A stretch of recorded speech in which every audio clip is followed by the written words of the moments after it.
Recorded Books presents Icebreaker by A.L. Graziadei. Narrated by Tom Picasso. Chapter 1. August. So, being both depressed and anxious at the same time is absolutely wild. I have zero desire or motivation to play hockey or do anything other than acquaint myself with my new mattress. But I also have this all-consuming need to be on the ice, to prove myself worthy of my own name. At least I have Delilah here to make the whole situation tolerable. I sit on top of the boards at home bench, taping the blade of my stick and listening to the scrape of ice as my sister teaches her new girlfriend, Jade, how to skate. Don't ask me how Delilah ended up with a non-athlete. Her life is even more hockey-centric than mine. And in the few hours I've known Jade, she's made it perfectly clear that she knows next to nothing about the sport. Still, the way Delilah smiles, holding Jade's hands and skating backwards as she guides her across the ice, it's almost enough to make me smile too. I try. Force a little uptick at the corners of my mouth.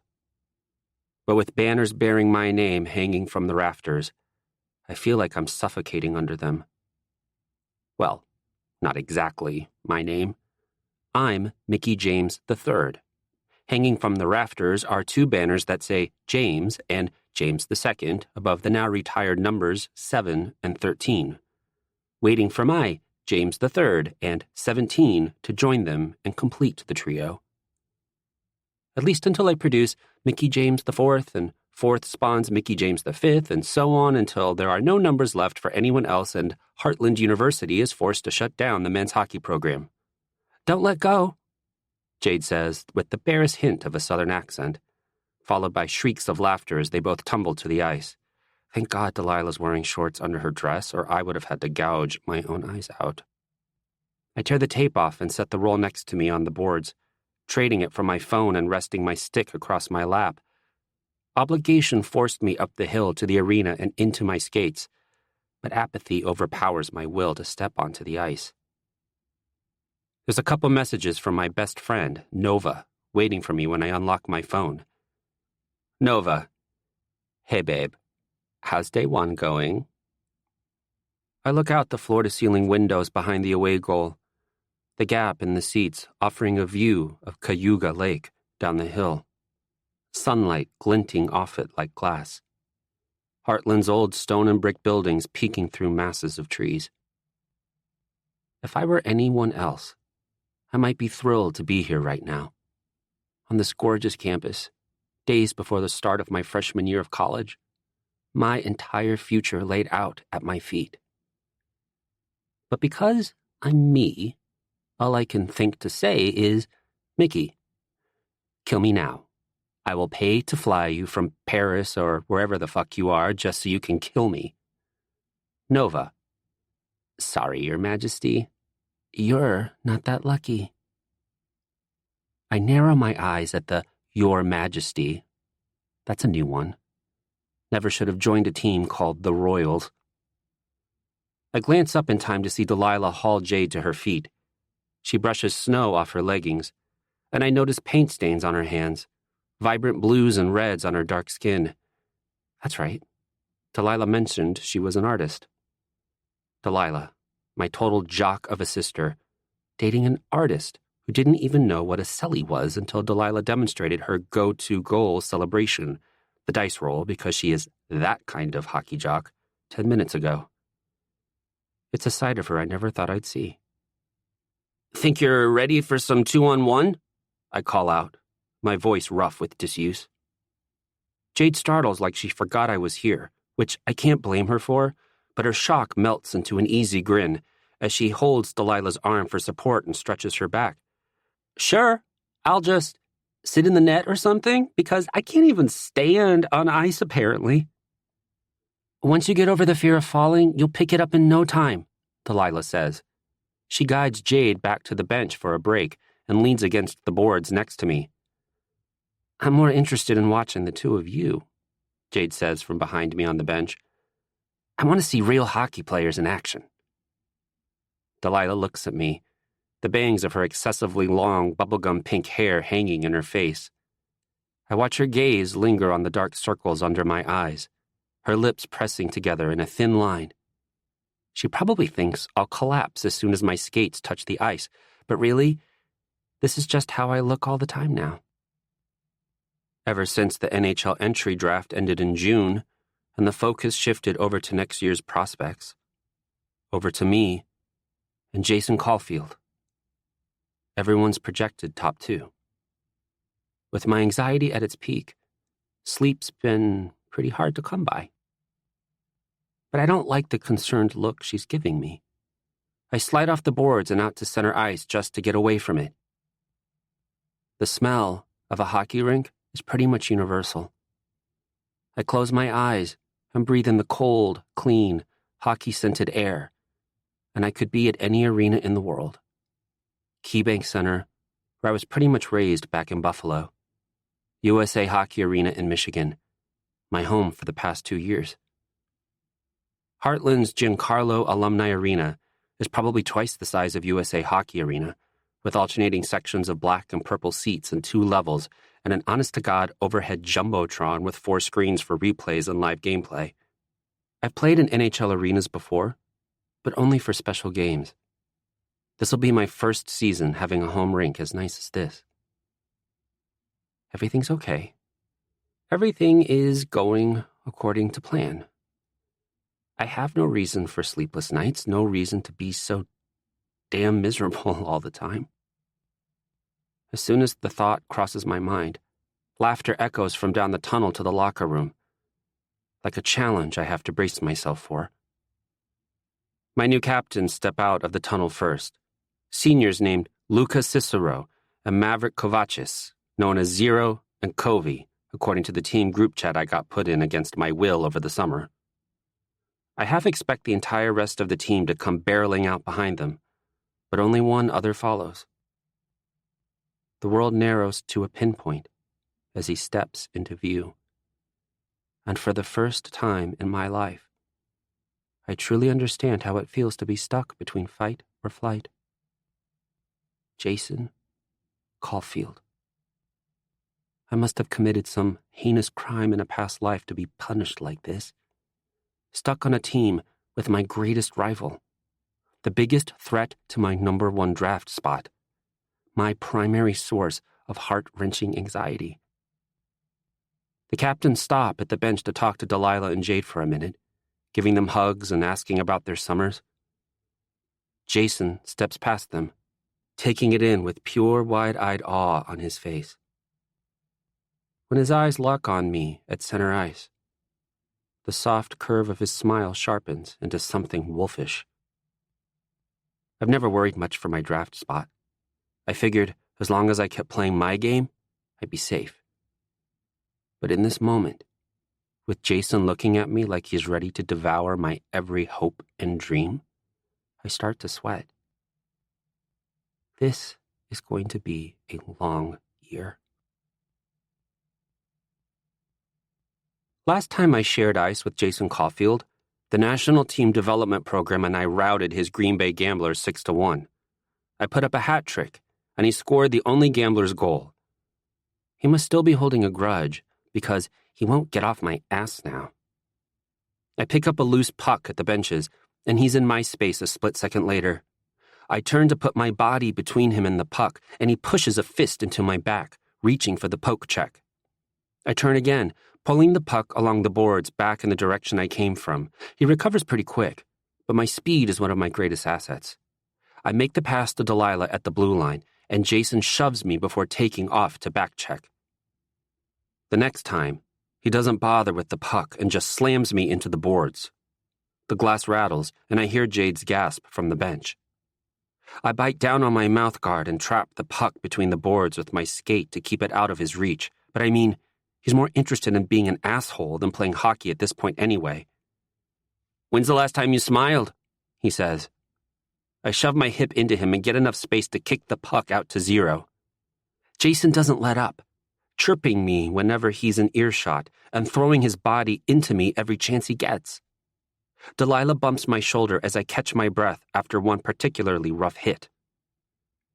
"I think someone's a little afraid of you," she says with a wink. I roll my eyes, but she has a point. He wouldn't be honed in on me like this if he wasn't thinking about our draft projections.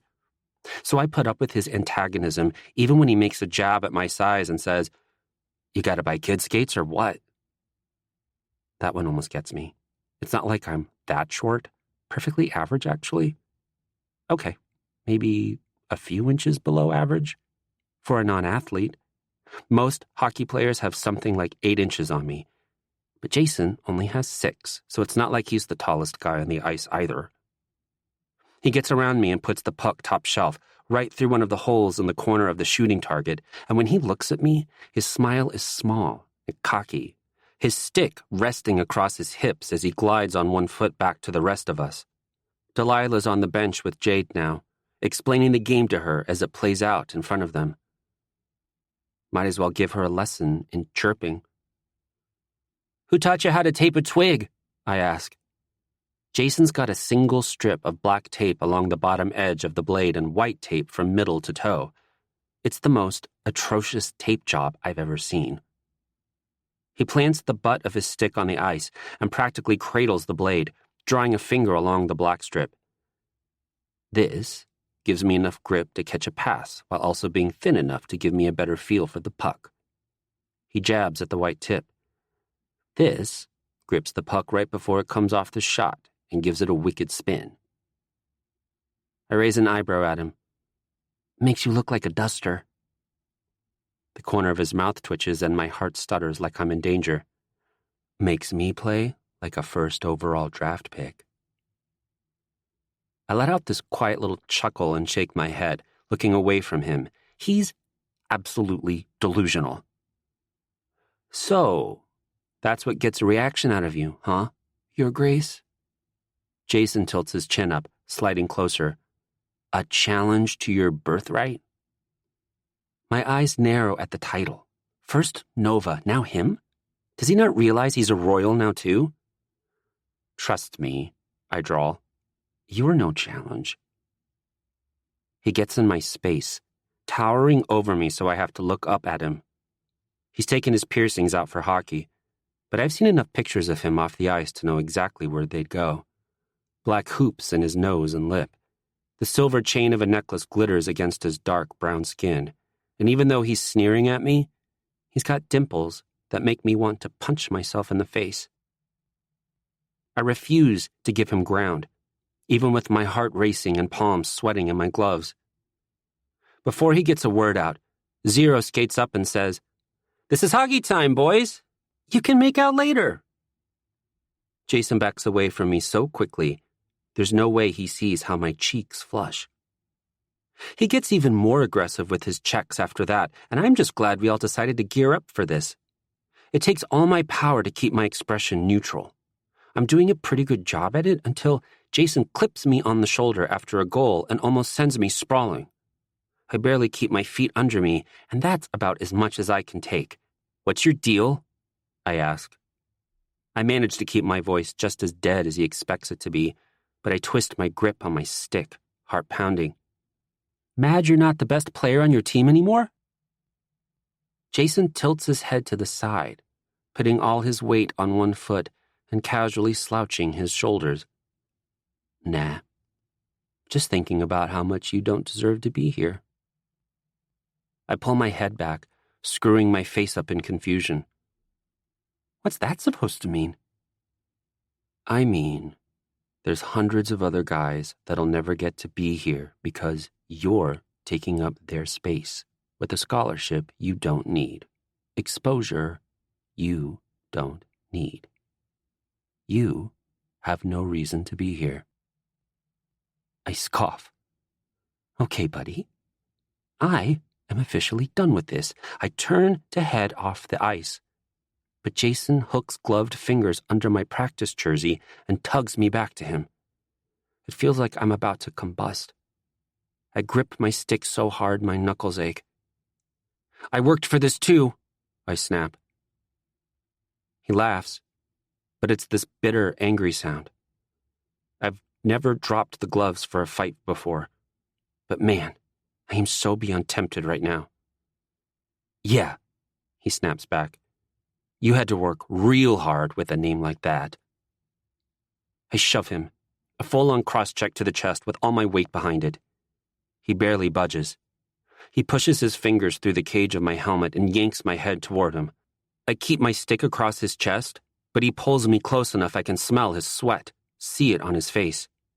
He's scowling at me, but it's not all that intimidating with the wedge of red plastic in his mouth.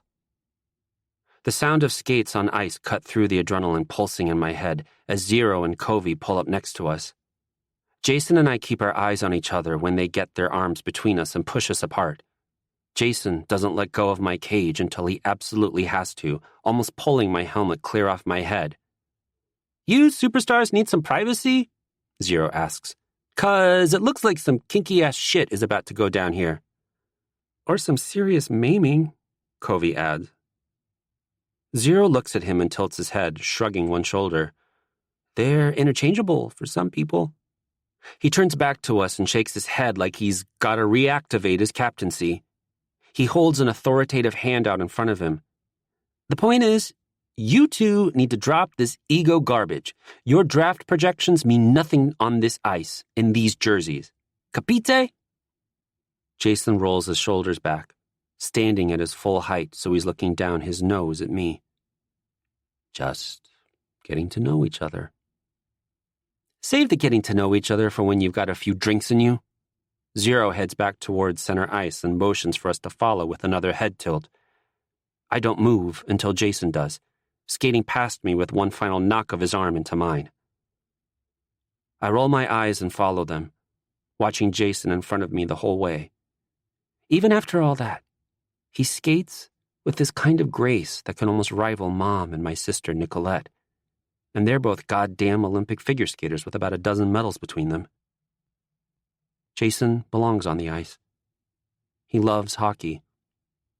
It's obvious in the way he tilts his head back and takes in a long, deep drag of cold air, shoulders relaxing like his frustration with me can be cleansed by the smell of the rink cologne. He wasn't bred to play hockey. He chose it, absorbed it into his skin, his blood, his bones by his own volition. There's plenty of others out there just like him who could easily be here on this ice if it weren't for me. Jason's right about that, I guess. Maybe if he wasn't such a raging asshole, I might even tell him that. Chapter 2. I'm on my phone in the shower on the first day of classes when I stumble upon a picture Jason tweeted last night. And by stumble upon, I definitely don't mean that I specifically went onto his feed to see if he's talking about the draft. It's a selfie with him, Dorian Hidalgo, and David Barboza sitting together on a couch I don't recognize, captioned, "My two favorite blue liners, XOXO." It's weird, seeing the three of them smiling together when all of us spent the last 2 years battling it out on the ice in juniors. Dorian and Barbie at least have their lifelong friendship to fall back on. They were both born in Mexico and raised in Wisconsin and chose to come to the same college after their time apart in the USHL. If freshmen had a choice in roommates, they'd definitely be dorming together. Instead, it's me and Dorian. Not that I've seen much of him this past week. Pretty sure he's only been in our room to move in and change clothes, spending all his time with Jason and Barbie at orientation events. I swear, I'm not jealous. I've been actively avoiding the other freshman royals. They go to orientation during the day and spend their nights drinking at the off-campus hockey house where the upperclassmen live together. I pass the time in my room or at the dock on the table while Delilah and Jay do their orientation leader duties and hang out with them when they're done, and that's the way I like it. Making friends at Heartland would be pointless when I'll only be here for a year before the draft. Even beyond that, when Dad was traded to the Hurricanes from the Sabres, he had to leave that same day for a game that night with his new team. Had less than an hour to say goodbye to a team in a city he played for 2 decades. That's but I have to look forward to. The only reason my friendship with Nova has lasted through distance is because I've known her since the day I was born and lived with her after my family moved away from Buffalo. I still have a room at her parents' house. There's no escaping it at this point, and I wouldn't want to. I scroll through the replies to Jason's post as I head back to my room. There's plenty from the rest of the Royals, some of the other defensemen being mock-offended by his favorite blue liners comment, Zero saying, "my sons," with a bunch of heart emojis. Then there's the random hockey fans vying for a little bit of attention by commenting how they hope they're all having a good time in college. I'm staring at Jason's infuriating dimples on my phone when I walk into my room.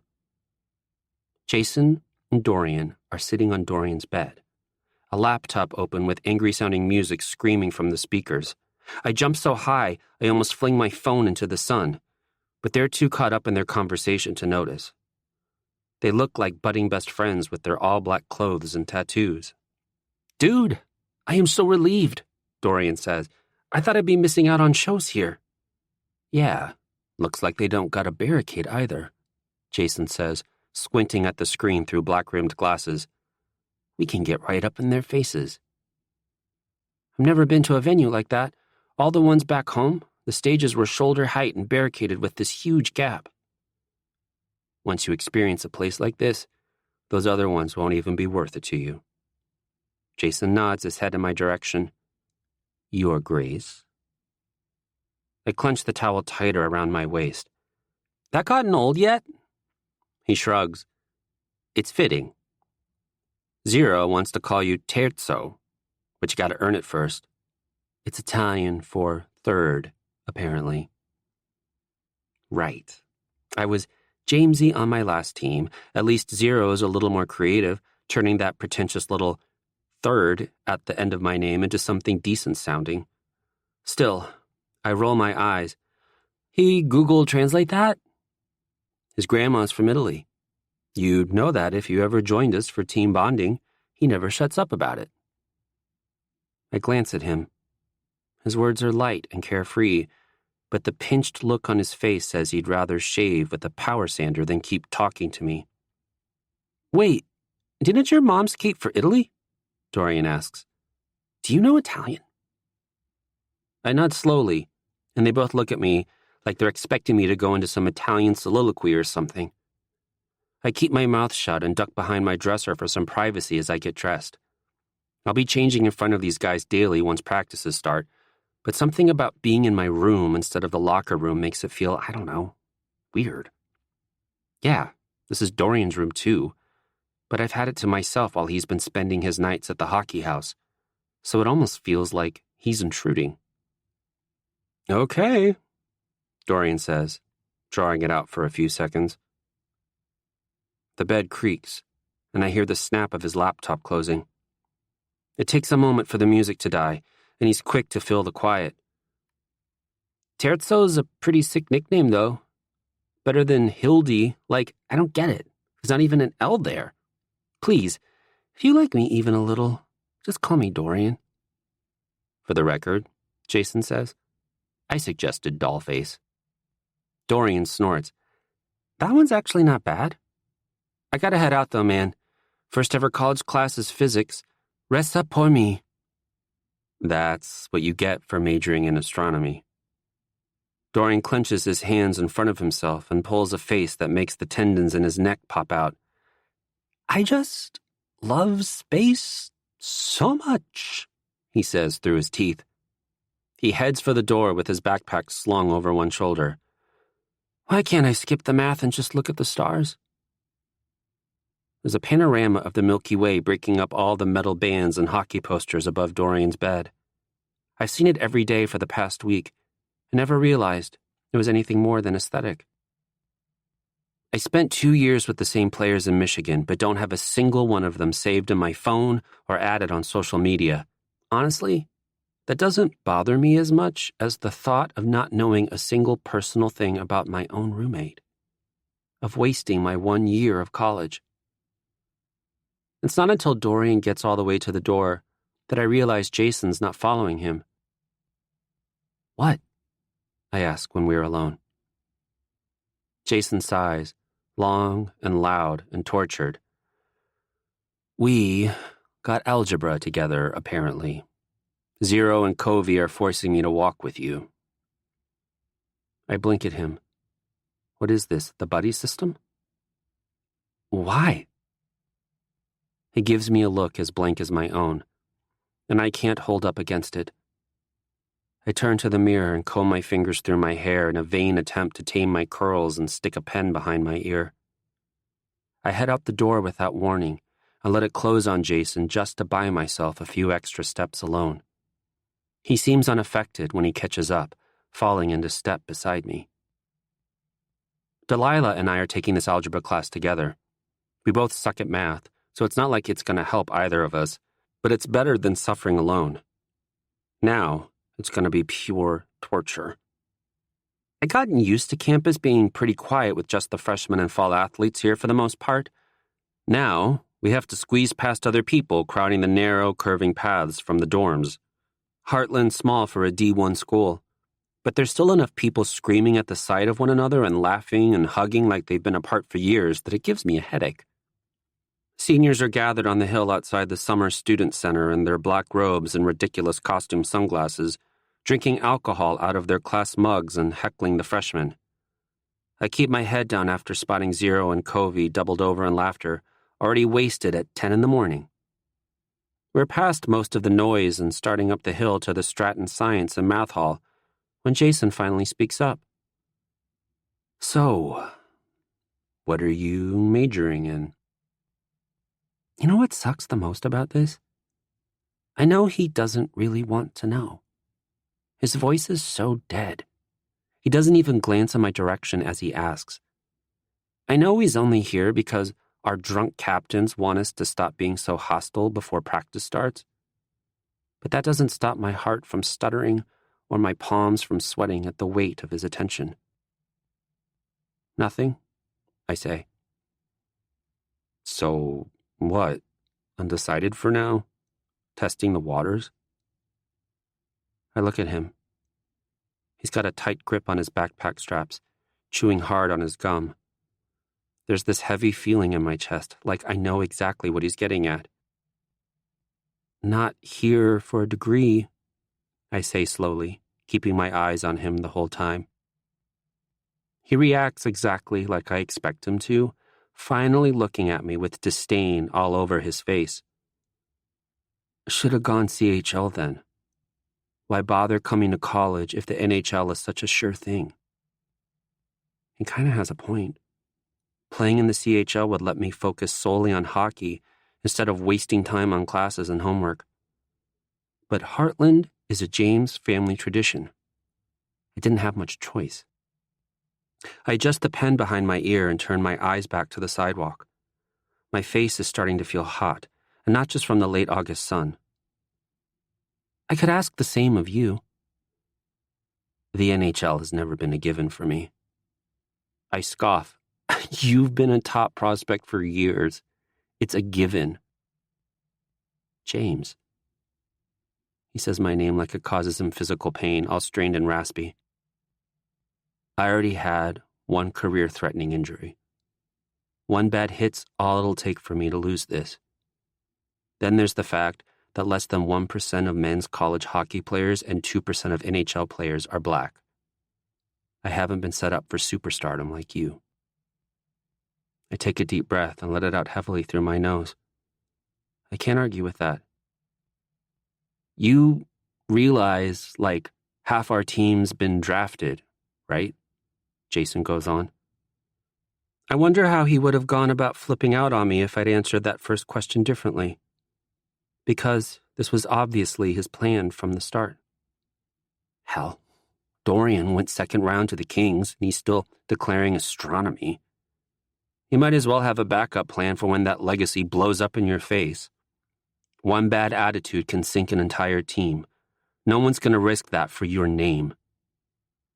I roll my eyes and stop walking. Listen, Jason.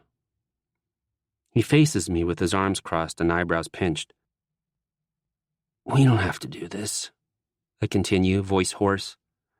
You don't have to remind me how much you hate me every time you see me. I haven't forgotten. He bites down hard, the tendons in his jaw popping out. I don't give him time to come up with another insult before I walk away. The air conditioning in Stratton hits me like a wall, and I take in a relieved breath of cold air, wiping sweat off my forehead. I should have brought a backpack just to carry around extra deodorant. I take a desk at the back of the lecture hall and sink low in my seat, leg bouncing as I watch people come in. Jason trails in right behind me, but he sits closer to the front, thank God. I prop an elbow on the table and scrub at a drawing of a dick in Sharpie with my thumb while I wait for Delilah to show up. Good to know college students are no more mature than the ones in high school. The slap of a notebook on the table next to me makes me jump. We're sitting up front next time, Delilah says. Jade sinking into the seat on her other side, wearing a t-shirt that says 17 on the front and Uji 96 on the back. They must have gotten together because of K-pop. It's the first thing I've seen them have in common so far. I need to pass this class. I sigh. Fine. She takes her seat next to me and slides over a sweating plastic cup. You're in college now, kid. Time to caffeinate. Thanks, I mumble, and take a small sip of some kind of bitter iced coffee. She laughs at my grimace. You have to stir it first. She jerks her chin toward the front of the room. Try not to make so many ugly faces. You've got an audience. A few people quickly look away when I follow her gaze. What the hell? They're selling these in the summer center. Delilah reaches into her backpack and pulls out a magazine, tossing it onto the table in front of me. The Hockey News. The cover photo has me in full gear, my new purple and black Royals jersey, completely unsmiling. The dynasty continues, presenting His Majesty, Mickey James III. Suddenly, Nova's Your Majesty and Jason's Your Grace make a lot more sense. My eye roll and sigh combination is a work of art perfected by years of practice. Wait till you read it, Delilah says. I grumble as I flip through until I find my face again surrounded by my sisters on the couch at Mom and Dad's house in Raleigh. My face is as blank as always, but my sisters stare at the camera like they're trying to break it. At the time of that photo shoot, I've been bitter about a lot of things. My parents have lived in Raleigh since I was 10 years old, but that was only the third time I'd ever been there. I got to see my sisters for a day, and it was all about hockey. Mickey James set NHL records, the article says. Mickey James II broke them. Mickey James III was bred to shatter them entirely. His 5 older sisters are a testament to their parents' desperation to have a son to continue the James family's hockey dynasty. I blink. Read that last line again. Then a third time before I push the magazine away from me. Fucking seriously? Delilah nods.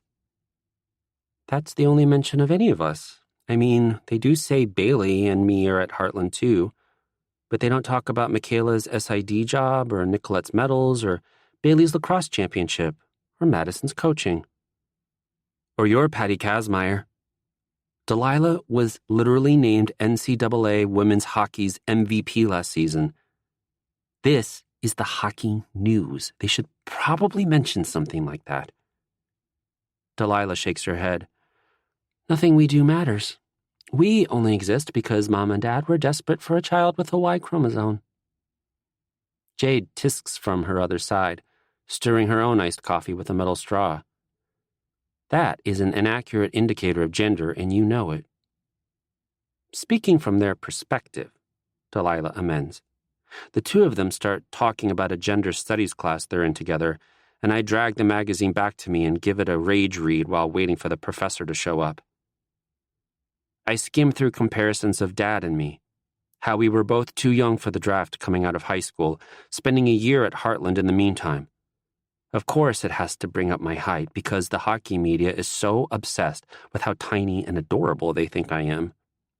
The writer seems confident that my name and skill will be enough to secure the top pick in June despite my size. The third Mickey James to be taken first overall. I only start really absorbing the words when I stumble on Jason's name. They seriously interviewed him for this? Kill me now. I'm not letting him take that spot without a fight. Teammate or not, I'm coming for him.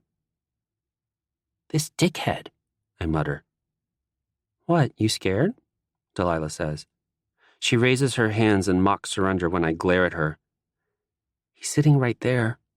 Want me to get in his head? Throw him off his game? No. I want to earn that first overall spot. I need Jason at his best when I beat him. Prove I didn't get here on my name alone. Prove that I'm just better than him. I don't get how he's even up for the draft, Jade says. She takes a small sip of coffee and goes back to stirring. He plans on graduating, right? How can someone be drafted if they won't be available for 4 years? Delilah sits up straighter, ready to dispense some hockey knowledge. Whatever team drafts him will hold on to his rights until the August after he graduates. He gets his degree, his draft team gets some free development, everyone wins. Jade looks unconvinced, but my phone vibrates, distracting me from the rest of their conversation. The official NHL Twitter just tagged me in a post with a picture attached. The preview shows a row of gray tables and half a person slouched over a notebook. My stomach bottoms out before I even click on it, expanding the picture to reveal this very classroom. I glance up, but the room is filled in enough now that I can't pinpoint exactly who took it. All I see are the backs of heads bent over cell phones and a math textbook I didn't bother to buy. I take a better look at the picture. It shows Jason looking down at his phone, and me in the back of the room turning a page in the magazine with a scowl on my face, Delilah and Jade smiling at each other as they talk. Jesus, social media is scary. The original poster only tagged the NHL account, but whoever runs it added the comment, "Who will get the better grade?" with a thinking face emoji and tagged both me and Jason. It's impossible to miss Delilah with that hair. They just don't care about her. So I retweet it and say, obviously, at LilahJames23. The professor shows up as the notifications start pouring in. My follower count has been steadily rising ever since the focus shifted to my draft class. I barely even used the thing, but I'm going to have to turn off notifications soon. For now, I silence my phone and take the syllabus the girl a few seats over passes to me. We don't do roll call. Instead, the professor goes around and makes each of us introduce ourselves. In a class this size, it'll take almost the whole hour. Everyone's giving their year, their majors, what they plan to do with their degree. My hands are clammy. My chest tight. What the hell am I supposed to say without making myself look like an ass? Jason's right. I don't belong here. I should be on some CHL team, not wasting mine and everyone else's time in this classroom, taking up space on this campus. Jason turns in his seat to face more people when he's up, eyes skipping right over me as he says, I'm Jason, freshman soc major, thinking about working in a law firm someday. Not a word about hockey. Jason Caulfield is made up of more important things. Now I have to make it look like I am too, just to get him off my back. I drown out the rest of the intros, scrambling to come up with something meaningful, anything I like that could make a career out of, something I'd be happy to get out of bed for. My mind comes up startlingly blank. Nothing makes me happy, really. Getting out of bed is a chore. Hi, Delilah says, all loud and bubbly, jolting me out of my thoughts. I'm Delilah James, sophomore sports management major. I'm playing for Team USA women's hockey in the Olympics next year and working for them after I graduate. There is no hoping or planning about it. She talks like it's already a given. I mean, of course it is. She's a James after all. Then it's my turn. 40-something pairs of eyes on me is nothing compared to the thousands when I'm on the ice. But this is way more stressful. Talking is not part of my skill set. My mouth is so dry that my tongue makes this gross, sticky sound as it moves. I'm My eyes dart around the room, looking for someone safe to focus on so it's not like I'm talking to all of these people. Be weird if I stared at Delilah right next to me, so of course, I hone in on Jason. He watches me through heavy eyelids, head tilted back like a challenge. I clear my throat. Mickey, freshman, marine science major. And that's all I got. Jason raises one eyebrow so it arches above his glasses. I look away. The room is quiet for a beat before some guy shouts, "Go Sens!" The Ottawa Senators are a favorite to tank this season and win the draft lottery for that coveted top pick. I sigh heavily and barely catch the way Jason's face sours as he turns around. He's a top prospect too, but nobody made any comments like that for him. Jason Caulfield at JCall21 32 minutes ago, replying to at NHL. Note how at MJames17 is behind me, just like he will be on draft day. Chapter 3. September. I get through the first few weeks of college without dropping out, but that's only because I don't want to deal with Dad whining about it for the next 20 years.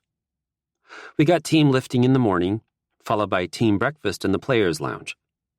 Team lunch in the dining hall after morning classes and suffering through afternoon classes just to get to team captain's practice and team dinner and team Saturdays at the rink and team study hall on Sunday afternoons. But even with all this team bullshit, I still feel no closer to any of them. Well, maybe Dorian a little, but that's only because I live with him and he's at least tolerable. Still, it's not like I go out of my way to talk to him. There's a lot of awkward silences in our room at night. Practice gets more and more serious as the season approaches, and the captain's work is hard, running through coaches' practice plans. I leave the rink every night gasping for breath and go to the weight room every morning so sore I can barely move. And I've been doing this my whole life. Maybe I should call Dad. Ask if he felt this out of shape at this point too, or if I'm just hopelessly unprepared for college hockey and everyone will finally see I'm not worthy of my own name. My entire body shudders at that portrayal of my mind. Let me just call up my dad and fuel the fire for his disappointment. Right. It's not that he's a terrible parent, it's just everyone says he had 5 other kids just to get to me. I'm always afraid my sisters are going to resent me for it. Then there's the fact that Delilah is a better hockey player than me, but Dad refuses to admit it. With both of us playing at the same level this season, no one will be able to deny it. The energy in the locker room is completely different before the first official practice toward the end of the month. The guys are pretty quiet as we suit up, this nervous excitement radiating off of everyone. No matter how hard we worked in captain's practices, how seriously we took Zero and Covey, it's not the same as answering to the coach who's going to determine your ice time. We get a few minutes to warm up and stretch on the ice before Coach Campbell blows his whistle and calls out, "On the line." There's a collective sense of, here we go, as we take to the goal line and another blow of the whistle sends us sprinting to the lines and back. I have a distinct disadvantage with my shorter legs. I might be quick in game, using my size to duck around bigger guys and get the jump on them. But when it comes to a dead sprint, it's harder for me to keep up. It's a flaw that NHL scouts will no doubt agonize over when they start getting nitpicky between Jason and me. I'm not about to let him show me up here.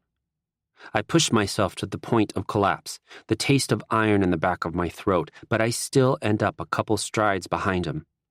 We both gasp for air, bent over with our sticks across our thighs. But when he looks up and catches me watching him, he looks so pleased with himself I could smack him. Our starting goaltender, Coley, is on a whole other level when we move on to shooting drills.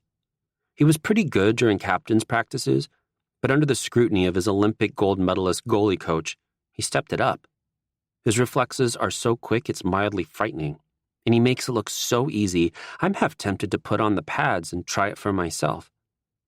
I'm so impressed, I can't even get frustrated when he blocks most of my shots. It helps that Jason's not having any better luck. The upperclassmen have been playing with Coley long enough that they know his weaknesses and are able to exploit them a bit before he shuts them down too. After that, we move on to 3-on-2s, with Coach Campbell shouting out real-time feedback like, "Cicero, keep your head up. Caulfield, more pressure on the puck along the boards." And, "James, you had a lane. Take the one-timer next time." I huff far enough away he can't hear me. I can wrist a one-timer all day, but I was at the point for that one, and I've never been confident in my slap shot. Especially not on a moving puck. I'd rather take the time to set it up than risk whiffing on it and making a fool of myself. We get in a good hour and a half of ice time before Coach calls it quits. As we head off the ice, Coach says, "Cicero, Caulfield, James, hang back a minute." "Oh boy," Zero says, nudging me with an elbow. "You two try not to get your egos too close together. We don't need any concussions." Jason tisks, and I feel myself frowning. I've been able to avoid him through most of practice, but as I hoist myself up onto the boards, my feet dangling over the ice, he stops right next to me. He leans back against the boards with his elbows hiked up onto them, almost touching me. Zero stands straight to my right, holding his stick across his shoulders to open up his lungs. Coach stops in front of us, flipping through some notes he made on a clipboard. He's my dad's age. Drafted in the same year, but nowhere near as high as him. I think he was 4th round or something. He didn't last long in the NHL, but he's made a name for himself in coaching. Dad's happy with him at least, or he would have been more worried about me coming here, alma mater or not. My favorite thing is that Coach doesn't coddle me because of my name. He shared ice with plenty of stars, including Dad, so he's not fazed by it. To him, I'm just another one of his insolent players who basically needs to be retaught how to play hockey from scratch. I like him. He makes me feel like I deserve to be here, no matter what Jason Caulfield says. But then Coach goes and says, "I want you 3 on a line together." And all my respect for him goes out the window.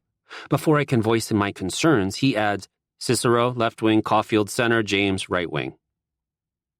Okay, wait a minute, what? I didn't hear that right. I've been playing center since I first learned that not everyone is supposed to chase the puck at once. I am a center. I'm the best face-off guy in the NCAA. I have the best hockey sense of anyone on this team. My name might as well be written on the ice, in the slot, and behind the net. That's how much I own those spaces. Center is mine. "You mean—" I start. But Coach shoots me a look like daggers, and I clamp my mouth shut. "Caulfield is stronger on the back check," he says. "I need someone with size and a good defensive mindset centering my top line. James, you'll be in a better position to break out on the wing, which is something you're especially good at. You can still have your place in the slot. Cicero, you know what you're doing." "And what about face-offs?" I ask. I don't even care that I sound like a brat right now. He can't just take away the position I've been playing my entire goddamn life and hand it to Jason. He might as well be handing him the top pick while he's at it. "We'll see," Coach says. He gives me a look like he's daring me to keep challenging him. I bite my tongue.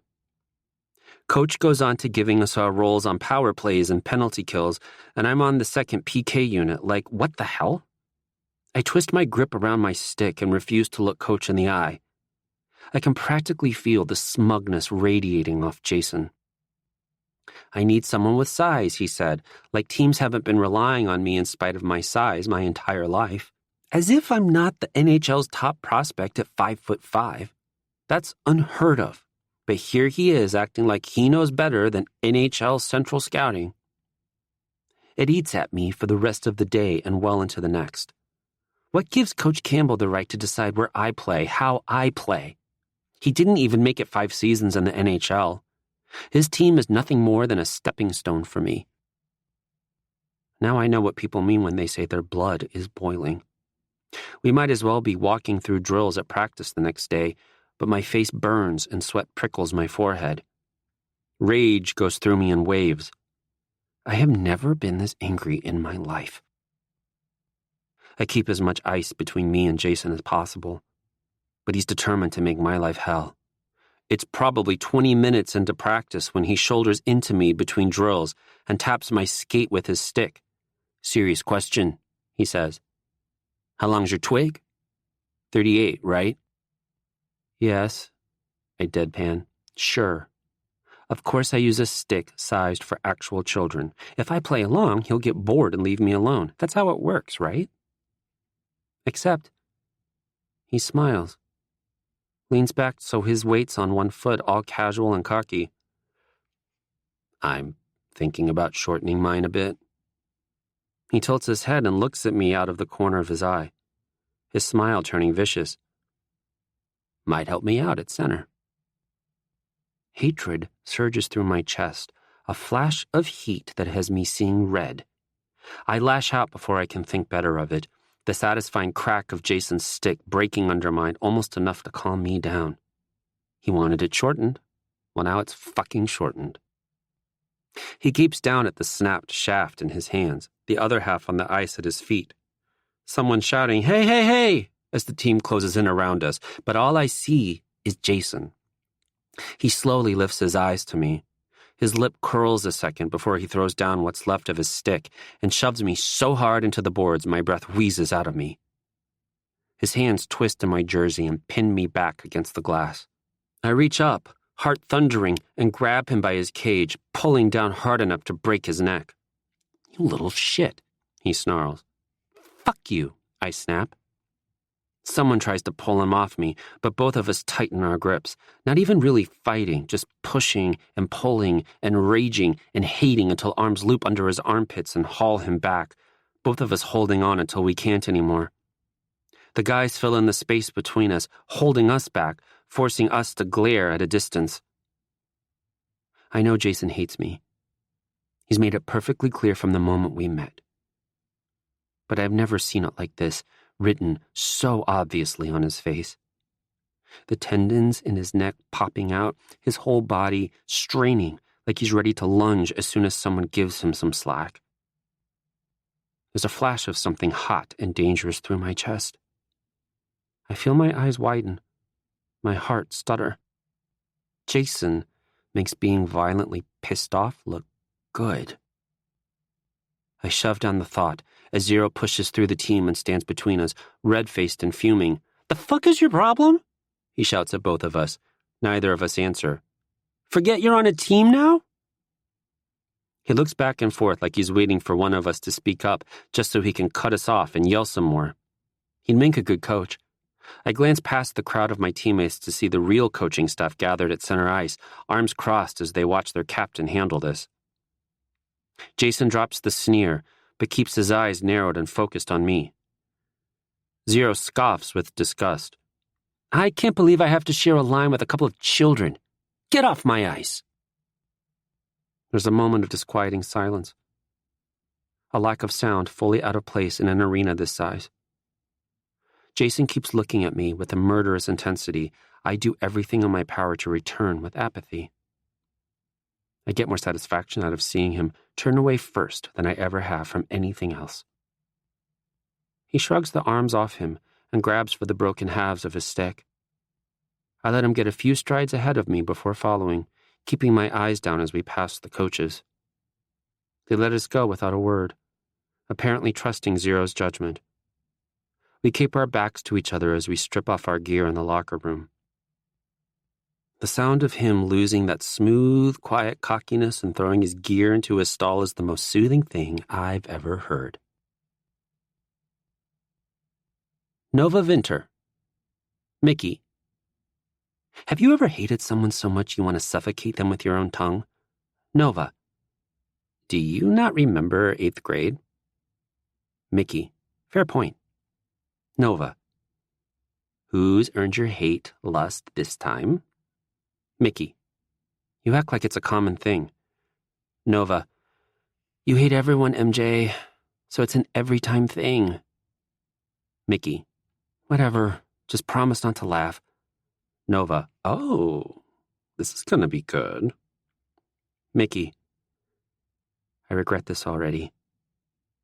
Jason Caulfield. Nova, no way. LMAO. Mickey, I hate you. Nova, I know. Do we need to talk about 8th grade again? Never thought I'd see the day you fall for a hockey player. Mickey, I didn't fall for him. He's just hot and infuriating. Nova, right. Can I officiate the wedding? Mickey, "'Kay, bye. Talk to you never." Chapter 4. Even with headphones over my ears and my 3 oldest sisters talking over one another on the screen of my laptop, I still hear the thump of bass-heavy music coming from all directions. Across the room, Dorian has his own headphones on, head bobbing slightly along with whatever screaming mess he's listening to while doing homework. My oldest sisters are a lot older, and we don't get to talk much, but we're still pretty close, thanks to group chats and Snapchat. Michaela's the oldest at 30, born when Mom and Dad were still teenagers, less than a year after they met in the hospital at the Olympics when Mom twisted her ankle in training, and Dad took a puck to the face in a game against Finland. Now, Michaela's a sports information director at a university in Arizona, engaged to Spencer Brim of the Arizona Coyotes with a baby on the way. Her life is disgustingly put together. Nicolette and Madison are 28, identical twins who I probably wouldn't be able to tell apart if it weren't for their haircuts. That's how little I see them. Nicolette keeps hers long and braided, always looking like she's ready to hit Olympic ice all over again. Madison has hers cut to her chin. She went to school for teaching and got a job right out of college, and has coached her school's varsity field hockey team to 3 state championships since. I am constantly overwhelmed and astounded by how incredible all my sisters are and all the things they do. The list of their successes is never ending. But nobody seems to care about them. Because they're women. Because women kicking ass in their sports means less to them than an unproven 17-year-old boy with nothing to show for himself but a name. Sometimes, a lot of the time, I really hate myself. I pull my knees up to hide my frown from them. Now's not the time to get into one of my moods. I have plans tonight, and I'm not about to let my brain ruin my fun. On the screen of my laptop, Nicolette's eating pizza and drinking wine in her apartment in Colorado Springs. Madison's curled up in bed at Mom and Dad's house with the blanket pulled up to her chin, and Michaela's in her office at the university. If you had a real job, you'd understand the struggle, Cole, Michaela murmurs. Her eyes are fixed on her work computer, fingers flying over the keyboard. Madison's squeaky yawn sounds like an agreement. This school's top sport is volleyball, and I'm leaving my athletic department in the hands of a guy who doesn't even know what a libero is. For 6 weeks, I'm seriously considering giving birth in my office. And that is precisely why I will never have a real job. Nicolette raises her wineglass in a toast with herself before swallowing a mouthful. She still has glitter on her eyelids from her day at the rink. Look at this. What is it? 9 on the East Coast? And Mad's half asleep? It's Friday night, dude. Fuck a real job.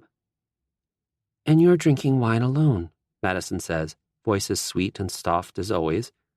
None of us are winners here. I am choosing to drink wine alone, Nicolette insists. I had options. This was the most enticing. What about you, Mickey?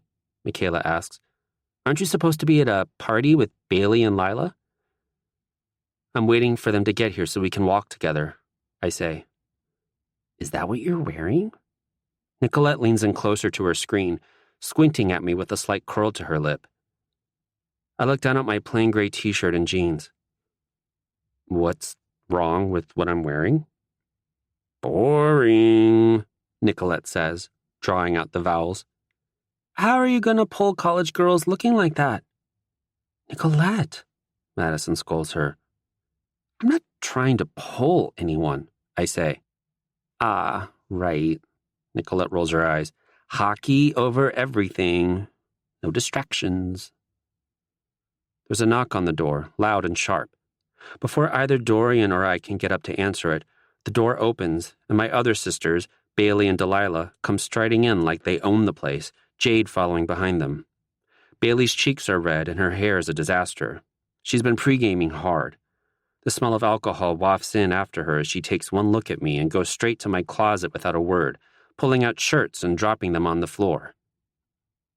I haven't seen much of her at school so far.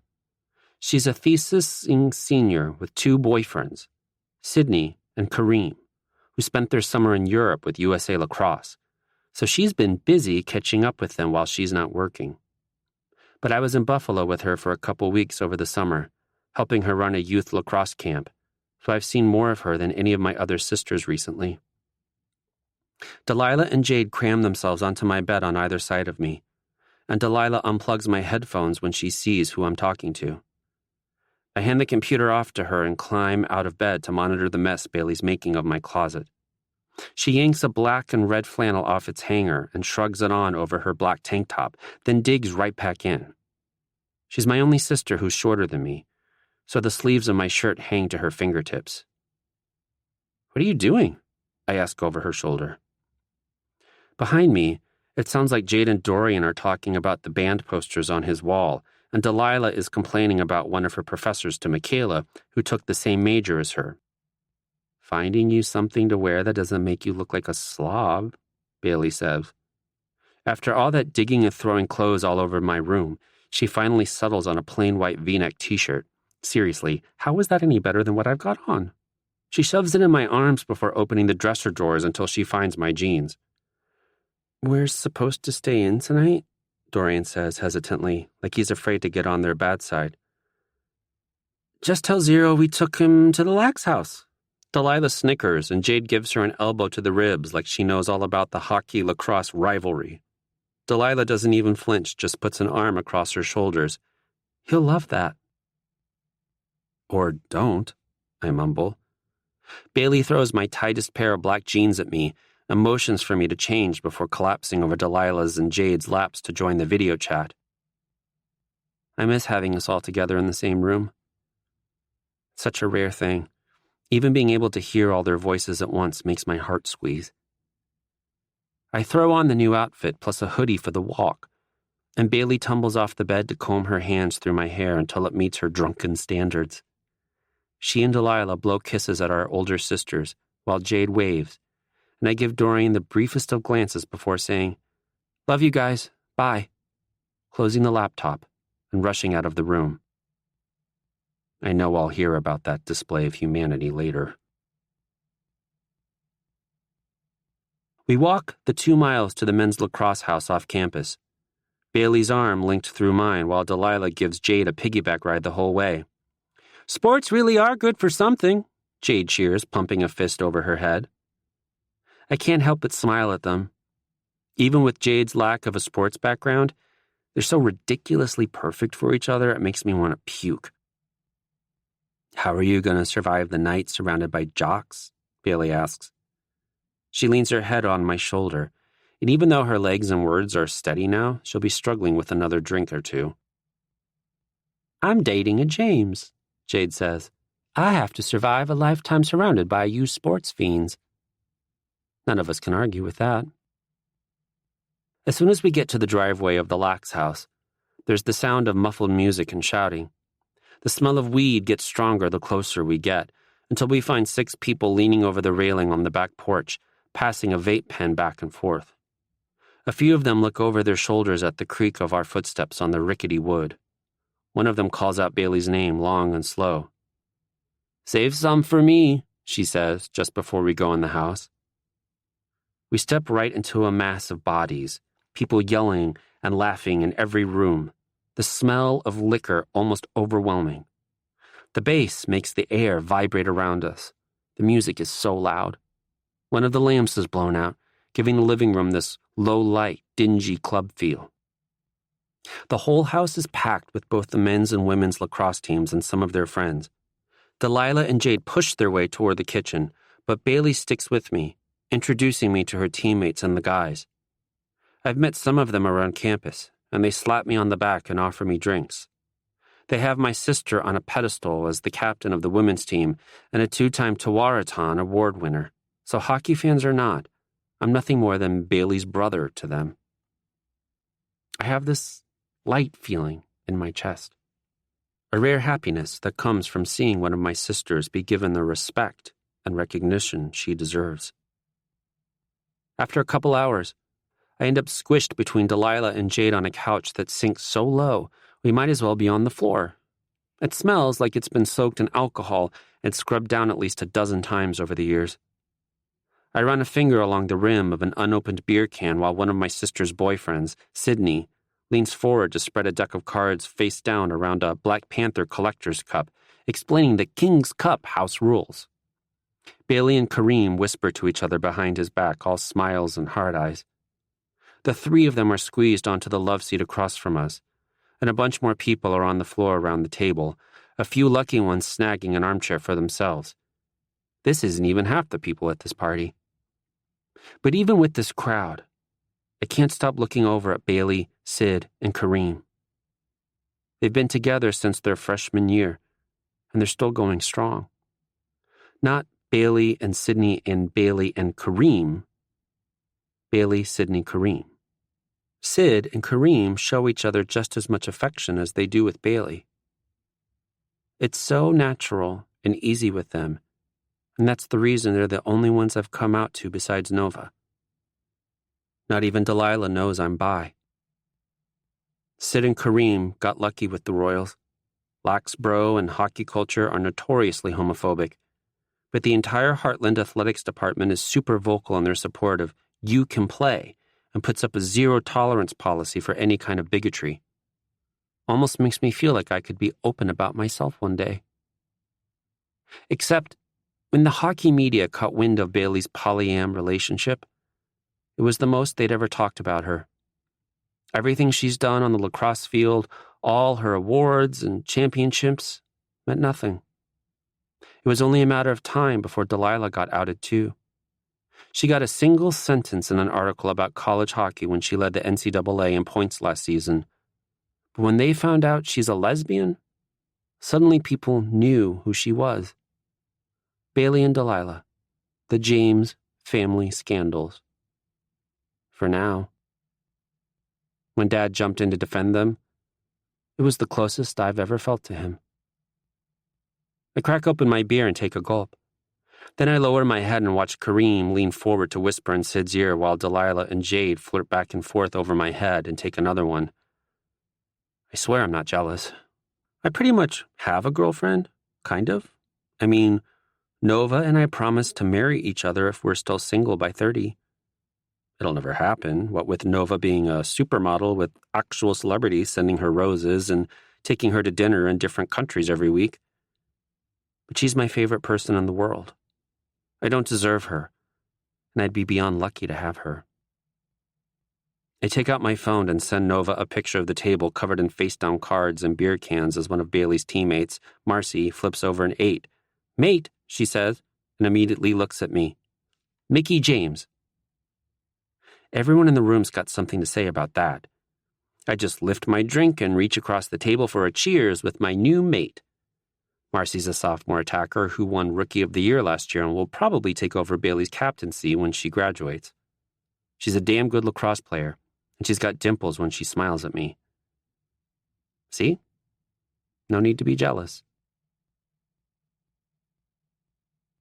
Being paired up right at the start of Kings is a surefire way to get super drunk super fast. Kareem makes a rule that everyone has to keep a bottle cap on their head during the game, which Marcy keeps failing at when she tilts her head toward me or laughs too hard.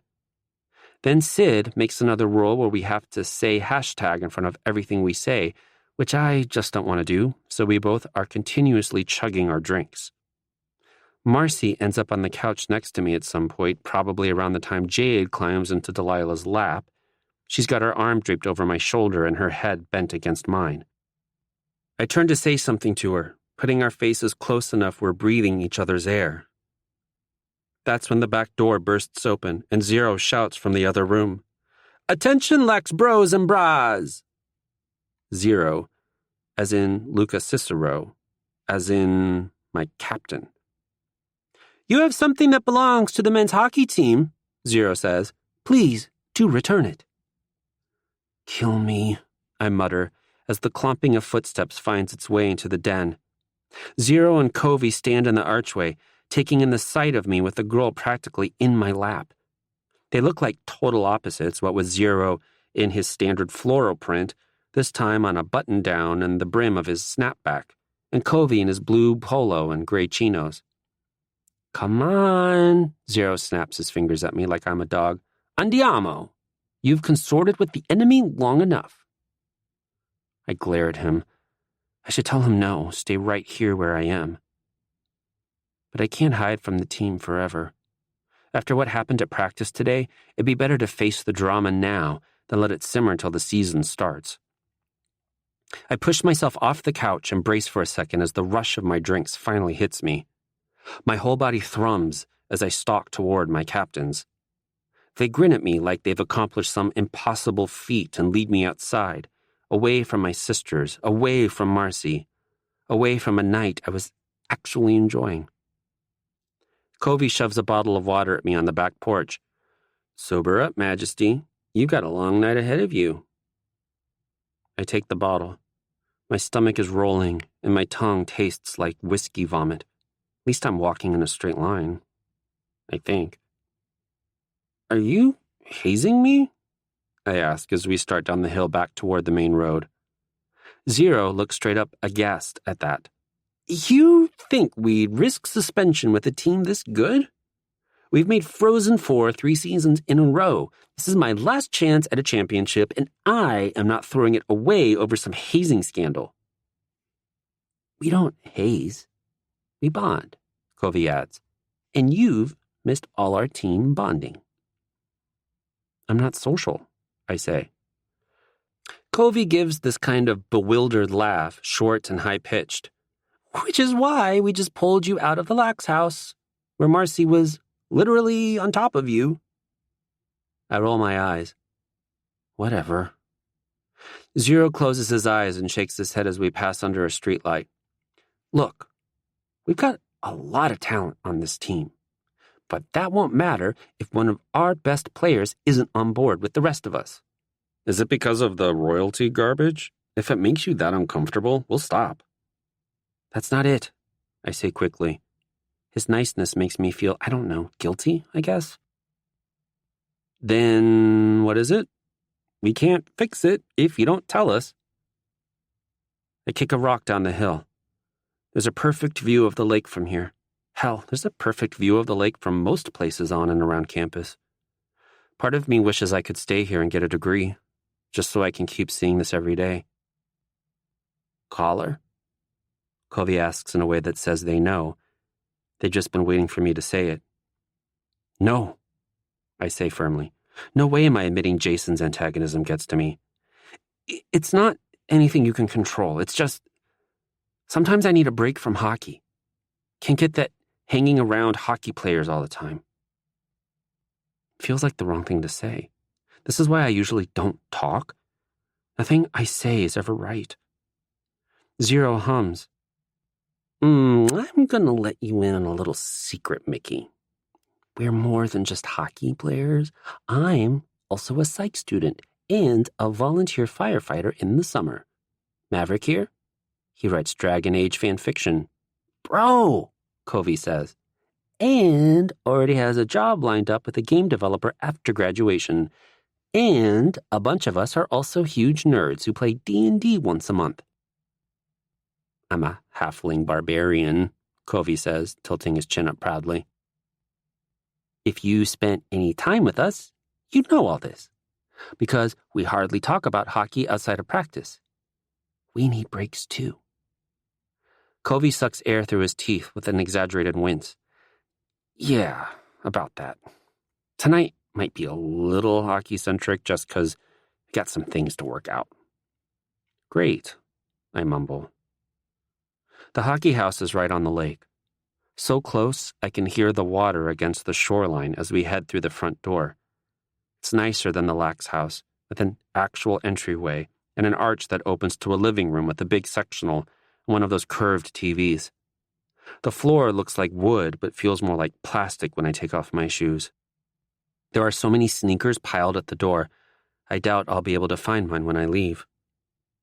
Zero and Covey head right for the stairs, but I trail behind, taking the place in. I catch a glimpse of a clean kitchen, white cabinets and stainless steel, granite countertops, and sliding glass doors out to a porch over the water. If I stayed here another couple years, I would live in this house. One of the rooms we passed on the second floor would be mine. I wonder how the hockey media would react to that. If at the draft combined I told every team that interviews me that I'm staying in school another 3 years, all because I got drunk one night and decided the campus was too pretty and my captains too nice to walk away from. Talk about a James family scandal. Sounds like people are wrestling above our heads, and my heart does this anxious kind of fluttering when Covey opens the door to the attic, as if I'm about to be faced with a room full of strangers. Coley's straight up cackling up there. I've heard it enough at practice to pick it out from all the other laughter coming down the stairs. Half the carpet in the attic is painted like a rink. They've got a game of 3-on-3 knee hockey going. My knees hurt just at the memory of playing with my sisters on the concrete floor of our basement as kids. Wonder if Mom and Dad still have the collection of mini sticks we built up over the years. The team's crowded onto couches on the other side of the room, cheering and shouting as they watch. The freshmen are all packed onto the smallest one. Jason's head is thrown back, laughing so hard he's got his hands clutched in his own shirt. For the love of God, please kill me now. There are cases of beer stacked on the floor and a few half-empty bottles of vodka scattered around. Dorian's the first to notice us. He shoves his fist in the air and shouts, "His Majesty has arrived!"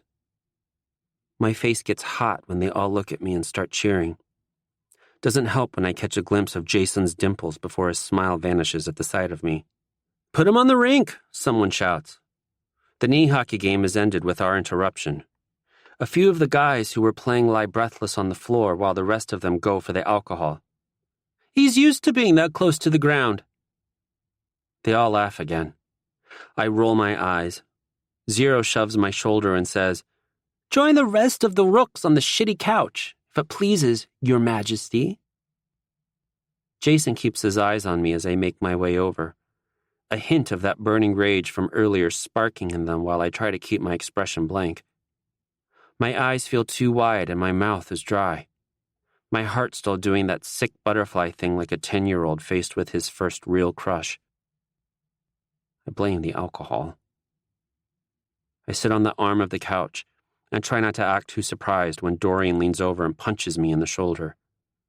"Glad you showed up, bro," he says with his standard level of excitement. "Sure," I say, like I had a choice. Zero claps his hands to get everyone's attention, but it takes a minute or two for the giggling and snickering to die down. "Here's the deal. Season hasn't even started, and we're already off to a rocky start. We're taking the NCAA this year, but only if we learn to operate as a cohesive unit. There's rivalries and cliques and crap attitudes all over this team, and we got to get over it. So we're going to play a little game, hash out some of this tension. Maverick, would you like to demonstrate?" Covey busts out a massive grin. "Of course. Coley, if you join me." Coley staggers to his feet and almost trips over some of the guys in his haste to get to Covey. They face each other, holding each other's hands in the space between them. Some of the guys wolf whistle and catcall them, and Coley bats his eyelashes at Covey to play it up. Zero's smirking the whole time he explains the rules. "This game is all about honesty, getting your issues out into the open, listening to what others have to say." Oh, God. I can hear it now. "You never smile. You think you're better than us. Your dad was a better hockey player than you." I don't need to hear it all again. "For every negative," Zero continues, "you have to say something positive to balance it out. When someone says something about you, can't argue it. You take it in, accept it, and move on. Boys," He motions for Covey and Coley to start. Covey adjusts his grip on Coley's hands and puffs up his chest. Coley, when you flop around in the crease thinking you look like Dominic Hasek, you actually look like a halibut in its death throes. Of course, Coley says without hesitation, even though it's not at all true. Sometimes your morning breath is so atrocious it makes me dream about drowning you in mouthwash. I don't doubt it. That new painting you're working on for your portfolio is superb, bro. I'd go to an art museum to see it. I didn't even know Coley was in any art classes. Is he majoring in it? I'll have to ask Jade. I appreciate that, Covey. That play you made in practice today was a beauty. You should try it in a game. I think I'll do that. They let go of each other and find spots on the couches so the next pair can go up. I rack my brain for any compliment I could give Jason and come up with nothing. I can almost feel his eyes boring into the side of my head, thinking about all the things he wants to say to me. It's mostly petty things for the rest of them, like, you took my clothes out of the washer and left them on the counter so they smelled horrible, and you're a hockey player, how is your ass so bony, and you still owe me $5 from that road trip to Boston freshman year. Even when they do get more serious, like a consistent problem in practice or actual hurt feelings, they're followed up with some over-the-top compliments so things don't get too heated. It's obvious Jason and I are the real reason this is happening. Barbie and Dorian stick to each other like glue, and the upperclassmen are closer with the ones they came in with. But the team's not really cliquey. Sure enough, when Jason gets up from the couch and grabs me by the shoulder of my hoodie, the guys go nuts. I've had a few more beers by this point, and it all goes to my head as soon as I stand up. My vision lags behind my eyes as I follow Jason to the center of everyone's attention. The moment we've all been waiting for, someone calls out from the couches. They quiet down while Jason and I stare at each other. His black jeans are so tight, I don't know how the hell he managed to get them on.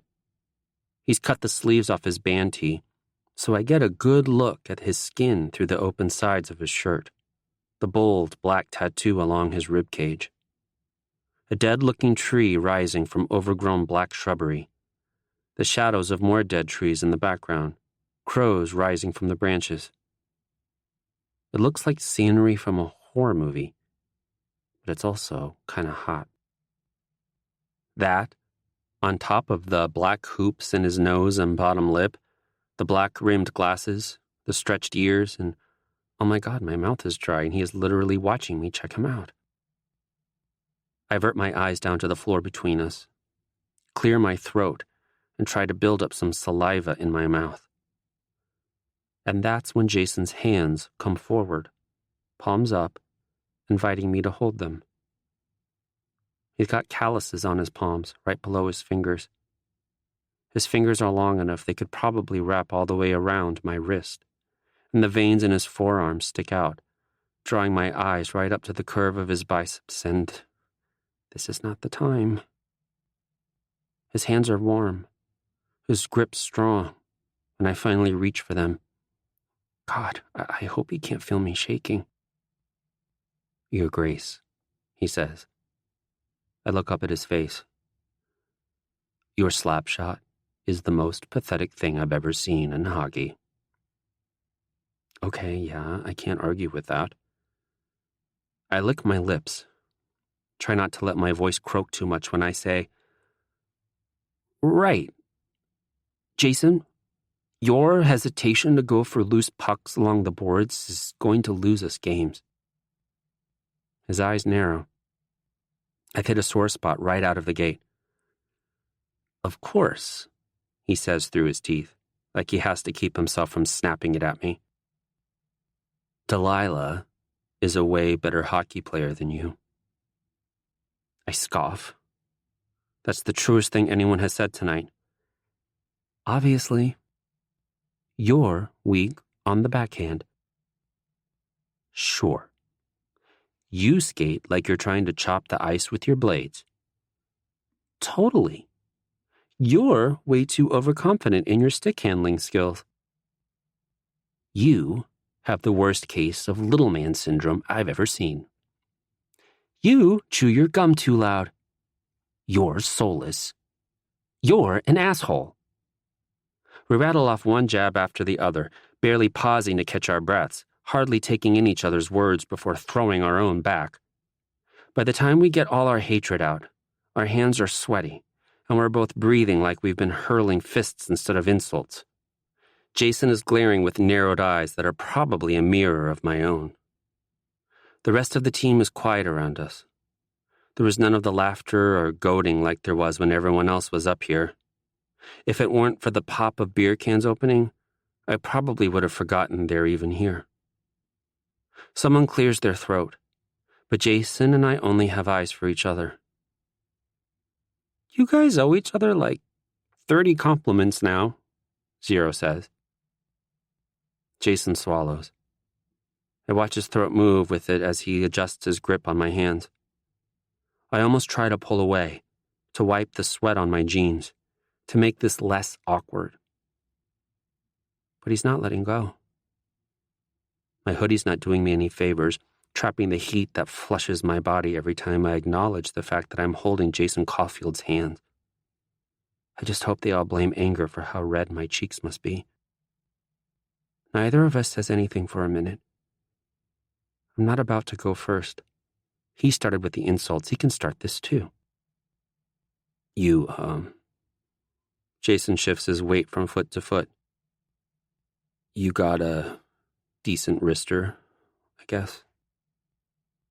You're pretty good on the back check, I say slowly. He clears his throat. Your passes usually go tape to tape. Sometimes you make pretty good plays. You got okay presence in the slot. The insults came rapid fire, but this is like pulling teeth. There's a good 5-second delay between every compliment, and Jason's got sweat springing up on his forehead from the strain of it. We run out of things to say about hockey after a few slow, torturous minutes, and then we stand there in uncomfortable silence. I glance over at Zero like, please, let this end. But he raises his eyebrows and twists his wrist like, you're not done yet. Kill me now. I take a deep breath through my nose and let it out in a huff before looking back at Jason. He sniffs, scrunches his nose, and keeps his eyes on the ground between our feet when he says, your eyes are a nice color. What? Now we're talking, Covey shouts. There's clapping and the catcalling starts up again and my head feels like it's about to spontaneously combust. My stomach twists and I have to swallow hard so I don't throw up all over Jason's chest. I start.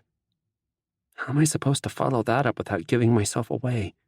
Because the only compliments coming to mind right now are things like those piercings do things to me, and those jeans fit you way too nicely. Please take them off. Jason chews his gum almost aggressively, avoiding my eyes at all costs. Right, the gum. That's a safe one, yeah? Your breath always smells like cinnamon? I try. Coley's wailing cackle starts up again, and I'm pretty sure my face is literally on fire right now. Your haircut works for you, Jason says. You have decent style? Everything I say comes out like a question, which I guess helps the illusion that I have no idea what I'm talking about. Maybe? Probably not. The gravelly voice kind of suits you. Your tattoo's kind of cool. Jason lifts his eyes a little. I swear they latch onto where my sleeve is pushed up just below my elbow, then slowly follow my forearm down to my wrist and back up again to my bicep. You're pretty fit for being so short. I think I might pass out. Was he just checking me out? No, of course not. He was just looking for something to say. That was definitely not the same kind of eye sweep I did to him minutes ago in a damn you're hot kind of way. Not even close. You have dimples? I kind of splutter it out, and that's it. I am done.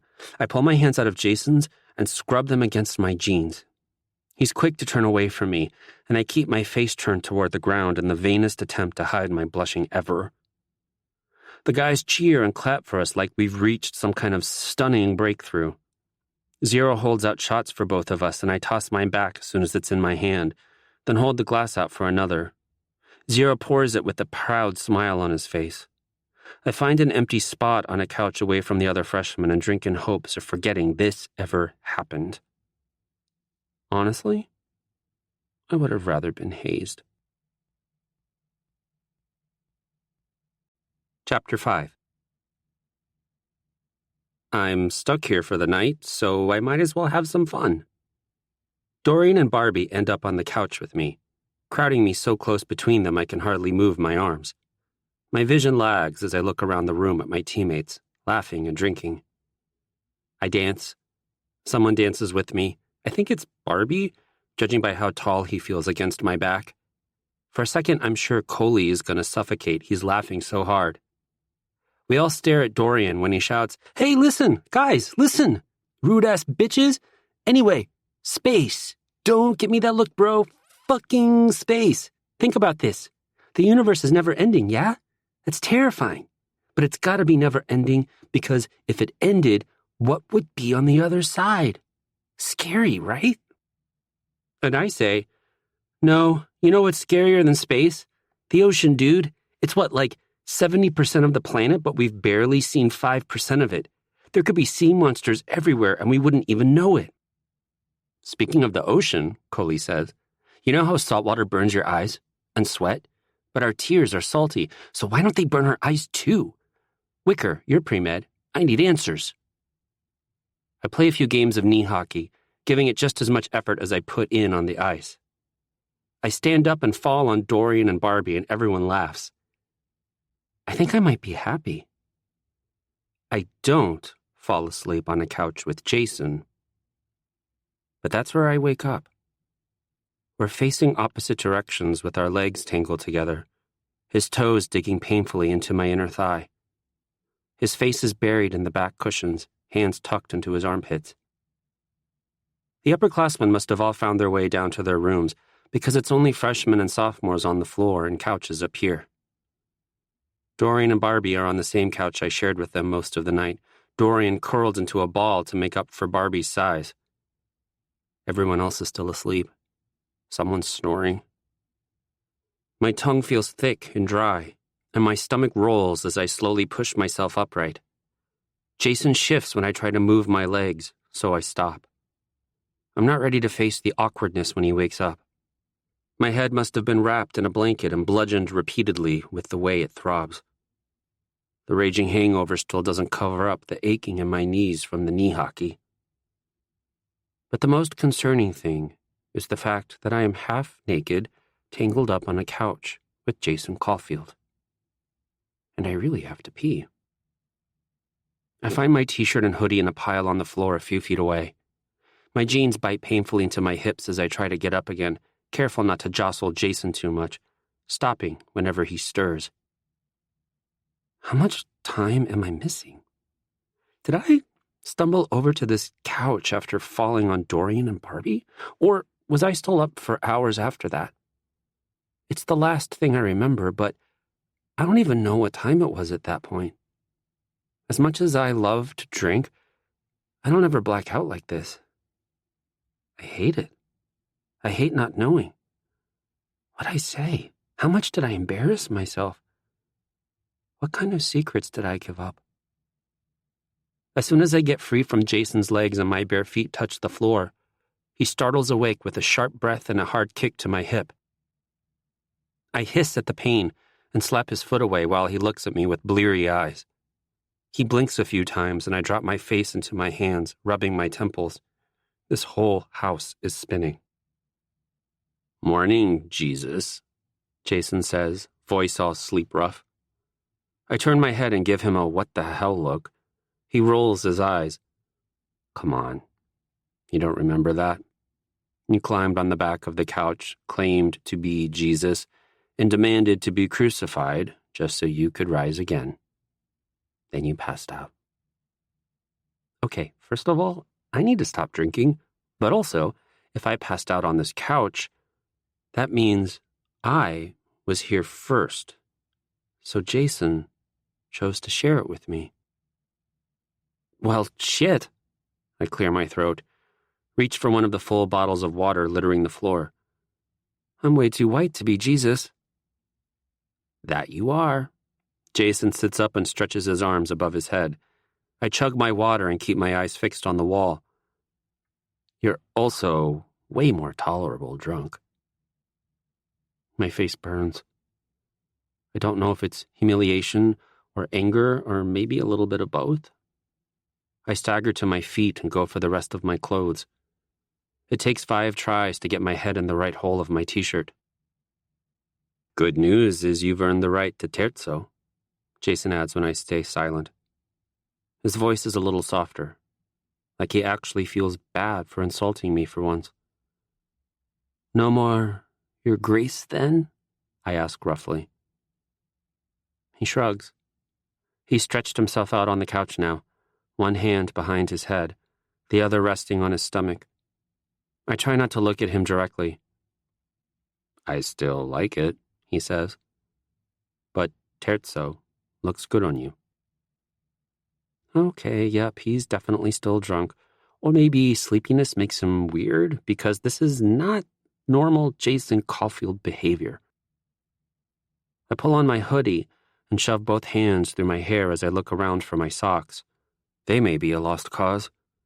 For a second, I think about throwing myself back on the couch and getting more sleep, but that would mean setting myself up for even more awkwardness once everyone else wakes up. Doesn't matter that I don't know my way back to campus from here. Doesn't matter that every step feels like I'm walking through sand. I need to get as far from this house and Jason and last night as possible. Jesus, you have dimples. I really said that, didn't I? And Jason likes the color of my eyes and my haircut and my voice. Now I'm going to be thinking about that all day. Hey, Jason stops me halfway to the door. He's quiet enough not to wake the others, but honestly, with how out they all look, I could probably start screaming right now. Like I kind of want to. And they wouldn't even flinch. Sorry for being a dick all the time. I blink at him. Okay, I croak. He tilts his head a little, scratches his chest, looks at me like he's waiting for something. I frown, but it only takes a second before I realize what he wants. Sorry for breaking your stick. Jason blows air through his teeth. You're lucky the school's paying for my equipment now. Oh, and stop calling me Jason. You sound like my mother. I am out. I slip from the attic and ease myself down the stairs as much as I'd love to just throw myself to the bottom at this point. I put a hand over my mouth and squeeze. I feel beyond sick, like I've died 1,000 times over. At least when Jason, or caller, I guess, is being an asshole, I have something to temper my attraction to him. If he starts being nice to me, it's all over. A few of the upperclassmen are in the living room when I make my way down, slumped on the couches watching cartoons, eating cereal, and drinking coffee. Yeah, terzo, Zero says through a mouthful of cereal. Milk dribbles down his chin. Jesus has risen, Covey calls. They all laugh. The sound is a drill into my skull. I keep walking, groaning out some kind of unintelligible hungover greeting that only makes them laugh some more. And with that, I leave my team behind. My team. Shit. Just because they're my team doesn't mean they're my friends. They seem to have missed that memo. I don't know if there's some big heart-to-heart buried in my blacked-out memories from last night, but the others don't look at me like they're waiting for me to leave so they can talk crap about me anymore. They act like they want to talk to me, like they want me to sit with them in the dining hall and hang out in the team lounge between classes, and like they want me on the ice for more than my wrist shot. It's absolutely horrifying. Whenever one of them calls me terzo, I get heart palpitations. Collar bumps my shoulder as he skates up beside me at practice one night. His grin is less vicious than it used to be, but it's still just as smug. He leans down to say, "I've noticed something about you, terzo." "What's that?" I keep my tone flat and bored, but he's got my attention. We look out over the ice together from the blue line as drills go on around us. Collar shifts his weight from skate to skate, knocking into my shoulder repeatedly. I don't know if he even notices, but it's got my nerves all coiled up inside me, heat flushing my cheeks. "You'd rather party with the laxers than us," he says. "And you play hockey like it's lacrosse." I scoff. "How?" "You camp behind the net half the time. And your favorite trick shot is the Michigan. I think—" He taps a gloved finger to the cage of his helmet right over his chin, looking up at the rafters. "I may have stumbled on something you like. Shame it had to be lacrosse. The boys will shun you for sure." I scrunch my nose at him, and then it's my turn on the give-and-go drill. I work through it effortlessly, passing to Dorian at the goal line as I sprint for the hash marks. I get the return pass from Dorian and change directions seamlessly, curving toward the low slot with my eyes fixed on Coley's through his mask. I fake one way, then put the puck over his other shoulder with a wrist shot so quick it has the whole team whooping. I take my spot in the feeder line at the back of the net and wait for Collar to make it back over to me. My heart is hammering against my ribcage. Collar's shot rings off the pipe on his turn, but he doesn't seem concerned when he rejoins me. "You're reaching," I say. "Even Gretzky camped." "You would compare yourself to Gretzky." That touch of disdain is back in his voice and my heart sinks with it. He's been less obvious with his hatred since Saturday, but it still comes through every once in a while. But it doesn't help your case. He played box lacrosse too. "You saying you never pick up a lacrosse stick in the summer?" "Of course I do," he shrugs dismissively. "A lot of hockey players do." "So what's the problem?" "Loyalty, Your Grace." I take my turn receiving the pass and giving it back before heading to the blue line. My pulse is still buzzing under my skin by the time Collar is beside me again. "So," he says, "you like my dimples, huh?" I almost choke on my own saliva. "What the—" I splutter, sliding back from him a step. Talk about an abrupt and ridiculous topic change. Collar laughs, just this single ha at my reaction. His smile puts those dimples in his cheeks, and I have to look away.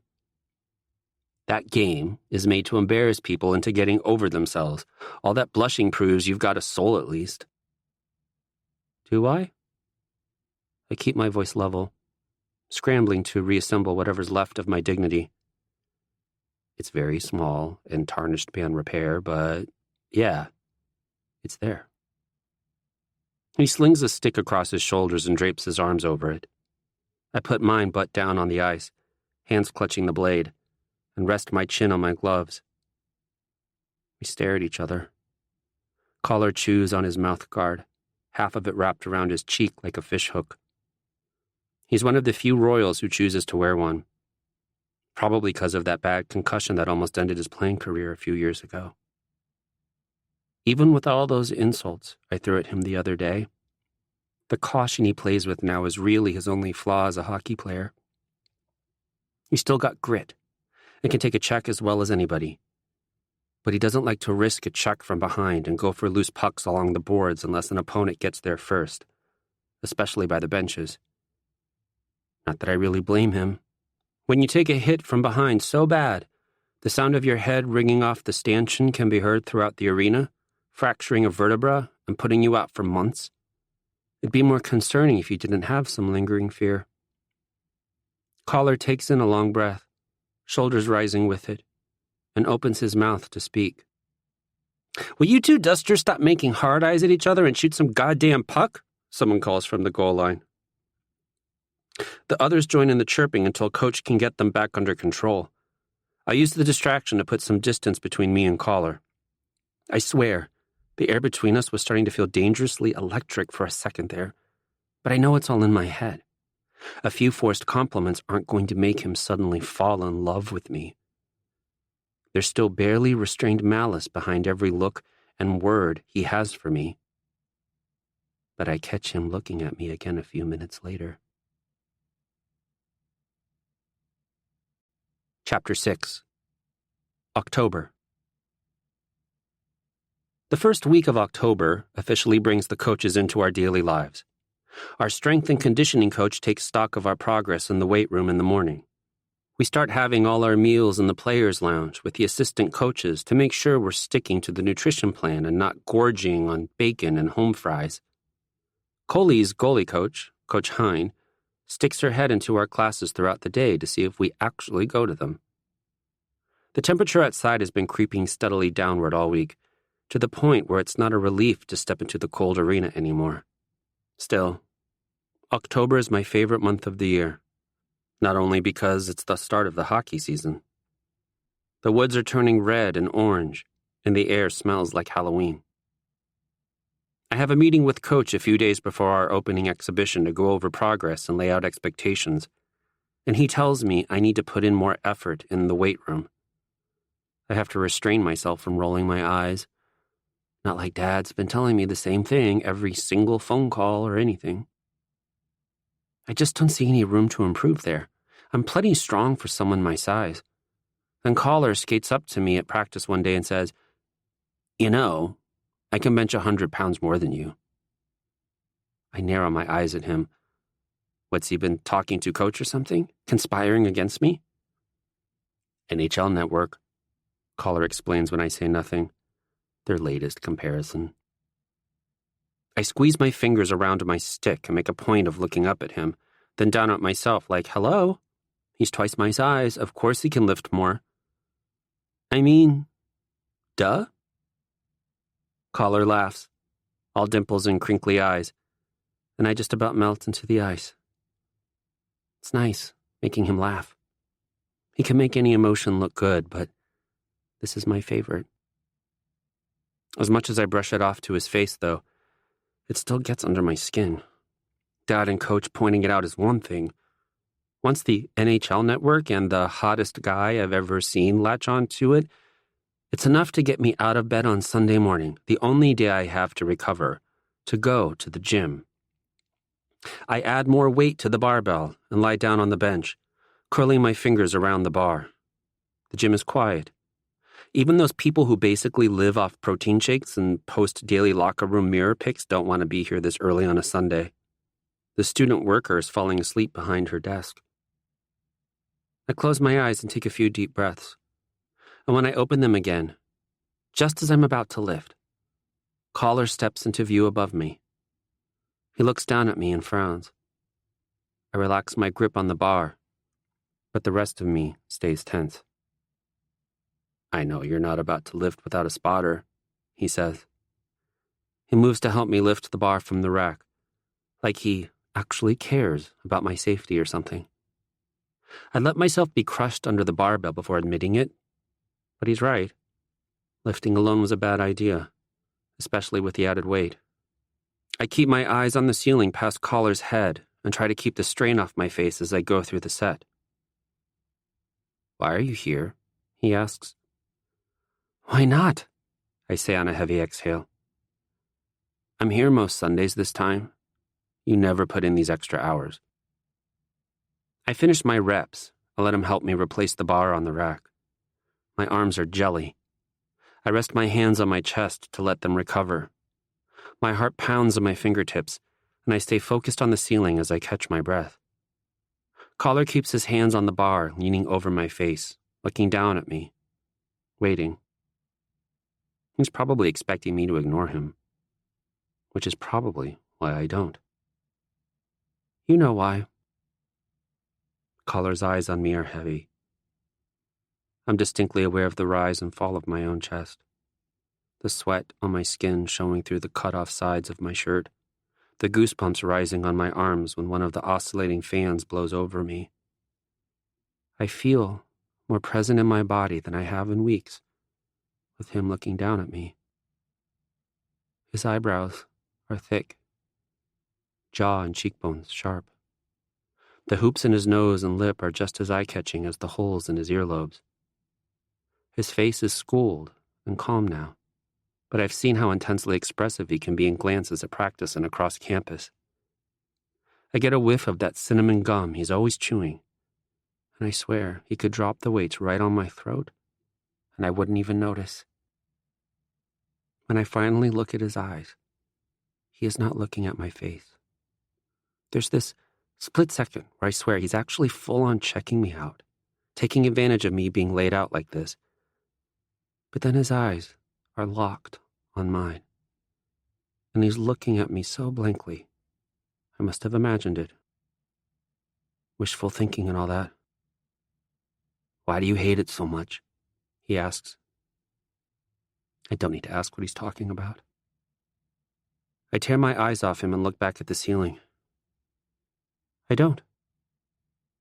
Even in my periphery, I see his face change, soften into something almost like understanding. Like for a second he realizes I'm not just some asshole taking his glory from him without earning it. "Media's gonna get a riot out of us on a line together," he says, standing up straight to spot my next lift. He waits till I'm too busy with the weights to respond, to add, "First time someone tries to give you credit for my success, I'm putting you on blast." I can't focus at study hall that afternoon. I sit at my carrel scribbling lazy circles in the margins of my Italian homework. I took it for an easy A while brushing up on my mother's first language, but it's bad for my attention span. Especially with the exhibition in a couple days. The moment of truth. A sneak peek at the season that will make or break me when it comes time for the draft. I hold my head up with an elbow on the desk and start scribbling furiously on my homework. It doesn't matter how ruined the paper is. I'm never going to be able to focus enough to finish it. One of the boys snickers, most definitely not at his homework, and Zero yells at him, "Working hard or hardly working?" I sigh and open my laptop to pull up the NHL's prospect rankings. I'm still at the top of North American skaters, with Collar right under me. Number 3 is a guy named Alex Nakamoto. His position is pretty much secure, but below that, guys are always shifting. I click on height to sort the list tallest to shortest, and now I'm dead last. The next shortest guy is 5'8", and he's ranked in the 200s. The shortest European skater is 5'9". I don't know why I do this to myself. My phone lights up on my desk, silenced to avoid Zero's wrath. I squint at the notification that pops up, because there's no way I'm seeing that right. A message from Jason Caulfield. "Jason, let's try to find some common ground, Terzo." I swallow hard, resting my head on my arm on the desk and holding my phone in my free hand. I could ignore it, should ignore it. I'm supposed to be doing my homework, keeping myself eligible to play. But apparently, I'm a masochist. "Mickey." "Why?" "Jason." "So we don't kill each other before draft day?" "Mickey." "Pretty sure competing for top pick is common ground enough." "Jason." "Outside of hockey." "Mickey." "Zero and Covey put you up to this?" "Jason." "Maybe. Zero said coach threatened his captaincy if he couldn't get us to get along." "Mickey." "Dramatic." "Jason." "His job to bond the team." "Mickey." "I didn't think there was still a problem after that party." "Jason." "He wants to be sure, I guess." I close my eyes and take a deep breath. At least talking to someone will pass the time until study hall ends. Even if that someone is Collar. "Mickey." "Ugh. Fine." "Jason." "K, so Favorite band? Mickey. Tragically hip. Jason, are you kidding me? You hate hockey, but your fave band is the Hip. My eyes narrow.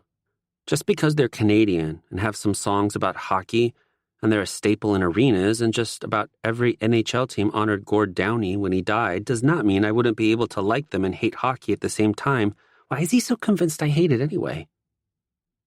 That would take too long to type out. So I just say, Mickey, I told you I don't hate hockey.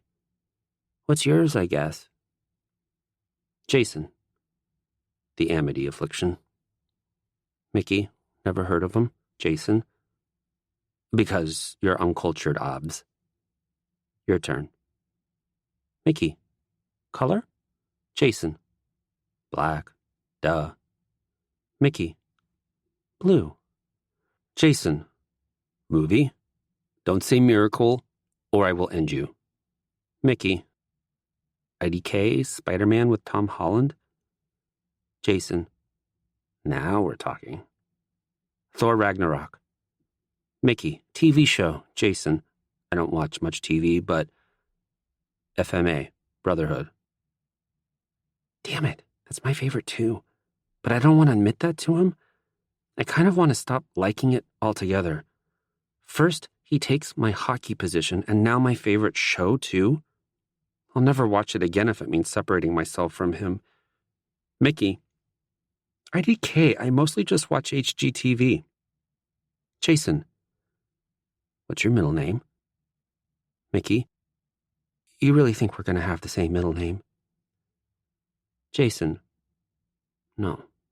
Just curious. Mine's Daniel. Mickey. Liam. Jason. That the same as the Mickeys before you? Mickey. Yeah. Jason. Damn. Individuality is really frowned upon for you James men, huh? Mickey. You think?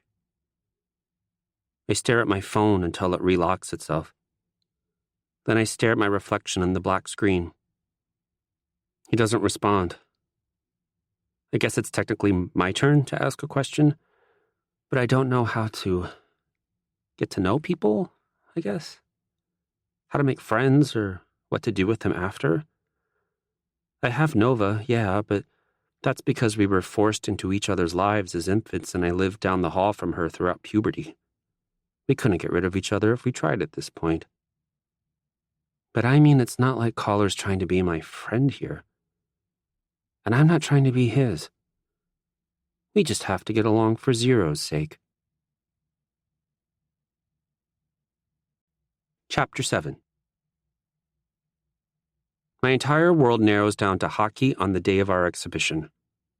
My body carries me to classes and gets me to the rink and puts me on the bus to Ontario for my first college hockey game. But my head plays no part in any of it, only coming alive when I step onto the ice in my black and purple uniform. Heartland across my chest above a crown. James III across my shoulders over the number 17. It's just another hockey game. It doesn't even count towards stats. I just have to play my game and everything will be fine. It's a mantra I repeat to myself through the warm-ups, all the way to puck drop to keep myself calm. Every time I catch a glimpse of Caller, sharing my ice and uniform, I have to start over. The real hockey media isn't going to bother with an exhibition, but some student-looking reporter with a Mustang's mic pulls me aside in the hall outside the visitors' locker room after a scoreless first period. My hair is slicked with water and sweat that drips from my chin and stings my lips and burns my eyes. But they stick a camera in my face and start rattling off questions, like they expect it to be second nature to me. Most of the Royals keep walking by like this is normal, but Caller and Zero both pause behind the camera guy. Caller looks about as irritated as he always does when I get special attention. But Zero crosses his arms and watches me closely as I assure the kid, with the mic, that 20 minutes of hockey isn't going to determine the entire outcome of our season. The rest of the questions are easy to answer with minimal brain power, and after a while, I realize I've been staring over the camera guy's shoulder as I speak. Right at Caller, I blink back into focus, and he smirks at me, raises one eyebrow. I clear my throat and look back at the interviewer right as he tilts the mic back in my direction. Sorry? I say. What was that? He fumbles for a second before taking a breath and starting over. Analysts have been saying recently that Jason Caulfield's stock has been rising. Does that make you feel threatened at all? My face twitches. I see collar shift out of the corner of my eye, but I refuse to look at him. I don't want to see how smug that made him. Of course not, I say slowly, shrugging a shoulder. He's a great hockey player, and whatever team gets him first or second will be super lucky. It doesn't matter what order we're drafted in. He's my teammate. All that matters is how we work together on the ice. Collar's laugh draws my attention back to him just as he and Zero step up around the camera guy. Zero grabs my jersey and starts pulling me away. What does matter is that you're missing Coach's intermission speech, he says. The student reporter is too caught off guard to say anything. Zero leads us the rest of the way to the locker room, and Collar crowds against me as the door closes behind us. I can feel him against my back, hovering over my shoulder as he says, I'm a great hockey player, huh? I roll my eyes, even as my heart clenches with his voice almost right in my ear. Gotta play nice for the cameras. He laughs again. Sometimes I can't tell if he's mocking me or if he just really enjoys seeing me get taken down a notch. Probably both. Nice of you three to join us, Coach says as I sink into my borrowed stall. I don't respond, keeping my eyes on the whiteboard he's used to draw up a new play. Wannabe sports reporter was attempting to render him comatose, Zero says, motioning to the muted TV on the far wall playing a delay of the interview. I hardly recognize myself on the screen. The flush in my cheeks from almost 10 minutes of ice time can't hide the sick dullness of the rest of me. The dark bags under my eyes, the hollowness in my cheeks. I watch myself bullshit my way through the questions, and I have no idea how no one else has caught on all these years. My mask is nowhere near as good as I thought it was. I take in every one of Coach's words, and I know I'll be able to pick up the new play when I step on the ice. But I don't exactly pay attention. My heartbeat is a too fast flutter, breaths too shallow to fill my lungs. Sweat pools in the fingertips of my gloves until I pull them off and wipe my hands on my soaked jersey. Does that make you feel threatened? I close my eyes. Of course it makes me feel threatened. I've only been told I'd be the top pick since the day I was born. It's like whatever comes of my career after that day doesn't matter as long as I'm picked first, just like Dad and Grandpa. How am I supposed to play normally on the same line with the guy who has a good chance of taking away everything I worked for? The thing I was literally made for. Every pass I send him has a chance of ruining my life. I open my eyes to find Collar looking right at me. He doesn't turn away when I catch him staring, just tilts his head and lowers his eyebrows. I don't know what he thinks he's seeing. We watch each other, Collar solid and calm and me struggling to keep it together, until our teammates jostle us to our feet for a cheer before heading back to the ice. I score once in our 3-0 win, but my celly's nothing more than a sigh of relief toward the rafters. Doesn't matter that Collar has the assist. My heart surges when my phone lights up on the bus ride home and plummets when I see it's Delilah in the group chat. I don't know why I expected it to be Collar. Delilah's message is just a string of exclamation points and emojis and I'm screaming in the preview. I sigh as I open it. She sent an article with a picture of some old dude in a suit smiling, the headline only showing former NHL All-Star before it runs out of space. It takes me a second to make the connection between that cutoff statement and Delilah's excitement, because I honestly never thought I'd see the day. I click the link, and sure enough, it's an article about a retired NHL player named Aaron Johansson coming out as gay. He talks about hockey's macho culture, the rampant homophobia, the fear. He's been retired for more than 20 years and is just now comfortable coming out to the public because of people like Harrison Brown, Jessica Plack, Yannick Duplessis. I don't bother with the comments. I'm sure there are plenty of people screaming their support like Delilah, but there's always going to be the trolls. I'm not that much of a masochist. I skimmed through the article again, waiting to feel something, some kind of camaraderie, relief, excitement, hope. I exit back to the group chat as my sister's comments flood in, all of them saying how awesome it is. I should be agreeing. I should be living. Instead, I say, Mickey, talk to me when an active player comes out. Yeah, it's nice we got something, but I want more. I don't want to be the guy to find out firsthand if the NHL means it when they say hockey is for everyone. I'm no pioneer. I'm not brave enough. I've heard the way some people on campus talk about Sid and Kareem, very obviously and openly bisexual. But people act like Bailey's some kind of, voyeur in their relationship. Like their attraction to each other nullifies their attraction to her. If you're a guy, then you're into guys. That's all people see. All 5 of my sisters see my message, but the steady stream of replies dies instantly. After a few seconds, it shows Delilah typing, then stopping, then typing again, and stopping. She doesn't actually send anything for a few minutes. Delilah, can you not with the hetero hot takes? Let me have this.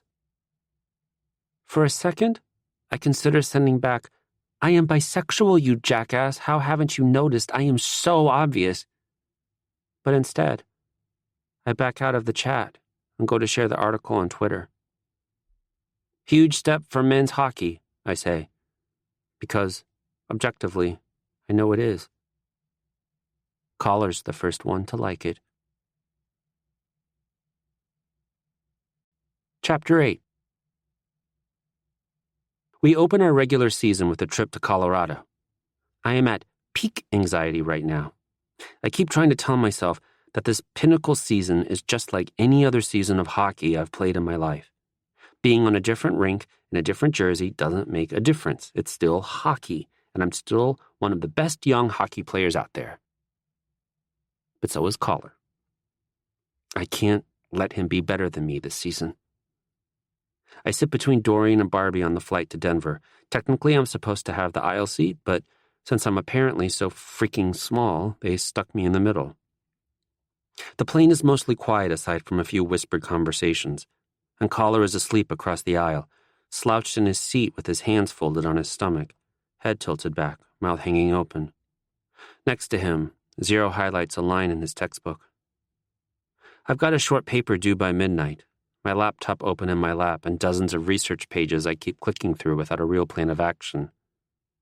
Dorian is fidgeting beside me, drumming on his knees, raising the shade to peek out the window for a second before closing it again. He cracks his knuckles and goes back to drumming and tapping his foot. It's extremely distracting. I manage 2 painful, probably incoherent paragraphs before he pulls his headphones down around his neck and says, "You ever been to a concert?" I shake my head. "We're going to see these guys in a couple of weeks." Dorian holds his headphones out to me. I look at him skeptically. "Come on, they're good." He yanks up the leg of his joggers, the same black with Royals hockey written down the leg in purple the rest of us are wearing, and twists to show me the black tattoo on his calf, a bomb with a flower in place of the wick. "They got a song called Flower Bomb, so..."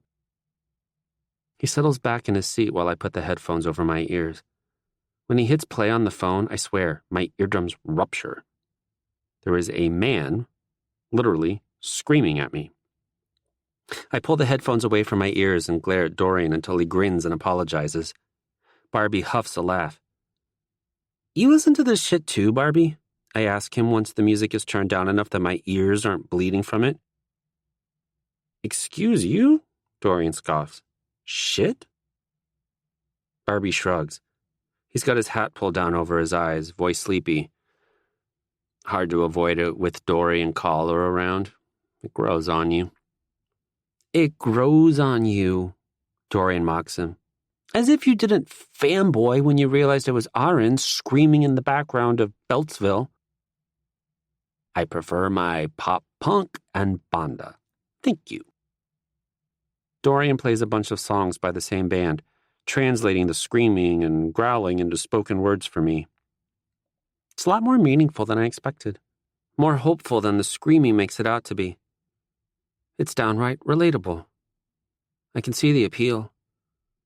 The delivery might take some getting used to, but I mean, people who look like they listen to this kind of music are my type. All those piercings and tattoos, so might as well give it a chance. The screamer Joel? He writes the lyrics, Dorian explains. He's got depression and anxiety, so he puts all that into the music. My stomach flips. No wonder it felt so meaningful. I clear my throat and take off Dorian's headphones. So, you want to go see him with us? Who's all going? I ask, voice a little rough. Me, Barbie, Collar, Zero, Covey. He counts them off on his fingers. Your sister and her girlfriend might be coming too, but I guess that depends on how much work Jade gets done on some project she's got. Okay, I say, and immediately regret it. Hanging out with Dorian and Barbie is one thing.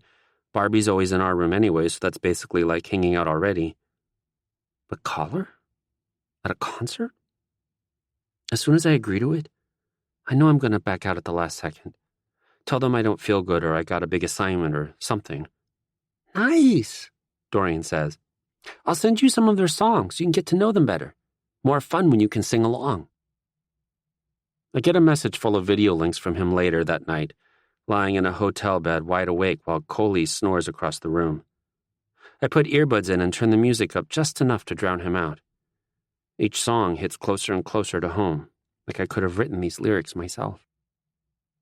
I take a cold shower to wake myself up in the morning, but my eyes still hurt, and nothing I do gets rid of that grimy, sleepless feeling around them. You look rough, bro, Dorian tells me when we meet the team downstairs for breakfast. I shrug, pouring myself a cup of complimentary coffee. Ever since Delilah started bringing me iced coffees every math class, I've started relying on it to function. At least I've developed a taste for it because I desperately need it now. Coley's snoring, I say, even though it had a lot more to do with the music. Dorian grimaces. The upperclassmen warned us about it. Covey survives rooming with him at the hockey house because he'd probably sleep through the apocalypse and make it all the way to his first class before realizing something was wrong. I'm used to running on little sleep, but this is extreme. I take out my phone on the bus to the rival campus. Nova posted a picture of herself barefaced, red around the eyes, acne scars visible, an angry-looking pimple in the crease of her nose, messy hair cut to her chin. Next to her, a picture of her all made up and flawless with her waist-length extensions in. She captioned it, "Nothing is real," and she's got thousands of people commenting, thanking her for the transparency and saying she's equally beautiful in both. They're right, obviously, but it's my job to keep her humble. Mickey, you look like a swamp hag. Nova, damn it. I was going for more of a banshee kind of vibe. As awful as the day has started, as miserable as I feel, it still makes me smile, even just a little. You been hiding a girlfriend from us, Terzo? Zero asks from behind me, leaning over the back of my seat to creep on my phone. I click out of the messages reflexively, like I've been caught looking at something dirty. Not my girlfriend, I mutter, but it's lost in Zero's shout of, Nova? Nova Winter? Terzo! What's your deal? Covey asks beside him. This asshole's literally texting Nova Winter. I lived with her, I try to remind them. I figured it was common knowledge I stayed with the Vinters after my family left for Raleigh, but the whole team's yelling about it now. I roll my eyes and sink low in my seat, unlocking my phone again. Mickey, thanks a lot. You sent my team into a frenzy. Nova, watch them have the best game of their lives. When we get off the bus to head into the arena, the boys make me take a selfie with them in our suits to send back to her. Dorian and Covey smiling on one side of me, Zero making what he probably thinks is a seductive face on the other side, and Barbie towering over me from behind, looking slightly less bored than usual with one side of his mouth turned up. Nova, who's the tall one? Mickey, they're all tall to me. Nova, Mickey. Mickey. Barbie. Nova. We make it to the locker room before she can add anything else. I shove my phone into my duffel bag and start getting ready for the game. We're up against a brute of a team. I've got this same massive blue liner on me all game, straight up trying to kill me with the way he throws his weight into his checks and toes the line with what should have been 1,000 slashing and holding penalties. It's annoying, but I don't let him instigate me into retaliation. I've never been one to sit in the penalty box. Halfway through the second half, Covey dumps the puck along the half-boards and I pick it up behind the net, turning away a check before passing it along to Zero. I make my way to the top of the goal crease, screening the goalie and fighting for position with the aggressive defensiveman. Collar slides to the point, taking Covey's place. I see the one-timer coming as soon as Zero makes the pass. As Collar winds up, I shove my hip hard into my defender, turning my body and reaching out with my stick. The puck tips off my blade and rings off the pipe on its way into the net. The goal light flashes red, and my teammates crowd me against the boards to give out fist bumps and helmet pats. The blue liner doesn't take it well. Next time we're on the ice together, he gets the blade of his stick shoved into the holder of my skate blade as I'm crashing in on his goalie. He pulls my legs out from under me, sending me sprawling. I hit the ice forearms first, and the rest of me follows so hard, it knocks the breath out of me. I slide headfirst into the goalie's pads, tripping him so he falls right onto my back. For a second, with his weight on me, unable to breathe, I swear my back's broken, and I'm dying. Whistles blow and guys are shouting, and the goalie's pads push harder into me as he struggles back to his feet. The asshole blue liner gets banished to the box, and I'm stuck on the bench for the power play as the trainer fusses over me.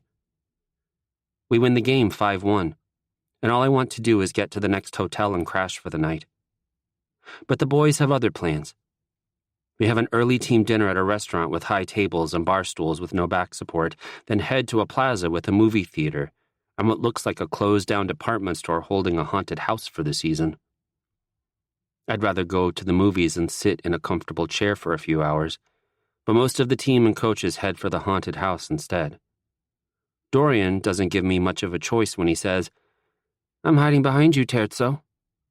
The monsters will probably be more scared of your glare than you are of them." He's not wrong about the last point, at least. I've never scared easily. And when I do get scared, I don't scream or jump, just kind of freeze up. I might look unfazed, but that lack of a fight or flight response would get me killed first in any horror movie situation. They try to put me up front, but Collar argues against it because apparently I'm so short, they just end up trampling me. So he takes the lead while Dorian stretches out my Royals hockey zip-up, choking me with the collar of it and hunching over to bury his face in my neck before we've even run into an actor. The most startling things that happen are when Barbie full-on screams bloody murder from the back, and when Collar reaches behind himself to grab at me as a little girl in a tattered, bloody dress comes shambling out of the darkness ahead of us. His hand around mine sends my heart lurching more than any jump scare the place could throw at me. Is it legal to have an actual child working one of these things? Out of all the zombies and killers and demons this place has thrown in front of us, this is what finally gets him? Does he even realize he is holding my hand right now? He doesn't let go the rest of the way through the house. I hold my body so tensely that by the time we come out of it, I'm positive I've tripled whatever damage that goalie did to my back. It feels like pins are being shoved between all my vertebrae. As soon as we step out into the crowd, Collar lets go of me and puts at least 3 steps between us. I rub my hands together, trying to get rid of the feeling of his hand on me. Dorian doesn't loosen his grip on my jacket until we're out in the open middle of the building, away from the house and actors terrorizing the people still in line. He tries to smooth it out for me, but at this point, it'd probably need a full-on dry cleaning service to fix it. Dorian and Barbie talk in Spanish behind me on our way to meet up with the rest of the team, and even though I only understand a few words here and there, mostly the bad ones, I get the feeling they're making fun of each other's reactions. They didn't notice Collar's death grip, and he seems ready to pretend it never happened. I step up to Coach Hine in the lobby of the hotel with her hat full of paper slips and reach in. Anyone but Collar. Please, for the love of God, anyone but Collar. I'd even take Coley snoring over the awkwardness that would be sharing a room with Jason Caulfield. I unfold a little slip of paper, and written there in Coach Hine's looping handwriting is, Caulfield. Why does the universe hate me? One of the assistant coaches hands me a room key, and I look over to find Collar already looking at me. Anxious heat creeps up my spine, and I jerk my head toward the elevator, flashing him the paper before shoving it into my pocket. I can feel his presence at my back, hear him breathing next to me on the elevator to the 4th floor. My heart throbs as I unlock our door. Stepping into a hotel room with him feels like crossing into uncharted territory, and I am being absolutely ridiculous. I've shared hotel rooms, even beds, with plenty of teammates before. There's absolutely nothing different or special about this. I need to stretch out my back, get it to crack or something, and relax enough to fall asleep so I'm ready for tomorrow's game. But I can't do any of those things when I'm so hyper-aware of Collar's movements through the room. Even he seems tense, practically tiptoeing as he gets ready for bed, like he's trying not to draw my attention, which is weird because usually he fills every space he occupies like he owns it. It doesn't work anyway, because he has my full attention, even if I keep my head down as I get my toothbrush out of my duffel bag. I have to squeeze past him on my way to the bathroom, our chests inches apart, both of us holding our breath and leaning away with our heads turned. I brush my teeth slowly, glancing toward the door every few seconds, as if he's gonna burst in here at any moment and shove me up onto the counter and make out with me and my mouth full of toothpaste. My face burns, and my stomach flips at just the idea of it.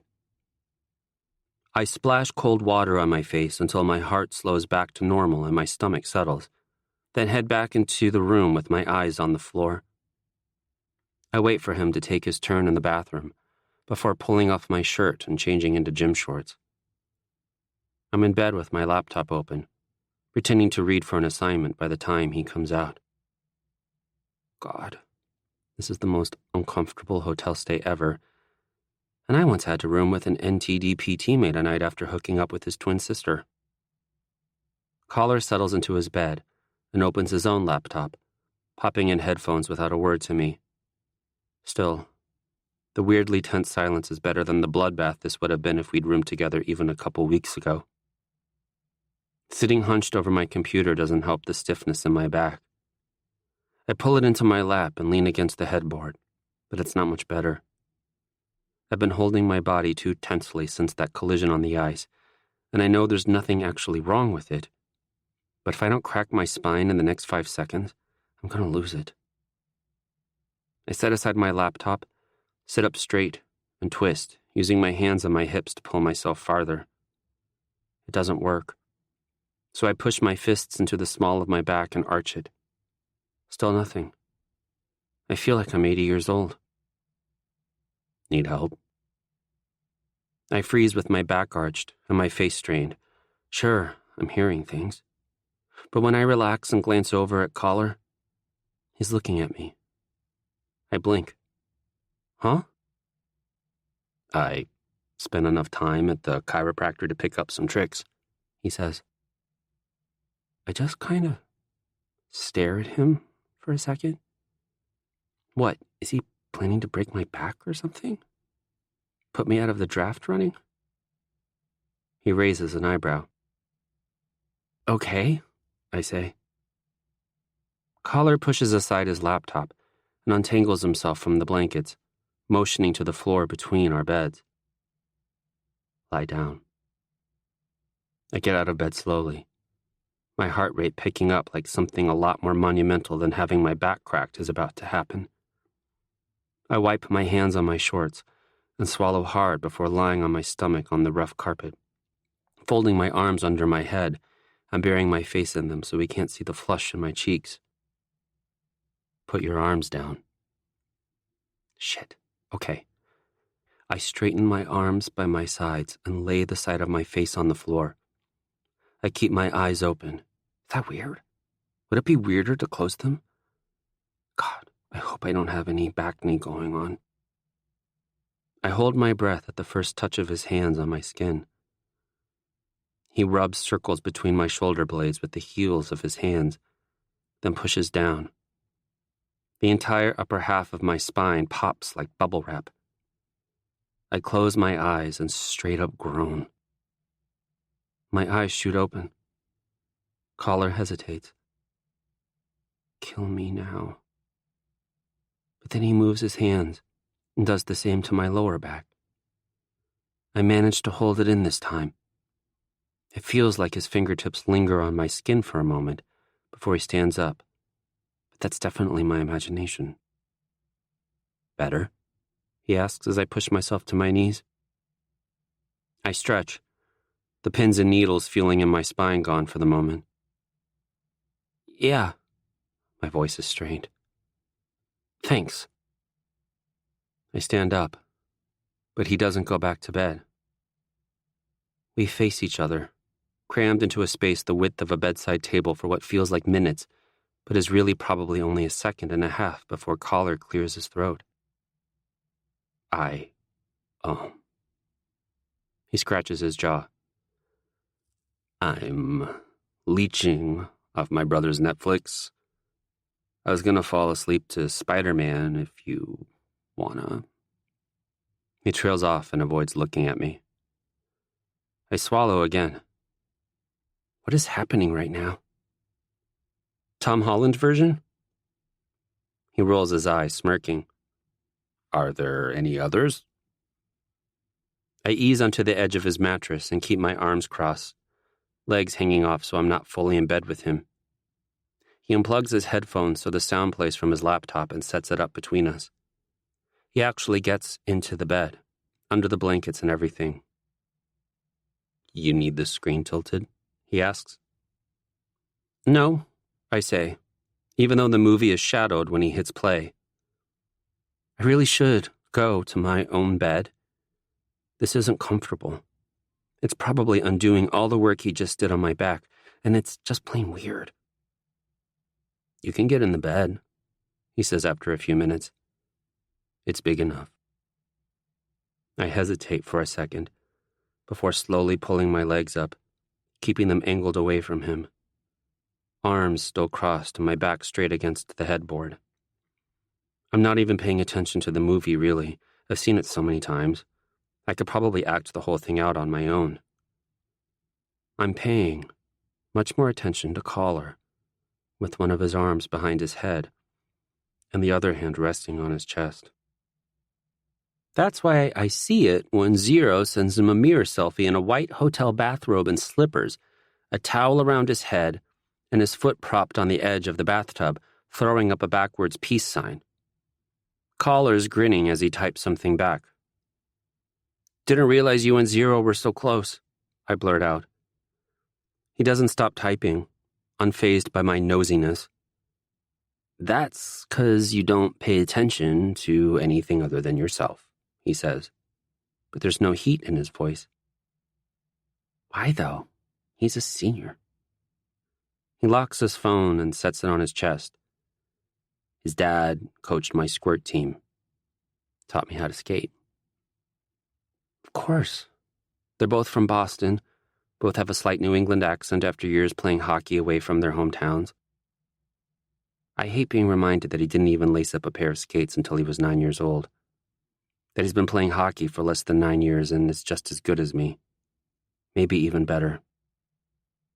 I don't know if it's a hatred or jealousy or a little of both clawing into my chest, but I do my best to bury it. Did you come here 'cause of him? I ask, forcing myself not to shut down while we're making progress in tolerance. There's this long beat of silence between us. His breath sounds shallow. On the screen, Tom Holland's Spider-Man is giving an awkward speech at his aunt's shelter. For a second, I'm afraid I crossed some kind of line and Collar's not going to say anything else the rest of the night. He swallows thickly, like he's preparing himself for something. I got over my crush a long time ago, if that's what you're asking, he says quietly. He holds his voice in the back of his throat as he adds, Mr. Cicero's like my second dad. When I told him I got scouted by Heartland, he basically wrote a thesis on why I should come here. Number one reason was 0. Mr. Cicero thought it'd be easier if we were on the same team, so he didn't have to travel all over the place to see us play. I hear his words, but my brain keeps short-circuiting, replaying that first sentence over and over again. Crush. Collar had a crush on 0. I mean, it could be nothing. Straight girls have their girl crushes. What's to say a straight dude can't have a dude crush? Collar's done talking, but I have nothing to say in response. I stare at the computer screen without really seeing it. I'm thinking way too much into this. Collar is my sworn enemy and would never reveal something to me that could hurt his chances of taking away my spot. This awkward silence grows between us, to the point where I could cry with relief when my phone vibrates in the pocket of my shorts. It's a notification about the picture I sent to Nova hours ago. I open my messages with her and say, Mickey, did you really just screenshot that? Nova, eye candy purposes. Mickey, I could just, give him your number. He's a lot like me, though I feel like just a lot taller and a little less grouchy. Nova, you realize I love you, right? So being like you isn't necessarily a turnoff. But yes, please, slip me his number. I'm sending over Barbie's number when Collar says, I can't believe you're on texting terms with Nova Vinter. I frown at my phone. I'm not about to explain my history with Nova again. Instead, I turn it on him.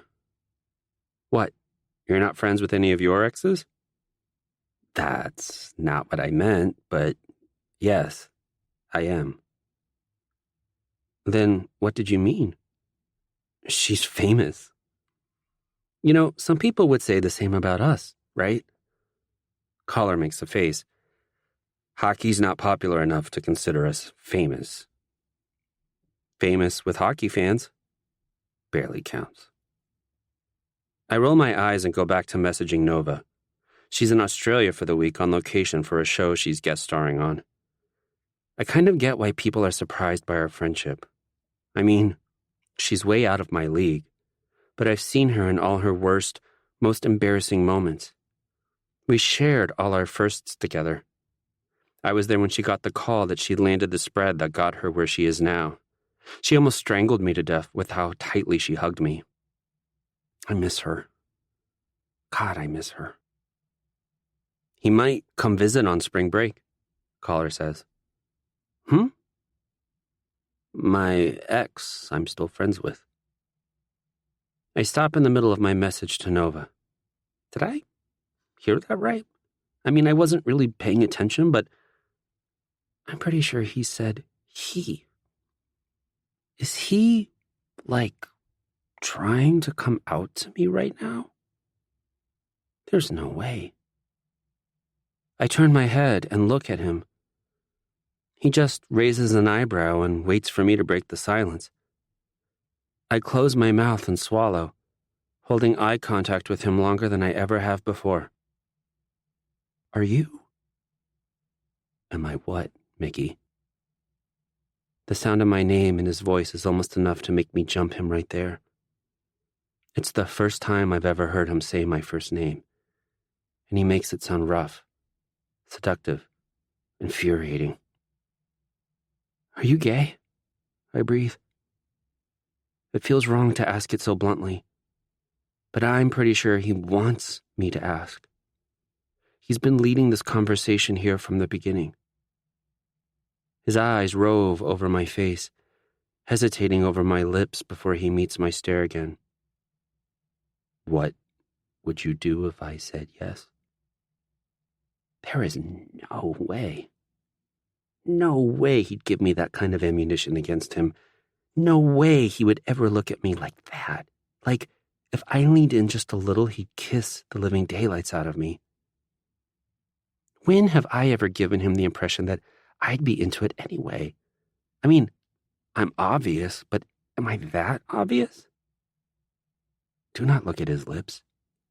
For the love of God, Mickey, do not look at his lips. I look at his lips, parted slightly, just waiting for me. I bite my own lip and look back up at his eyes. He's still watching me, waiting for an answer. Imagine allowing myself this. Someone in hockey who really knows me. Someone I can have fun with in between running myself ragged for this sport. But hockey's not the most welcoming environment for people who aren't straight white guys. I, at least, have one of those things protecting me. Collar's got neither. It would be a bad idea for both of us. I clear my throat and look away, back toward Tom Holland and Zendaya, a bisexual's dream. I can almost hear the tension between us snap. I mean, I say, my voice sounds too high. I wouldn't be weird about it, if that's what you're asking. My sister's gay, and Bailey's boyfriends are bi. I don't see his disappointment, but I hear it in the way he sighs, short and soft, like he's trying to hide it. I know, he says. Why do you think I felt safe telling you? It's a lie. It might be part of the reason, but it's not all of it. Jason Caulfield is into me. Maybe just as much as I am into him. Who would have thought? It's dangerous to let myself fall asleep in the same bed as him, but I do. We stay up too late, talking about Nova and his ex Jae-sung, and what it's like to stay friends after breaking up. I wake up facing him, the laptop open between us, screen dark. I check my phone to see it's just after 5 a.m, still an hour left to sleep. But I won't be able to fall back asleep now. Not in this room, this bed, next to him. I let myself look him over for a moment, the way he hasn't moved except to turn his face my way. One hand still on his stomach, the other behind his head, probably numb by now. I could have kissed him last night. I should have kissed him last night. With a sigh, I ease myself out of the bed to use the bathroom and take my laptop to the small table by the window. It's dinner time or something in Australia. Nova has to hear about this. Mickey. Hey, so, problem. Nova. Oh boy. Let me get my therapist glasses on. What's up? Mickey. Okay, so, Collar, Jason, remember him? Well, he's like totally into me. She starts typing and stops a few times before a message finally comes through. Nova. Sorry, but I'm failing to see the problem here. He's into you. You're into him. So do the thing. Mickey, Nova, you realize he's a hockey player, and my biggest competition, hello. Nova, still not seeing the problem, Mickey? How many times do I have to tell you? Let yourself have something that isn't hockey. Mickey, that would be easier if what I wanted wasn't a person who could ruin everything. Nova, you're being dramatic. Mickey, you're underestimating the power of the homophobe. It's not that I think Collar would out me. That would put him in the same position as me. But people have a way of finding these things out. I mean, look at Bailey and Delilah. Word about them got out because of assholes who posted their business online. My phone buzzes on the table, and a moment later Nova's picture pops up on a video call. I glance at Collar, still asleep, and head into the bathroom. Nova's in sunglasses and a bathing suit when I answer. I hear the faint crashing of waves in the background and the sound of people laughing. She's on a beach in Australia, and I'm instantly jealous. I'm going to need you to do something for me, Mickey, she says before I even have a chance to say hi. Okay, I say. Think about your happiness for 1 second. What would make you happy right this very moment? Don't think about the consequences or what could go wrong. Just think about what you want. I mean, it's not like I'm miserable right now. But you're also not happy. I'm never happy, Nova, I say. I poke at the bruises under my eyes in the mirror, permanent physical evidence of the years spent lying awake at night, staring at the walls, the ceiling, the insides of my eyelids. When it's real bad, I swear I look like a corpse, and people still don't realize what's going on. I guess I can't really blame them. Sometimes I even sit there and tell myself I am way too privileged to be depressed and that I need to suck it up. Nova adjusts her sunglasses, shoulders slouching, when she leans forward over her phone and looks down at me. What would help get you there? Doesn't have to be something huge, doesn't have to cure you of your depression here and now, just what would make it easier to handle? Out in the room, Collar's alarm goes off. I glance at the door. It would make me downright giddy if you were here on this beach with me, Nova adds. Or if I had a Loganberry in one hand and a Tim Hortons iced cap in the other. It can be small things like that. Nova is backlit by the sun, her pale skin turning pink. Laughter spikes in the background, and she glances up for a second before looking back down at me. I'd be happy if I were on that beach with her, too. I'd be happy to be on the ice without the weight of the draft hanging over me. I'd be happy to go out to lunch with all 5 of my sisters. I'd be happy to get an A in a class other than Italian this semester. The fact that I can think of things that would help is a good sign, right? If I was a lost cause, nothing would come to mind. I open my mouth to say as much, but before I can, there's a knock on the door. Terzo, Collar says, voice sleepily. You almost done?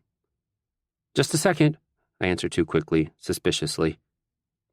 Nova puts a hand over her mouth for a second before waving it around excitedly and mouthing, "Is that him?" I nod, and she bounces on her heels, smiling wide. I'll let you go, she says quietly. She blows me a kiss, and the call ends. I sigh, taking another look in the mirror at my tired eyes before giving the bathroom to Collar. I'm getting dressed for breakfast when Nova messages me again. Nova, I want you to do one thing for yourself today. Promise me. We have the last game of this roadie today. Then we're on a plane back home tonight. Tomorrow, it's back to school, where midterms are coming up fast. But today, I think I can manage.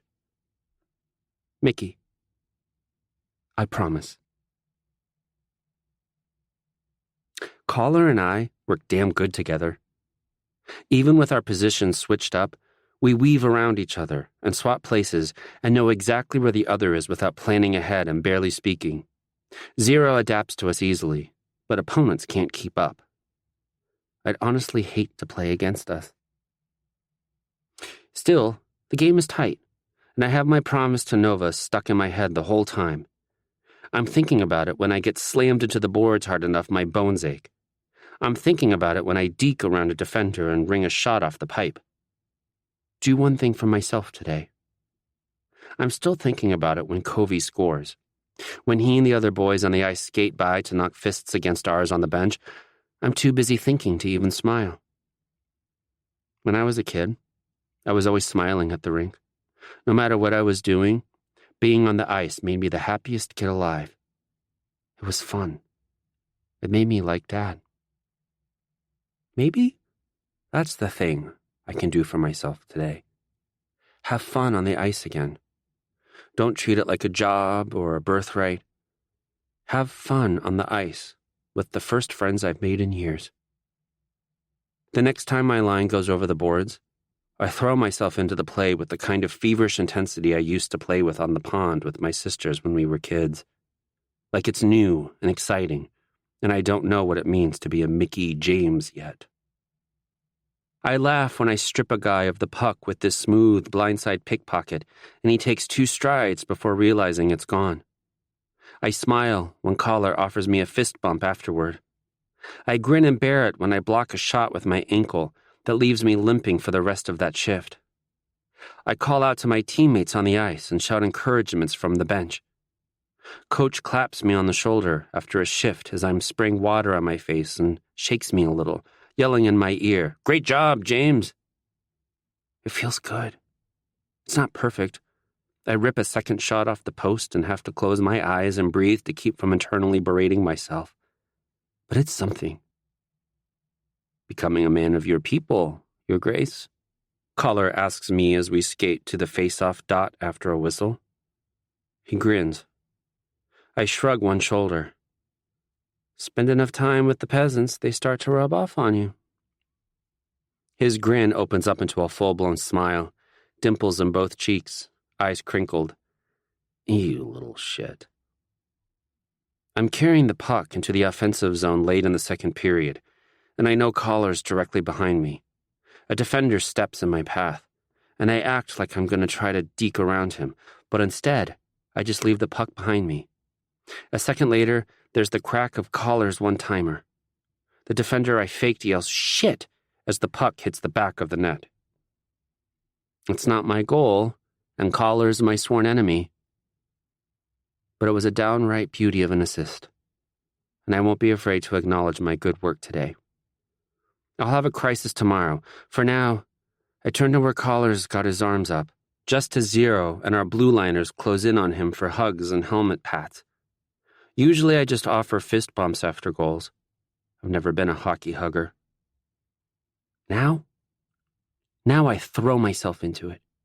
I jump to get my arms around Zero's and Collar's shoulders, pulling them down to my level as my skates hit the ice again. What the hell? Zero says, laughing. Atta boy, Terso! Collar doesn't say anything, but he smiles. And, I am so fucked. His smile has never been more beautiful than it is now. Shy and genuine, and at least in part because of me. Chapter 9. I've been feeling good lately. Collar and I aren't at each other's throats anymore. If anything, we're circling around each other, waiting to see who will make the first move. What is my life, right? The season started off great, 2-0, and I'm keeping pace with Delilah in points and trying real hard to have fun. It doesn't always work, but at least I'm not a robot on the ice all the time. Things have been good, which of course means the universe has to go and pull the rug out from under me. I've got my feet up on my chair in the tape room, hood up over my head, Dorian sitting to my left, and I'm content. Covey's going on about a shifty forward in our next opponent's arsenal when my phone vibrates in my pocket. I pull it out, keeping my focus on Covey until I can check the notification. There's a tagged tweet from the NHL network. I swipe the notification away without reading it and relock my phone just as one of the guys says, "Hey, look at our superstars." He motions to the muted TV behind the captains. There's an action shot of me in my USA gear opposite one of Collar when he played for the Gamblers. Below us is a graphic comparing our USHL stats. When it fades, it's replaced by two NHL Network analysts, Hugh and Alyssa, standing in front of blown-up green screen photos of me and Collar. Kill me. Someone unmutes the TV in the middle of Hugh saying, "Unique situation with the top two prospects sharing a college team. I'm curious to know how you think that will impact their draft stock, if at all, Alyssa." The thing about Alyssa? She's never been swayed by the whole Mickey James legacy. That's why she's my favorite analyst in hockey. She was on a segment about the future of USA hockey once, talking about the most exciting talent lined up for the next Winter Games, and she's the only one who gave Delilah the hype she deserves, while everyone else focused on the men's team. So I know she's going to tear me apart. I just wish it didn't have to be in front of the Royals. "Honestly, Hugh," she says. I brace myself. "I think we'll see Jason's value overtake Mickey's in the end." "Really now?" Hugh raises his eyebrows, pretending to be surprised, like this wasn't all planned in advance. "Why do you say that?" It's no secret that Mickey has been distant from his teams in the past. My heart drops right into my stomach and instantly starts dissolving. So that's where she's going with this. "Everyone has always given him the benefit of the doubt," she continues, "blamed it on team dynamics. Now that he's sharing a team with Caulfield, same players, same dynamic, there's no excuses to be made. It'll be clear that it's an issue of personality." I feel my chest caving in, sucked into the black hole opening where my heart was just a few seconds ago. "Harsh," Dorian says. I would expect a lot of chirping from the guys after a comment like that. But they're quiet, focused on the TV. "That's a very good point," Hugh says as the screen transitions to game footage. "They have similar stats. Mickey does have a slight edge, but he doesn't seem like much of a team player. Players with his skill are usually looked to as team leaders, but not Mickey," Alyssa says. Right on cue, a clip plays where my line mate scores a goal, and while the rest of the players on the ice gather for the celly, I skate past them to the bench without cracking the barest hint of a smile. I remember that game. It was the middle of a 3-week stretch where I spent every moment of free time lying in bed, staring at the wall. I ate nothing but canned soup and bread and butter, failed 2 major tests because I didn't even show up, almost got put in the hospital by my billet family, and felt absolutely nothing the whole time. In that moment, it barely even registered that a goal was scored. They just had to pick this out, didn't they? Every time I think about those 3 weeks, I can feel that emptiness opening up inside me again. On the TV, it switches over to Collar, grouped up with his team celebrating a win. His teammates looking to him for guidance during a stoppage in play. The captain's C on his Gambler's jersey at only 17 years old. All while Alyssa and Hugh talk about his leadership abilities and his overall passion for the game and how that makes him so much more valuable than me in the long run. I watch the whole thing unblinking until my eyes go blurry and I have to close them. The guys start up now. And even though I know there's shouting and laughter and everyone talking over one another, it's all muffled by the sound of my own breathing. Harsh and unsteady. I lower my head and press my fingers into my temples. It's so obvious. I'm so obvious. Why can't anyone see what's really going on? I love hockey. I do. I swear. My brain just doesn't let me show it or feel it, or... You okay, dude? Dorian's hushed voice cuts through my haze, making me flinch. He's turned toward me, leaning in close. The TV's muted again, and Zero and Covey have regathered everyone's attention. But I notice the sideways glances the boys keep shooting my way. I'm fine? My tongue feels sluggish, like it takes a whole minute to say 2 words. I mean, I wouldn't blame you if you weren't. Not easy to listen to a couple grown-ass adults tear apart your personality. I blink at him. He starts fidgeting when I don't say anything, just staring at him blankly. Not like they're wrong, I say, trying to make it less awkward for him. Judging by the way his jaw slackens, it didn't work. My phone vibrates again. Dorian looks down before I do, eyes going wide and a smile cracking through that sad look he'd been giving me. Your dad's calling, he says, all giddy and starstruck. My brain feels fuzzy. The phone buzzes 2 more times before I slowly stand and answer the call on my way out of the tape room. No one tries to stop me. Hello? My voice is miles away. I step out into the hallway where all the Royals alum, whoever did anything in the NHL or Olympics, are honored, including oversized murals of Dad and Grandpa as teenagers. Hey, Mick, Dad says. How are things going? How's the team? Fine. Just fine? Yeah. A long pause. Give me some details, bud, he says. Tell me about practices. You excited for your home opener this weekend? Sure. Another pause. How are you, adapting to the wing? His voice is strained, like he's desperately trying to hang on to the conversation. Okay. Coach Campbell knows the game. He wouldn't put you in a role he didn't think you could excel in. I know. Your mom and I are planning on coming out to a game next month. Oh, I say, a little more life coming into my voice. I slap a hand on my forehead and drag it down my face. Mom and Dad usually make it out to at least 1 game a season.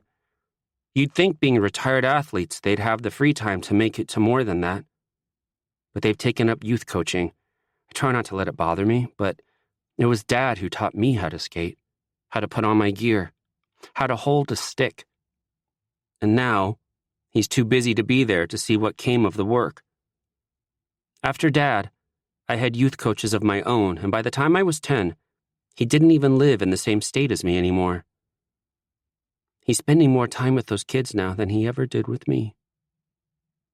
Still, the prospect of them coming out to see me play makes me feel like a kid again, eager to impress my parents, desperate for them to see me succeed.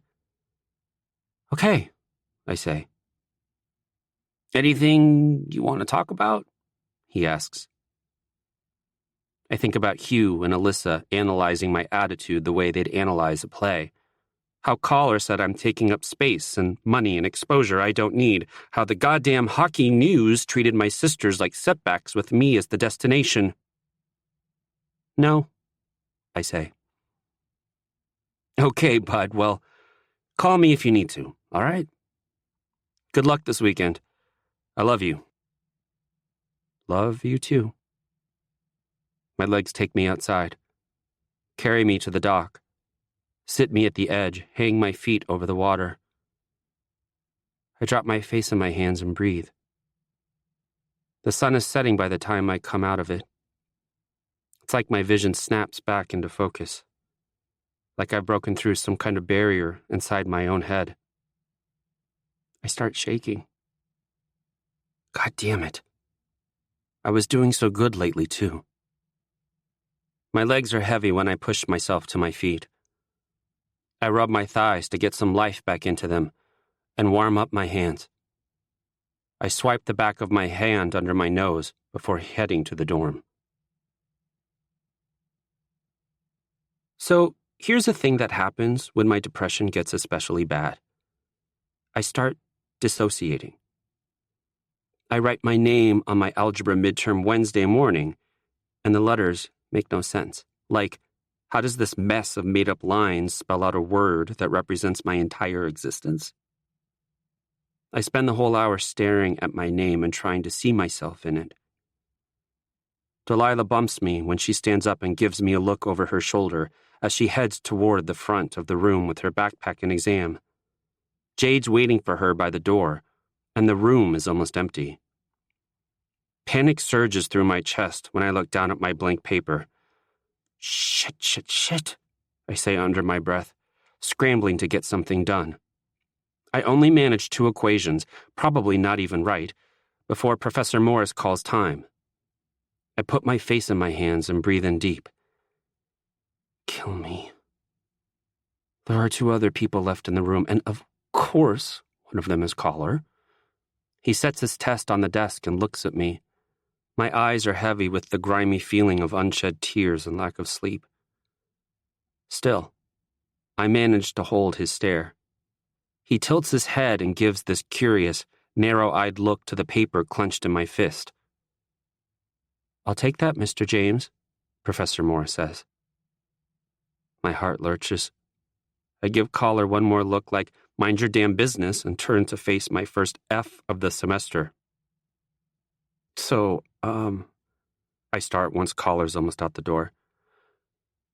I noticed a lot of staring, Professor Morris says when I don't continue. Not much writing.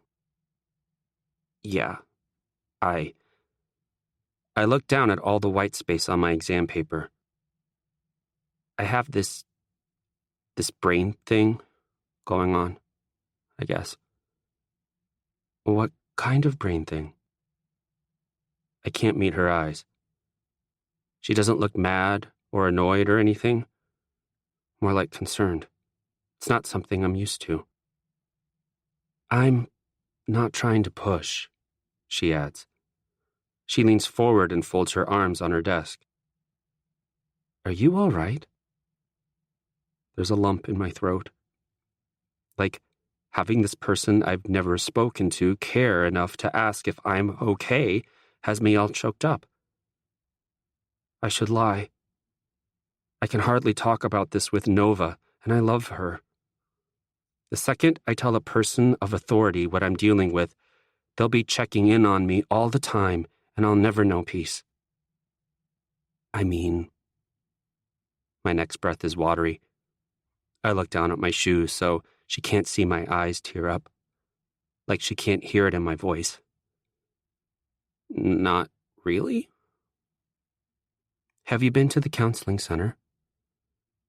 I shake my head. You should consider it.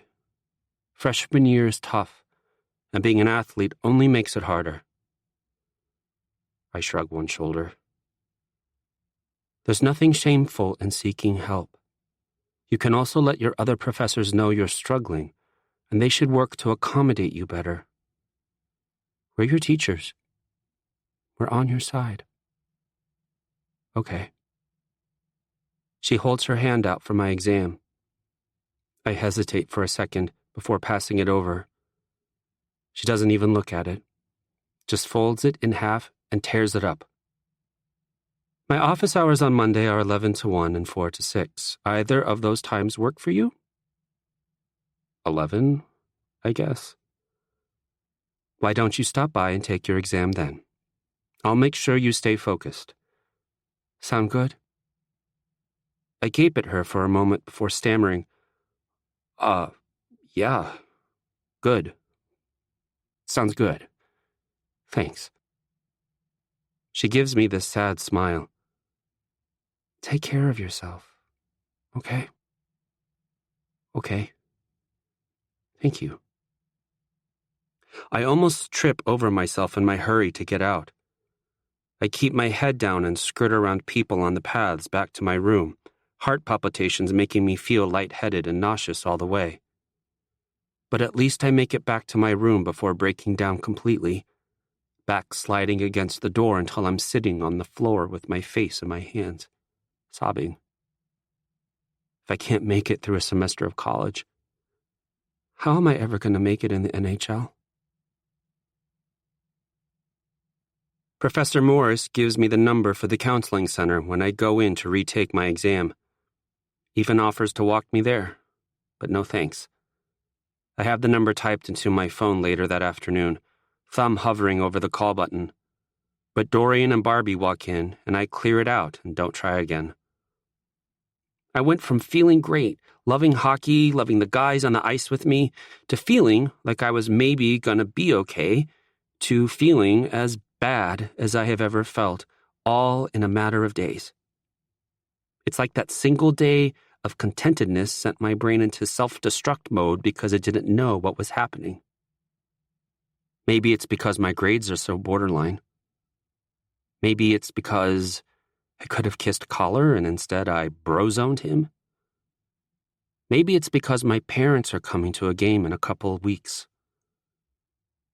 It was supposed to be just Mom and Dad, but then I mentioned it in a group video chat with my older sisters and they decided to crash it. I almost cried. I haven't seen them in so long, and I miss them so much, and this whole thing will be a lot easier to handle with them here. The game's being broadcast on ESPNU. NHL scouts will analyze every second of ice time. It should be an easy win, but the final score won't matter as much as my performance. Collar's only a few points behind me, with better defensive stats. I can't afford a single bad shift. I gotta take every chance to pad my stats, put flourish in my play, be the superstar everyone expects me to be. Pretend I'm not dead inside for 60 minutes. That's barely an exaggeration. Whenever I think of Alyssa and Hugh, or Dorian's relatable music, or Collar's face when he said, "What would you do if I said yes?" I just get so tired. I want to crawl in bed and not come out for 5 years. It's not even sadness. It's nothingness. Hockey is the most important thing in my life, besides my sisters and Nova. But when it gets like this, the only thing putting me on the ice is my anxiety, my fear of failure. Doesn't help when Professor Morris pulls me aside after class one day and asks if I ever contacted the counseling office. Pretty sure she knows I'm lying when I say, "Yeah, I got it figured out. Thanks." For the rest of the week, if I'm not in class or on the ice, I'm on my phone reading about depression and anxiety and trying to convince myself that I'm allowed to feel this way even with all the privileges I have, even though nothing really bad has ever happened to me. I survive our only game of the week on Friday. Even manage to put up a goal. But it's not fun like it was in Colorado. I feel 1,000 miles away from my teammates even in the middle of our celly huddle. I try to force myself out of it on Saturday, at least long enough to get some work done on a paper I have due on Monday. But I end up with my head in my hands, elbows on my desk, exhausted after a single sentence. I don't know how long I sit like that before the door opens on Dorian and Barbie, because it's always Dorian and Barbie. I don't remember the last time I saw them apart from each other, which doesn't make any sense with Dorian's science classes and Barbie's language classes on complete opposite sides of campus. "What are you doing?" Dorian asks, almost frantically, when he gets a look at me. I probably look pathetic, wallowing at my desk, shirtless and sweatpants with books and papers all over the place. "We gotta leave." I blink at him. What is he talking about? He flails his hands at me like that'll... Oh, wait. Concert. Right. He invited me to this concert. I don't remember agreeing to go. I practically deflate in my chair. Kill me. It's fun. Even Covey's coming, and he's into country music. Country, terzo. You get to shove people around and no one gets mad, Barbie offers. I don't know, I mumble. You don't have a choice, Dorian says, quickly changing his clothes. You're not rotting in this room for all eternity. Get up, get dressed, brush your hair, brush your damn teeth. You don't have to wear all black. We're not a cult. I don't want to go. But I also don't want to work on this paper or sit in my room or exist at all, really. So I guess it doesn't make a difference. I sigh heavily and push myself out of my chair to rummage for jeans in the pile of dirty clothes by my closet. It takes a minute to find a t-shirt that doesn't smell like it's been sitting on the floor for weeks, but Dorian still offers me his body spray anyway. I pull on my Royals hoodie and follow them out. "Why aren't you wearing that Amity shirt I got you?" Barbie asks when we hit the stairs. Dorian clicks his tongue and points a finger at him. "How many times I gotta tell you this, Barbs? Never wear a band's merch to their show. It makes you look thirsty." "Or like a fan." "Being there makes you look like a fan." From my place a few steps behind them, I watch Barbie turn his head to give Dorian an incredulous look. "I've seen a guy push his way to the stage just so he could flip the band off the whole time. We're bringing people to this show who are decidedly not fans. I don't think a shirt is a bad idea." "I wore that thing so much it has a hole in the armpit. You really think I didn't appreciate it?" Dorian says. Barbie hums like he's been appeased, and I feel completely empty inside. Delilah and Jade are waiting in the parking lot. Jade's wearing faded jeans instead of her usual leggings, and Delilah's typical dress is paired with a black beanie, denim jacket, knee-high socks, and combat boots. Her hair's this pastel kind of blue instead of the pink she's kept it all semester. "Your hair's gonna fall out," I mutter. Delilah rolls her eyes like she's already heard this 1,000 times. "It's not like I dye it every damn week." "Only because I bring up pictures of fried hair every time you want to," Jade says. Dorian makes a noise like bacon sizzling in a pan. Zero and Covey show up with Collar, and I shouldn't be surprised to see him because we're literally going to see his favorite band, but my heart still hesitates at the sight of him. I should have kissed him. He was smiling and laughing, walking up with Zero and Covey, but when he sees me, he bites his smile back a little, shoving his hands into the pockets of his jacket, not meeting my eyes. I haven't talked to him much outside of hockey this week. He's probably getting so many mixed signals from me he doesn't know what to think. I'm an asshole. I know what it's like, getting those vibes from a guy, taking a risk and giving them back only to be shut down. I know what it's like, and I did it to him anyway. Because of hockey. I look back toward the dorm. I shouldn't go to this concert and ruin his night. This is his music, his thing, and my presence will definitely only complicate things. "Mickey, hey," Delilah says. They're all heading toward Zero's SUV. "You're in the way back with us." She and Jade climb in before I have time to back out. Dorian and Barbie have already gotten in on the other side, leaving Collar waiting for me at the door. I look him right in the eye as I walk up to him, like he'll be able to see the truth in my stare. He doesn't look away, but his jaw clenches and he swallows hard. I climb into the back and reach to pull the seat up at the same time Collar does. We both hesitate, watching each other in this weird, gay standoff. Delilah and Jade are talking to each other, and Dorian's leaning between the front seats to connect his phone to the car's Bluetooth, and no one is paying any attention to us. So, when Collar finally makes the move, I put my hand right next to his, our skin touching as we pull the seat back. I feel like I'm in middle school, sharing incidental contact with Nova at the dinner table at her parents' house. Little touches that could be shrugged off as accidents if we were questioned. Collar sucks his lips into his mouth as he climbs into the car, not looking at me. But I see the smile fighting to pull through. I've never been to a concert before. As soon as I step into the venue, nothing feels real anymore. And I don't mean that in a dissociation kind of way either. More like a highway rest stop in the middle of the night or a quiet, empty arena with the lights dimmed. It's dark, humid, and a little claustrophobic. There's no music yet, Just the heavy, vaguely creepy hum of ambient noise through the speakers as some people crowd the bar and others head for the stage. Zero and Covey are the only ones old enough to drink, and they ditch us as soon as we make it inside.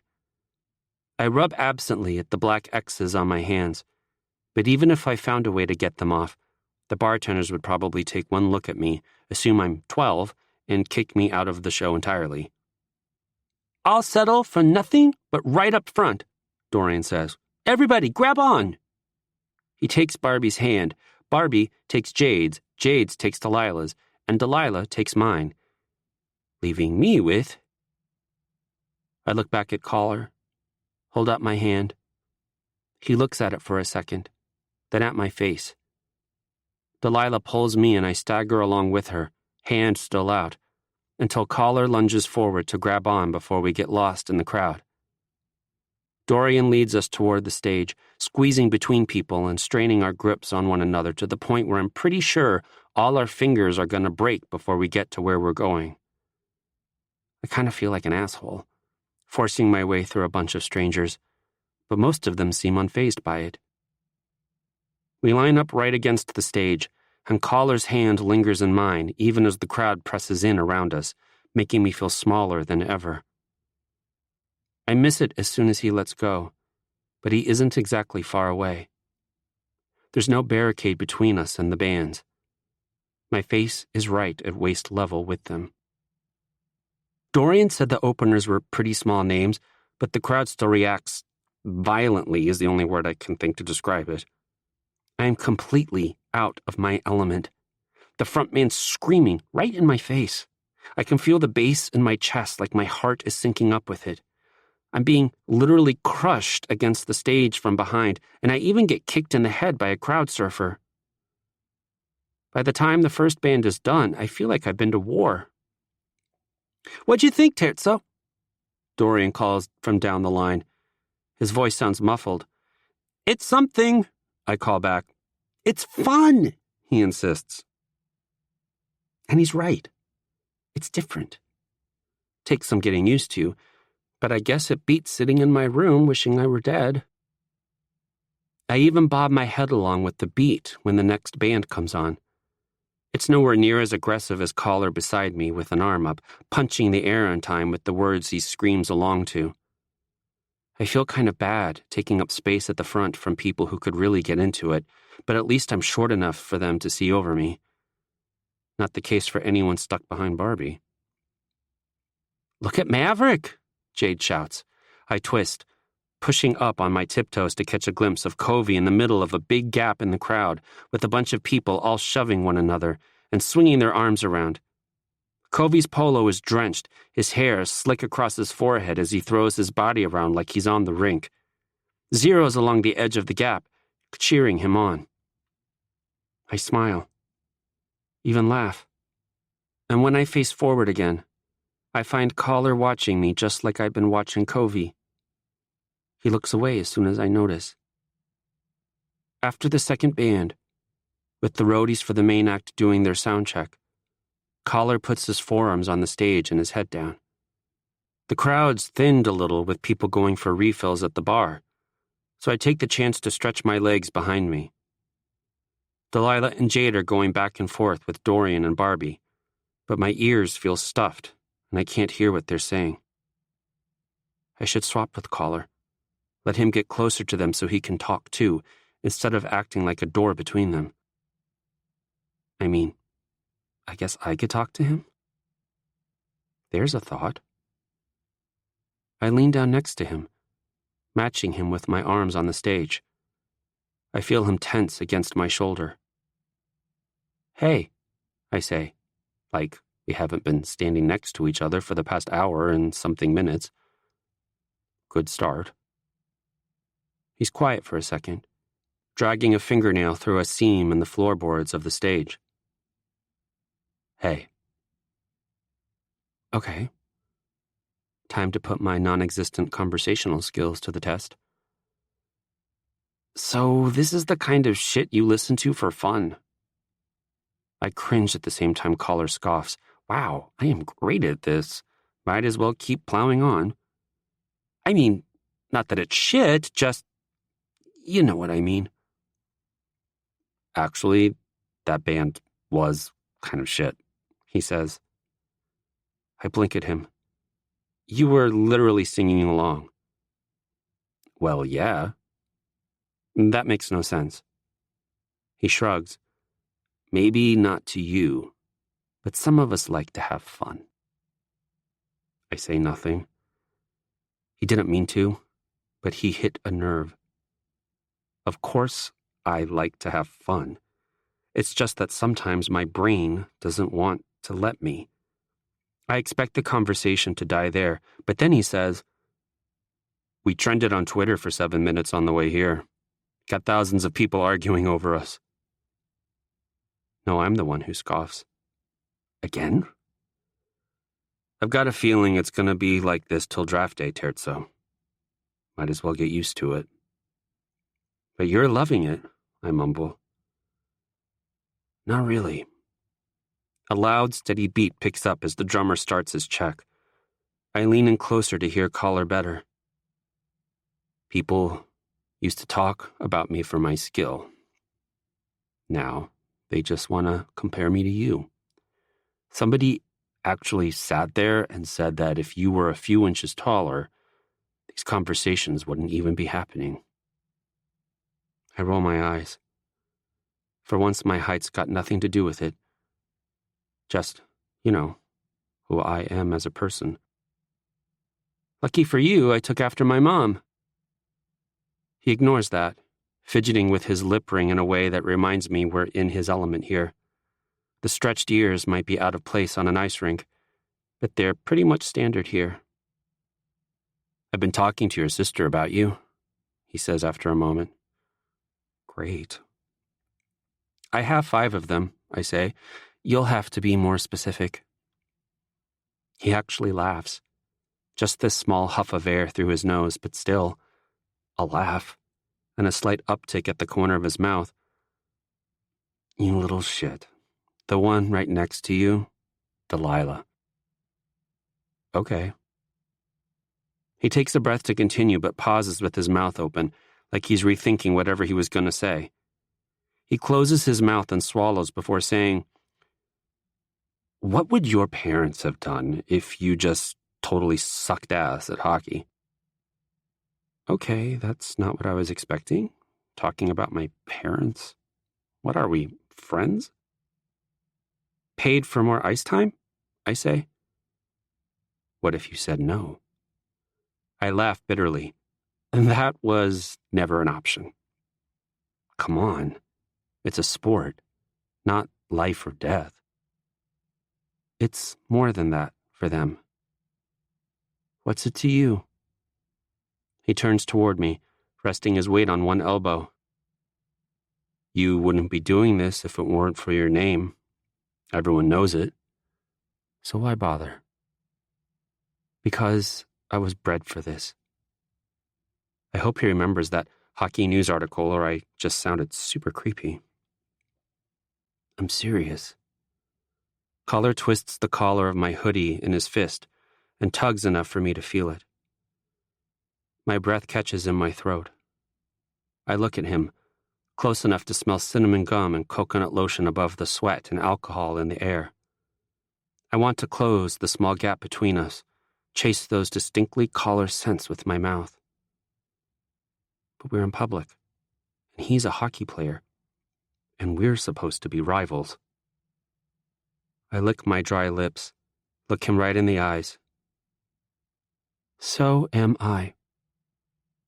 The crowd starts pressing in around us again as the sound check finishes up. Collar lets go of me and I stand up, pressing the heels of my hands into my eyes and taking a deep breath. I feel Collar straighten up beside me and lower my arms just in time to steady myself against the stage as the people behind us push in closer. The guy at my back is tall enough, he practically leans over me to be closer to the stage, his armpit dangerously close to my face. Collar's looking at me. Even as the band we're here for, his favorite band, rushes out on stage and launches into their first song. He keeps looking at me with this wrinkle between his eyebrows. I lean into him. He ducks his head so I can speak into his ear, You're wrong, you know. His breath on my ear is hot, but it sends chills down my neck. About what? I'd still be doing this without my name. I'd just be enjoying it a lot more. So stop playing for your name and start playing for yourself. I know you can. I saw it in Colorado. I don't really know how to respond. But I don't have the choice anyway, with a heavy breakdown in the song sending a surge of energy through the crowd. We're both crushed against the stage so hard, I'm afraid I might have to sit out of practice on Monday. I feel freer, somehow, admitting something like that to Collar. Maybe it's not the big reveal he's waiting for, but it's a start. Chapter 10.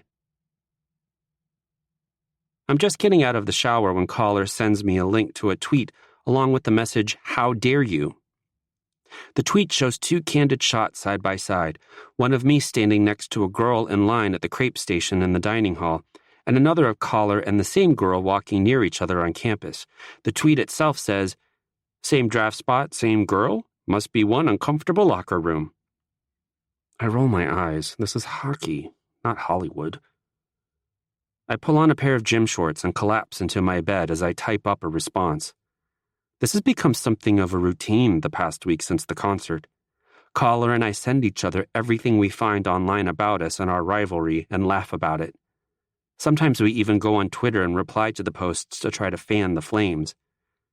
What can I say? It's fun. Mickey: I don't even know that girl's name. I just wanted a GD crepe. Jason: I think it's Carol. IDK. We walk the same way to class, T/H. Mickey: Scandalous. Never thought I'd be the subject of tabloid gossip. Jason: You sure about that? I mean, you are friends with Nova Vinter. Mickey: Shit, you're right. Jason: Either way, we're a special case, Terzo. Most interesting thing to happen to hockey in years. Mickey: Bar was pretty low then. Jason: I think you're plenty interesting. This is another thing that's been happening. Collar very obviously flirts with me, and I die inside while trying to act oblivious. Mickey: Pfft. How? Jason: Lots of ways. My chest feels heavy. I shouldn't lead him on. I should leave him on red. Make it obvious this isn't going to happen. But I like it. I like him. Mickey: You got pretty low standards then. Jason: You sure about that? What happened with the algebra midterm? That guilty feeling is punched right out of my chest. I sit up in bed and look down at my phone, anxiety rising in my blood with a crackle of static. Dorian comes in from his shower, viciously scrubbing his hair with a towel. I try to keep my face as neutral as possible.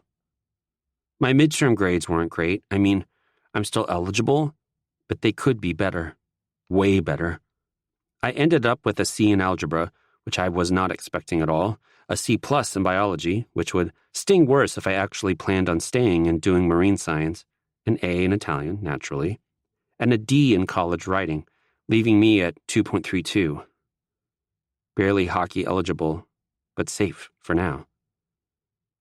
I want to do better with the second half of the semester. I also don't want Collar prying about it. Mickey: What do you mean?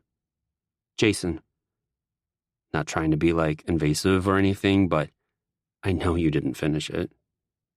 Mickey: Professor Morris gave me a redo. I already got my ass chewed out by Coach, don't worry. Dude, Dorian says, and I startle a little. I almost forgot he came into the room. Don't ever be tempted to fill your science requirement with astronomy. His textbook gives a heavy thud as he drops it on his desk. I'm in bio, I say, staring at the 3 dots that show Collar's typing. I thought you loved space.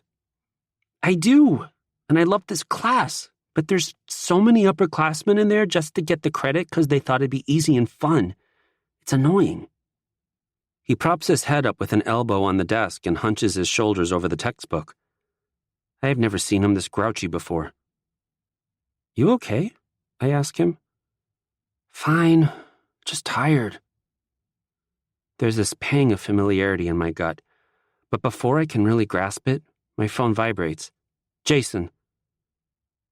Not gonna lecture you. I'm just worried. Would hate to see you not able to play next semester. Mickey. Really? 'Cause if I'm out, that top slot is yours, no contest. Jason. I don't want no contest. I want to bring down the empire. Mickey. Dramatic. Jason. Tell that to whoever crowned your grandpa emperor all those years ago. But really, though, you okay? Mickey. I'm fine. I look at Dorian right as it sends. At the way he's slumped at his desk, a hand clutching his own hair. Totally fine. Mickey. It's just hard sometimes. Jason. What is? Mickey. IDK. Life? Living? The pursuit of happiness? Sure, I can open up to Collar a little bit, but I can't sit here and tell him I'm deeply depressed when I have it so much easier than him. I'm white, hetero-passing, from a rich family. I have no right to complain to him about how hard life is. Jason. Terzo. I don't answer. Just stare at my phone until it relocks itself, then stare at my reflection in the screen. Collar's not an asshole. Okay, not a complete asshole. I don't think he'd be rude about it if I told him I was depressed. Still, it seems like too much. So, I take the conversation in a complete 180. Mickey. Does Zero know you're gay? My heart pounds. This room is way too hot. I really hope I don't mess this up. Jason. IDK, maybe? I haven't told him, but I don't think I'm all that subtle. Why? My mouth is dry. I lick my lips and swallow hard. Mickey. He just talks about us kissing a lot, like every time we argue, it's like he equates hate with lust. Was that too far? Of course that was too far. That's my thing, not Zero's. Jason. Think it had something to do with your eyes are a nice color and I like your dimples. Mickey. I never said I liked them. I pointed out their existence. Jason. Might also have to do with me grabbing your jersey all the time. Guess that screams sexual tension. Mickey. Weird. I thought it screamed unbearable asshole. Jason. Glad someone gets it. Okay. I have successfully bantered with Jason Caulfield over text. Now what? Do I leave him on red? That shows control, right? Let him think it was just genuine confusion, simple curiosity that led me to ask that question. He'll never suspect a thing. But then, Collar double texts, and I swear I have a full-blown heart attack. Jason. To be fair, I do find you pretty okay to look at. The whole dead inside thing you got going on? Really up my alley. My soul has ascended. Jesus, take the wheel because I can't. I'm dreaming still. Dorian's probably lying across the room with his pillow squeezed over his ears so he can't hear my unconscious reactions to this. I am wheezing. Act cool, Mickey. Mickey. You're okay too, I guess. Jason. Even with the tattoos and piercings? My Gma says they make me ugly. Mickey. Especially with the tattoos and piercings. That's my type. Ask Nova. It's why we'd never work out. Jason. Good. Now I know the pain was worth it. Mickey. How'd you even get them when you're not 18 yet? Jason. My cousin owns a shop. Does my work for free. Mickey. How'd the tongue feel? Jason. First you're thinking about kissing me, and now you're thinking about my tongue piercing? Starting to think you don't despise me as much as you say. What is the verbal equivalent of a key smash? Because that's what I'm feeling right now. Mickey. Just trying to get you to lower your guard. Jason. And you almost had me. We go back and forth like that until I fall asleep holding my phone. When I wake up in the morning, I expect none of it to show up in my messages, fully convinced it was a very detailed, very good dream. But it's all there. No turning back now. Chapter 11. November. Caller and I both turn 18 the first week of November, and I get roped into an interview before our next game in honor of becoming draft eligible. With a bunch of recorders in front of my face, one of the reporters says, "There's been whispers of raising the draft age to 19. It wouldn't come into play soon enough to have an effect on you, of course, but what are your thoughts on that?" I narrow my eyes at her. It's the first time I'm hearing about it, but then again, I haven't really been paying attention to hockey outside of my team and our opponents. Raising the draft age to 19. That would be another year with the Royals. Another year at Heartland. Another year to figure out who I actually am as a person. Zero and Covey would be gone. So would Bailey and Sid and Kareem. But it'd be another year with Dorian and Barbie. Delilah and Jade. Another year with Caller. "I like it," I say. The reporters blink at me like it's the exact opposite of what they were expecting. It's hard enough to be 17, 18 going into college and feeling forced to choose what you want to do with the rest of your life before you really even know all your options. Doing it with a contract over your head? Even worse. "You're saying you'd prefer to stay in the NCAA an extra year rather than go right into the NHL?" That's a dangerous question. Caller's already made it clear he's finishing his degree. My answer here could really close the gap in our draft stock. Pretty sure a big part of my appeal over him is that I'll be available as soon as next season. And the thing is, I do want to stay.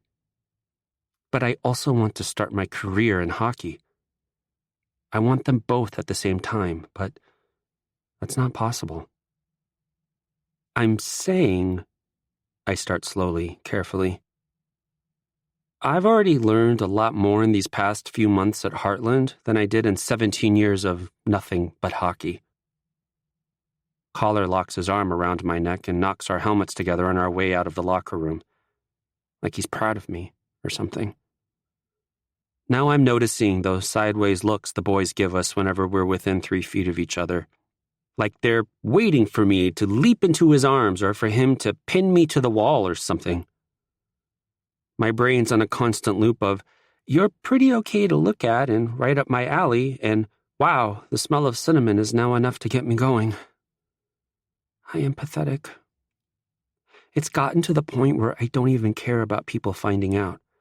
Right now, some mouth-on-mouth action with Jason Caulfield would be worth anything and everything.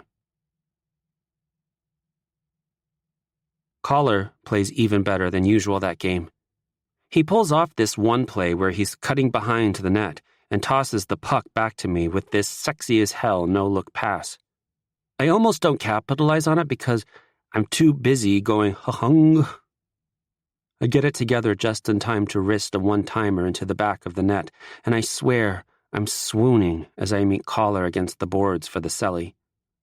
"Holy shit," I breathe, then immediately pull away because can I be any more obvious? Like, chill, James, come on. We stay right on each other when it comes to points, but he gets more ice time than me with penalty kills. I start putting more effort into defense, in games and in practice, to keep up. It's almost like he's pushing me to do better, to earn my spot. But I'd never tell him that. Barbie sinks to his knees next to me during Saturday's warm-up. He stretches out one of his legs and mumbles, "This is embarrassing." The tapes reached Covey's song choice, which I'm guessing is Barbie's problem. It's some kind of country rap, heavy on the country. It's not terrible, but definitely not Barbie's style. "This is Nova's favorite song, dude," I say flatly, crossing one leg over the other and twisting to stretch my back. He looks at me wide-eyed, mouthguard hanging out of his wide-open mouth. I smirk, and he clamps his jaw shut, glaring. "Since when do you have jokes?" "Dario and Diana taught me this morning," I say, nodding up towards the stands where Dorian's little brother and sister are arguing over a Nintendo Switch. His family surprised him by coming out to this game, and I swear, seeing the reunion almost made me cry. Mr. and Mrs. Hidalgo point things out to each other in the arena, waving when they notice me and Barbie looking at them. Barbie laughs a little. "Yeah, they're funny kids. Little demons, but funny." Hey! Dorian skates up and sits on Barbie's other side, sticking his legs out and bending to touch his toes. "Check out the ankles on number 8. "Be nice, Dory," Barbie deadpans. "We didn't all have someone to teach us how to lace our skates growing up." Dorian doesn't take the bait. "Dude's playing D1. He should know how to lace his goddamn skates." "Maybe he's got weak ankles. Maybe he just blows." Barbie hums, and we stretch on in silence until Collar joins us. "This is going to be a blowout," he says as he takes a knee next to me. "Have you seen number 8? "See?" Dorian says. There's an outburst of noise and cheering from the crowd as the women's team files in to fill the rows right behind the bench. They're coming off a huge win and their energy is high. I need 3 points tonight to catch up to Delilah. I push up onto my hands and knees and cross one leg in front of the other for a glute stretch. Collar clears his throat. His voice sounds a little pinched when he starts rambling about a new Amity song. Dorian and Barbie either don't notice it or ignore it as they join in, but I give him a look over my shoulder. He's standing, stick across his shoulders, twisting back and forth to stretch his back. As soon as Dorian and Barbie start talking, Collar's eyes shift down to me. But not incidentally. Not even at my face. I am about 99.9% sure Jason Caulfield just looked at my ass. My hockey pants obscured ass, but still. I sit back a little in surprise, and his eyes flick up to my face, widening when they meet mine. His mouth falls open slightly, and Coach's whistle blows, calling us in for shots on Coley before a puck drop. We come out viciously and relentlessly the second the clock starts ticking. Dorian has one of his best games so far, blocking shots before Coley can even touch them, stripping Lakers players of the puck whenever they make the mistake of bringing it near him, throwing nasty checks and assisting on goals for me and Zero. Every time he does something impressive while I'm on the bench, I glance over my shoulder at his family. They're loving every second of it. Halfway through the third period, I've got 2 goals and an assist. Collar's got a goal and an assist of his own, and we're leading 7-0. And I'm having fun. Every time I score and Collar puts a hand on top of my head and pulls me in for a hug, I feel my heart stop. The Lakers, however, are decidedly not having fun. Their tempers rise with each passing second. Checks come later and harder, the shoving after whistles more prolonged and violent. Coach sends our line over the boards with a few minutes left and the words, "Get James that Hattie. Don't care how you do it, just make it happen."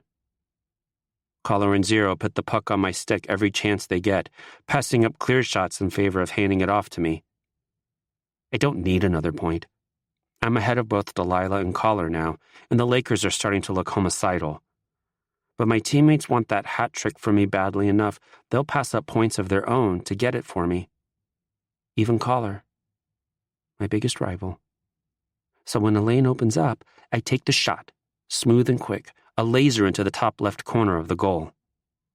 The arena erupts, hats raining down on the ice as I turn, throwing my arms up. I'm laughing, expecting Collar and Zero to lift me off the ice in celebration. Instead, I'm face to chest with a red-faced Laker blue liner named Clarkson.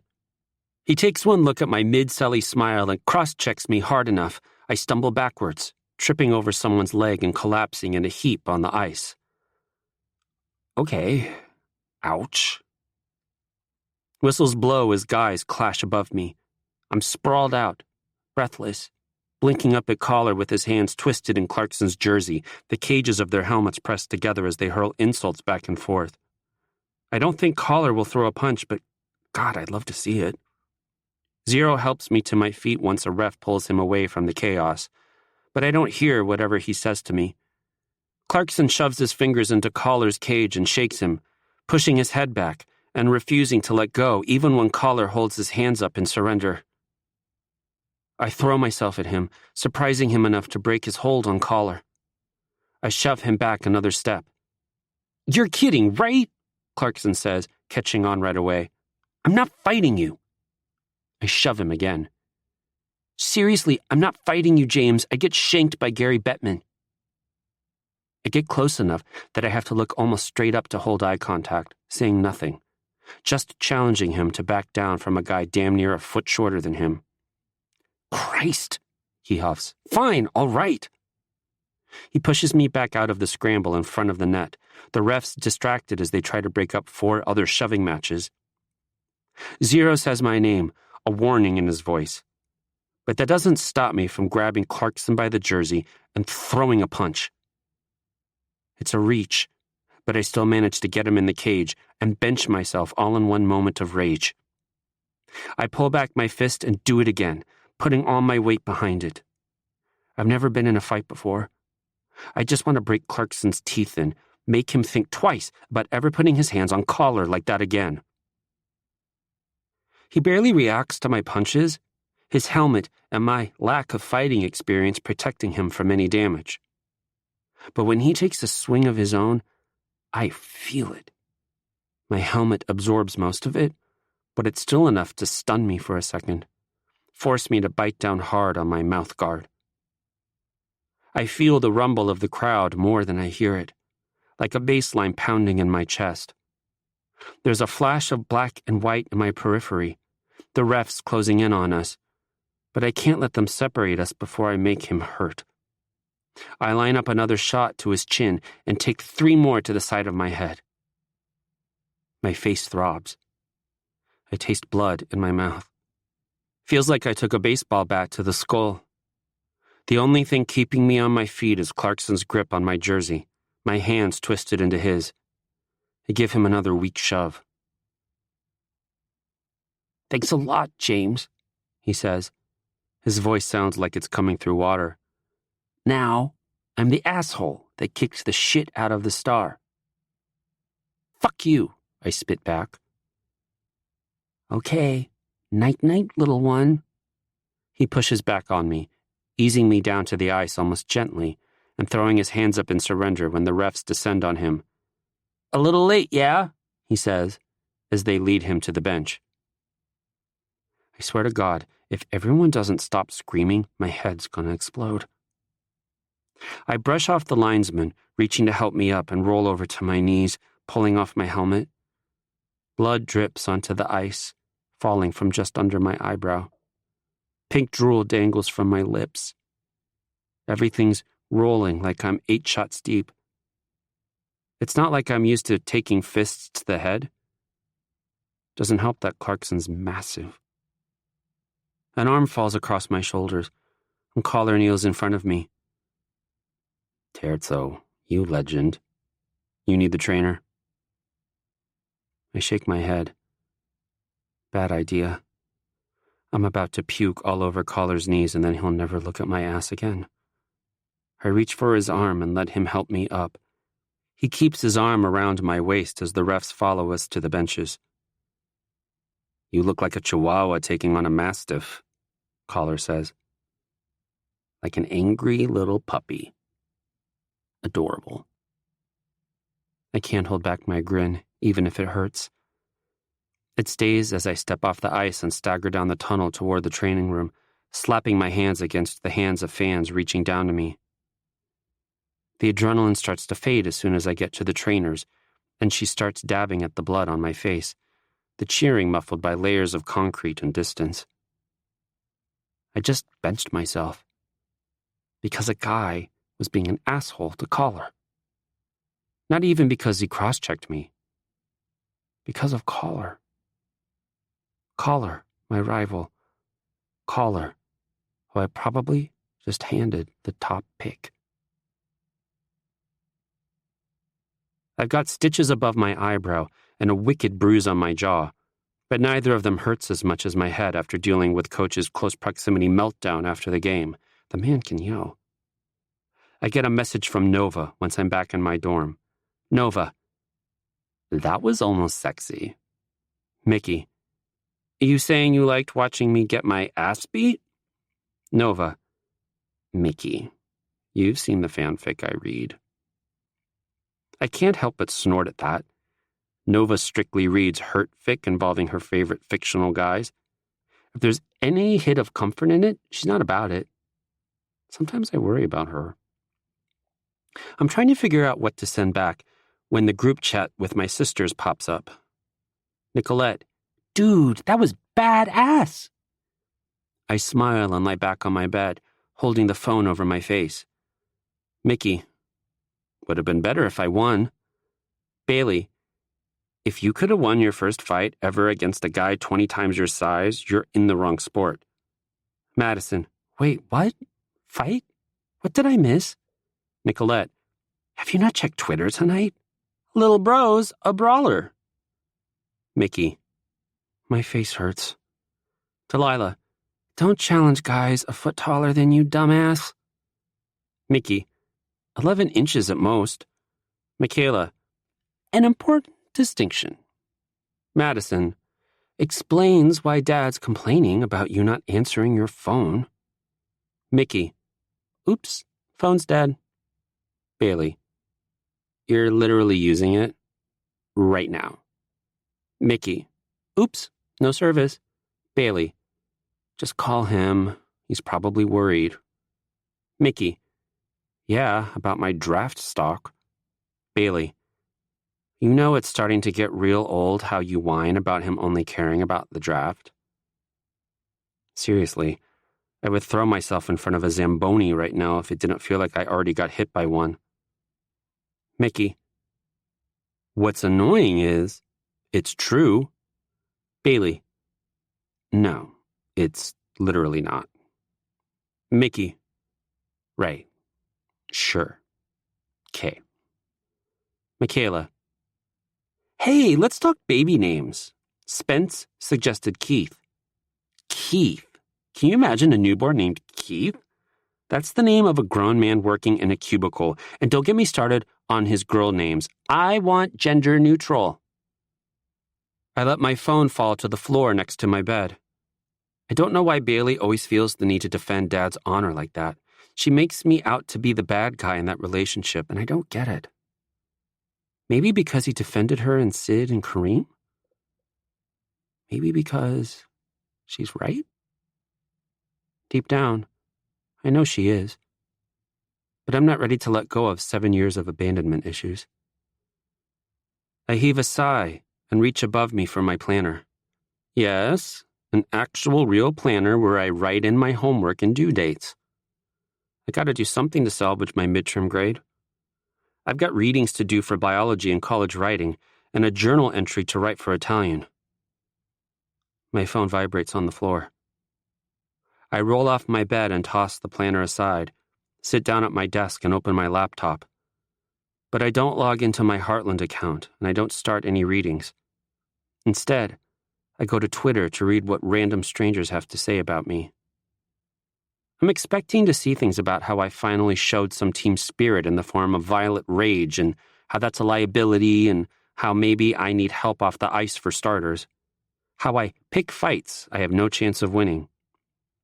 But the first thing I see is a tweet saying, Mickey James III could be named John Doe and he'd still be a number one pick. He could be 4'11" and still be a number one pick. It links to an article talking about why my height shouldn't scare teams away. My phone keeps going off. Another tweet says that getting in that fight was exactly what I needed to solidify my hold on the number one spot. There's hundreds of people talking about how guys will know I won't take their shit now, even if I didn't win. I could have scored 6 goals in that game, and getting beat in a fight still would have been the most badass thing I've ever done. I poke at the bruise on my jaw and barely feel it. I'm imagining all this, right? I got a concussion, and now my brain is seeing what it wants to see. There's even more of it when I refresh the page. I smile. Small and painful, but still, I smile. Someone pounds on my floor from below, and I almost fall out of my chair, heart jumping into my throat. A girl's muffled yelling tells me to answer my goddamn phone. I practically tiptoe over to it so I don't bother her even more, and go to mute the group chat. And yeah, there's dozens of messages from my sister, but also 5 from caller. Jason. People are saying you clinched your draft spot today. Don't get too comfortable, Terzo. Still got 7 months to battle it out. All I gotta do is get a Gordie Howe hat trick tomorrow and it's back on. Kinda jealous of Clarkson, though. I fall onto my bed and send back. Mickey. He wasn't too happy about it, so it's not as great as it seemed, apparently. Jason. I'm more jealous of the way it ended. I squint at my phone. I don't get it. It ended with him kicking my ass. Isn't that what we were already talking about? Mickey. You've had plenty of chances. He reads it immediately, like he hadn't even closed out of the chat, and starts typing. I can feel my heart beating hard, watching those 3 dots. It's weird. Like when I had a girlfriend for 5 seconds junior year, the nerves I'd get waiting for her to text me. We're talking about fighting each other, but he messaged me first. It feels nice. I am literally a disaster bisexual. The dots disappear, but no message comes through. He starts typing again before my heart has a chance to drop, then stops before I can get my hopes back up. He does it 2 more times before I lock the screen and hold my phone to my chest, staring up at the ceiling. When it finally vibrates, I grip my teeth and force myself not to open it right away. I don't want him to think I was sitting here waiting for his response. I close my eyes and take a deep breath. Self-control. Don't open it. Don't be suspiciously eager to read his messages. Repress all emotions. I can't. I don't even last a minute. Jason. You wouldn't say that if we were on the same page here. My thumbs hover over the screen, but I don't type anything. Not yet. He liked seeing me get let off the ice for the rest of the game? Seeing me get suspended, knowing he's got an entire game tomorrow where he can show off and people can't credit me for his success? But that wouldn't make him jealous of Clarkson. Maybe it was the way he laid me out on the ice, like I was the most pathetic thing he'd ever come in contact with. Maybe it was just the way he laid me out on the ice. Oh. My hands shake as I type. Mickey. I think we might be. Jason. Prove it. I tap my phone against my forehead. Am I really going to do this right now? It could ruin everything. But I deserve a life outside of hockey, right? Not even just deserve, I need a life outside hockey. I take a deep breath and force it out through my teeth. Mickey, Meet me at the rink. I'm shoving my feet into my skates when Collar shows up. He sits in his stall and starts putting on his own. What are we doing? I pull my laces tight. Practicing one-timers? He snorts. It's not going to help in the draft, you know. They know what they're getting from us at this point. I glare at him as I push on my gloves. What happened to 7 months to battle it out? One of his eyebrows twitches up, and I want to jump him right now. But my nerves are tingling, and my heart is barely keeping up with the adrenaline, and I'm not ready yet. I grab my stick from the twig rack and head out before I can act on impulse. His footsteps trail after me. I push the stack of pucks off the boards and corral them into one of the face-off circles. I go to the opposite point, and Collar's standing with the pucks when I look back. He's watching me curiously, dressed in black joggers and a hoodie, glasses on. My mouth waters at the sight of him. He tilts his head and waits for me to nod before sending me pass after pass. I whiff on most of them. Slap shots just aren't my thing. The ones I do get a stick on are high or wide or barely have the strength behind them to reach the net. To my credit, I'm extremely distracted. Collar sending his passes weaker and weaker, drawing me closer to him.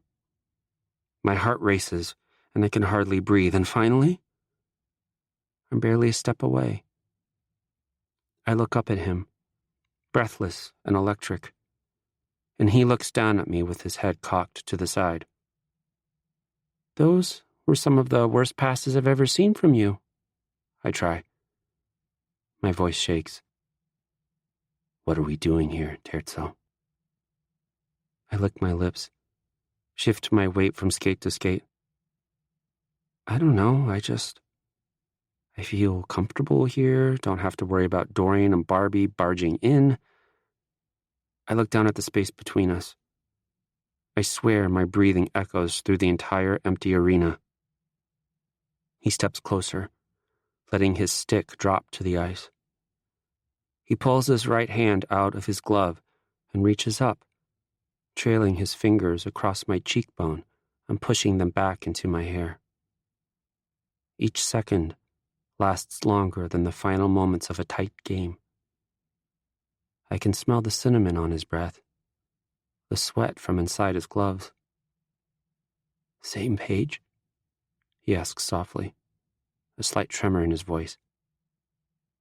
Same page, I almost whisper. He shakes off his other glove and wraps his arm around my waist, pulling me in.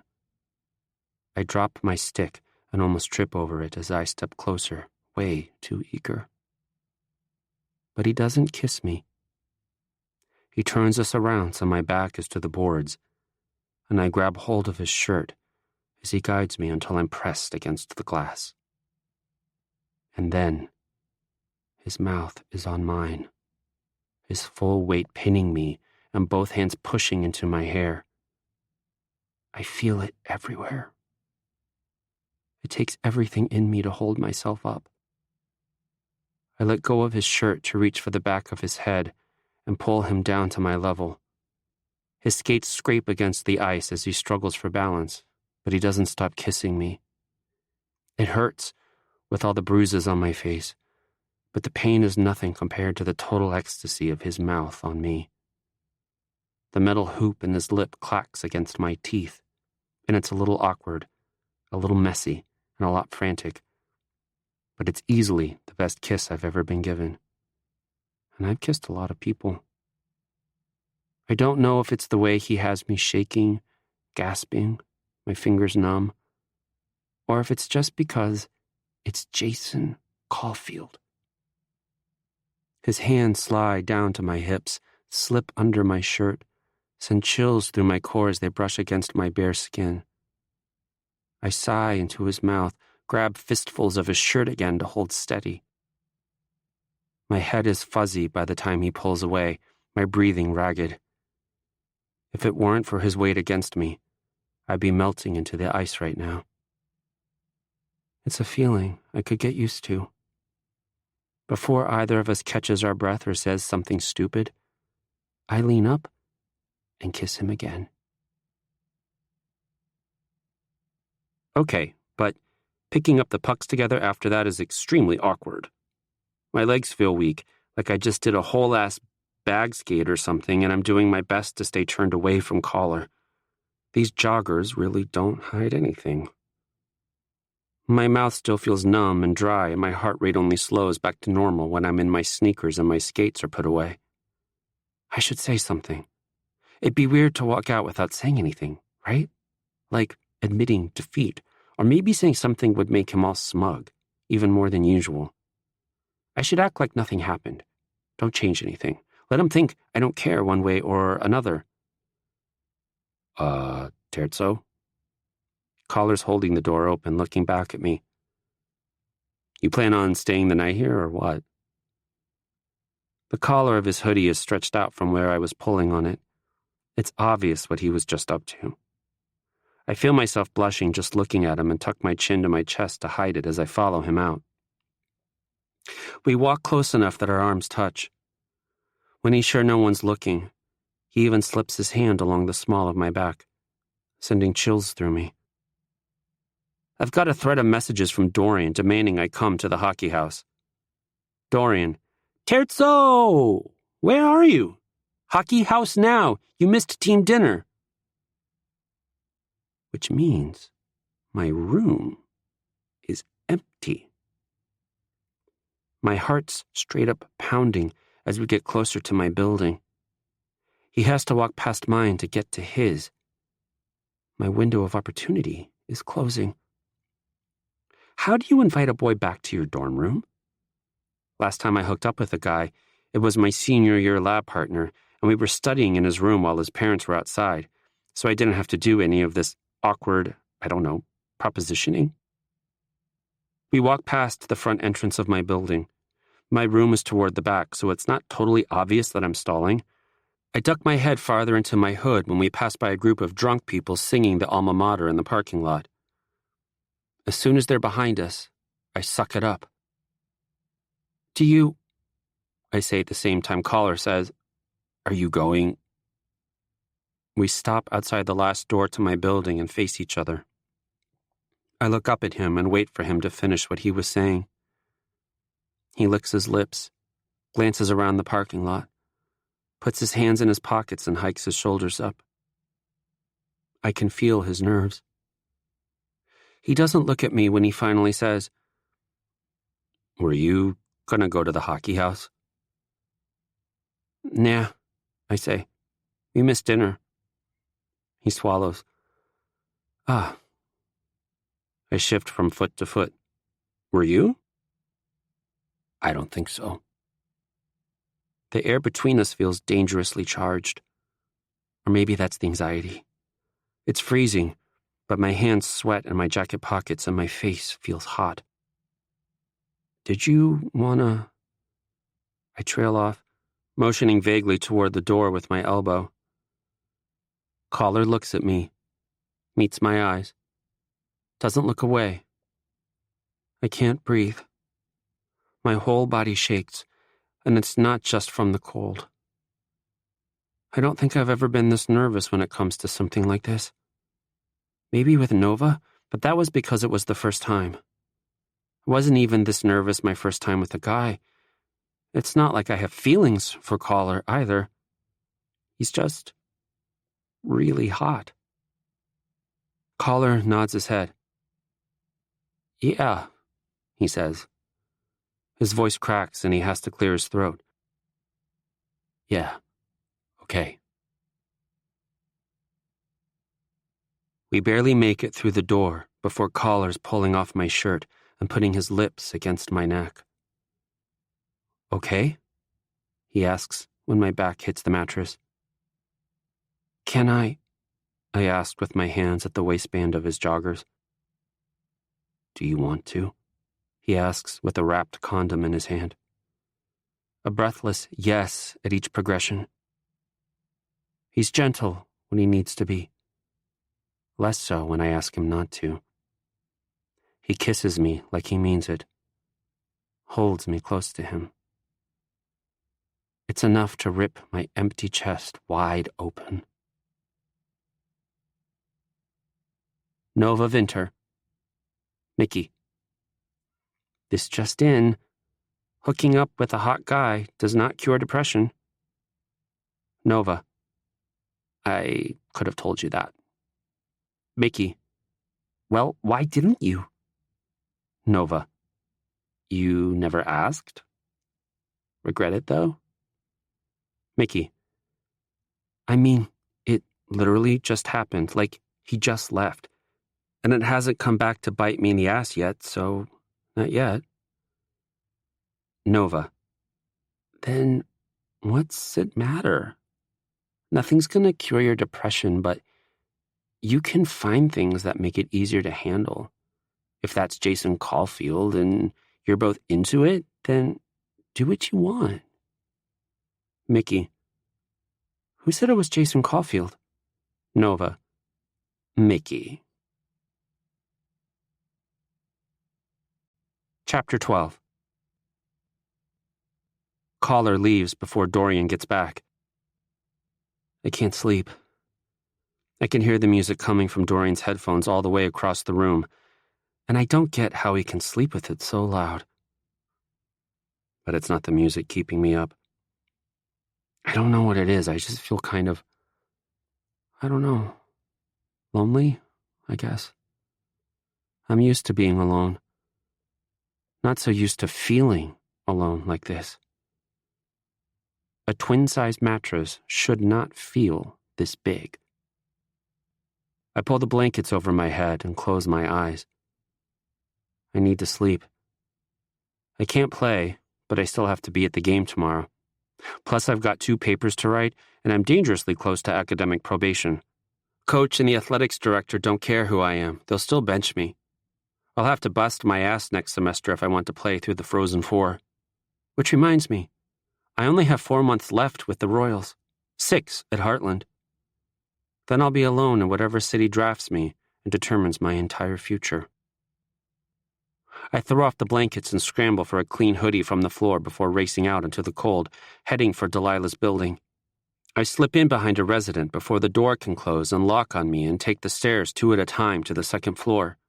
I pound on Jade and Delilah's door without bothering to be quiet about it. The RA reacts first, sticking his head out of his room at the end of the short hall and glaring at me. Seriously, bro, it's 3 a.m. Can you not? I stare at him blankly, holding eye contact as I give the door 3 more slow, heavy knocks. He shakes his head and rolls his eyes before backing up into the darkness of his room. I wouldn't want to deal with my petty bullshit either. Jade answers the door in a sports bra and sweatpants, one side of her hair pressed flat against her skull, the other blown out wide. Her eyes are half closed, and it takes her a few seconds before she's able to focus them on me. Oh, she says. Her eyes trail down to my neck, and she's suddenly wide awake. Oh! I frown, touching my throat. It feels like pressing on a bruise. Oh, no. I squeeze past Jade into the room and run for the mirror on top of one of the dressers. There is a massive, dark hickey on the left side of my throat. Kill me. There is no way I'm hiding this. Take it you've had a good night, Jade says, yawning. She leans against the dresser with her arms crossed. Kill me, I say louder. I will if you don't shut up, Delilah grumbles from the giant bed they've created by pushing them both together. She's not even visible under the mass of blankets and pillows piled on top of her. I crawl into the bed next to where I think she might be lying. Please do, I mumble. I can get away with hiding out in my room with a hoodie pulled up over my head most of the day, but there'll be cameras at the game. Cameras and thousands of people with cell phones. Then there's study hall on Sunday and game tape and a light skate Monday. 2 games next week, more cameras on me, and my parents here, and no way this will fade in time. Jade sits on the other side of me. sandwiching me between them as Delilah rustles her way out of her blankets just enough to see. She squints in the light and pushes her head back into the pillows for a better angle when she looks at me. She scowls. "That is repulsive. You are my little brother. Get that away from me." I feel like I'm dissolving. I roll over onto my stomach and bury my face in the pillow, arms curled under me. It's too much. I smell like saliva. I need a shower. I need sleep. I need water. I need to work on my papers. I need to go back to the rink. I spent 2 full seasons with the NTDP and never grew attached to any of my teammates. A few months with the Royals, and I'm already dreading the day our season ends and I lose them. I don't even know how it happened or when, but I care about them. And soon, they'll all be added to my list of former teammates. Dorian and Barbie and Collar still here, still with one another, with team study halls and parties at the hockey house, and I'll be off in whatever city drafts me. Alone. I don't want to leave, I say. I pull the pillow up over my head to hide from them. What do you mean? Delilah asks slowly. Heartland. I want to stay. You can, Jade says. She puts a hand on my shoulder, and I try to stop shaking so she doesn't feel it. Fighting it only makes it worse. You have a full ride. You can have 4 years if you want them. You don't have to leave. The NHL will wait for you, Delilah says. But she's wrong. If I stay, there's a good chance I'll lose the top pick. The goal I've had set for me my entire life. The one thing I want more than anything. I can't give that up for anything. Not even Jason Caulfield. I'm not allowed on the bench with the team for the next game, so I sit with Jade in the row behind where the women's team will sit once they finish changing. All anyone wants to talk about is my fight, and I chew on the rim of my plastic cup like it'll hide me in everything I did last night. Delilah used cover-up on my hickey, and honestly, God bless her, because I didn't need to add that to the bruises plastered all over the internet now. Most of the people back off when Jade starts telling me all about her plans for her final art portfolio, but a couple are still rude enough to try to interrupt. I ignore them. I don't know. I'm worried, though, she says, as the first few women's players start filing into their seats. I feel like nothing is original anymore, like anything I come up with, someone's already done and done better, and even if they haven't, people will say they did that because I'm a black woman. People don't like to admit when a black woman can do something better than them. Gonna be real hard to deny it with the work you do, I say. I don't know anything about art, but I know when something looks good, and hers looks good. Jade sighs, watching as Delilah makes her way toward us. They always find a way. It's weird seeing Delilah in something other than a dress or hockey gear, matching her team in their post-game sweats. She slumps into the seat in front of Jade. And when I say slumps, I mean she sunk so low, she's barely on the seat at all. Jade leans forward and offers her the tea she brought in a travel mug and pill over her shoulders. Delilah tilts her head back and says, God, I love you. Thank you. Jade kisses her temple and sits back as Delilah downs the pill with a short sip of tea. What's wrong with her? I ask. Jade frowns. Cramps. I've been in a group chat with my sisters long enough to know that's not something to scoff at, especially not with Delilah. She's got something called endometriosis, and apparently it's worse than a heart attack. But you just played a game, I say, and she straight up dominated the ice. Such is life with a uterus, Delilah grumbles. I grimace, turning my attention back to the ice where my team is finishing their warm-up. Dorian, Barbie, and Collar skate toward the bench together. The sight of Collar makes it hard to breathe, and when he looks up at me and smiles, I think I die a little. I spend most of the first period talking with Jade and answering questions from the fans sitting around us, to the point where I'm no doubt going to be chewed out by Coach again for not paying attention. Seeing the Royals play from the outside is damn near a religious experience. We've settled into something fast and fluid and beautiful and completely worthy of our 10-3-1 record. Our talent is kind of front-loaded on the top line, but the other three aren't far behind. Our blue liners are easily the best in the NCAA, and Coley's been a beast in goal. My old teams were good. I've lost count of the number of championships I've won over the years. I got a Clark Cup with the NTDP U17s and a gold medal with the U18s in the IIHF Worlds last season. But I never really felt anything from those victories, or for the guys sharing them with me. I've never felt pride filling my chest so fully it literally aches, especially not for a team barely halfway through its season.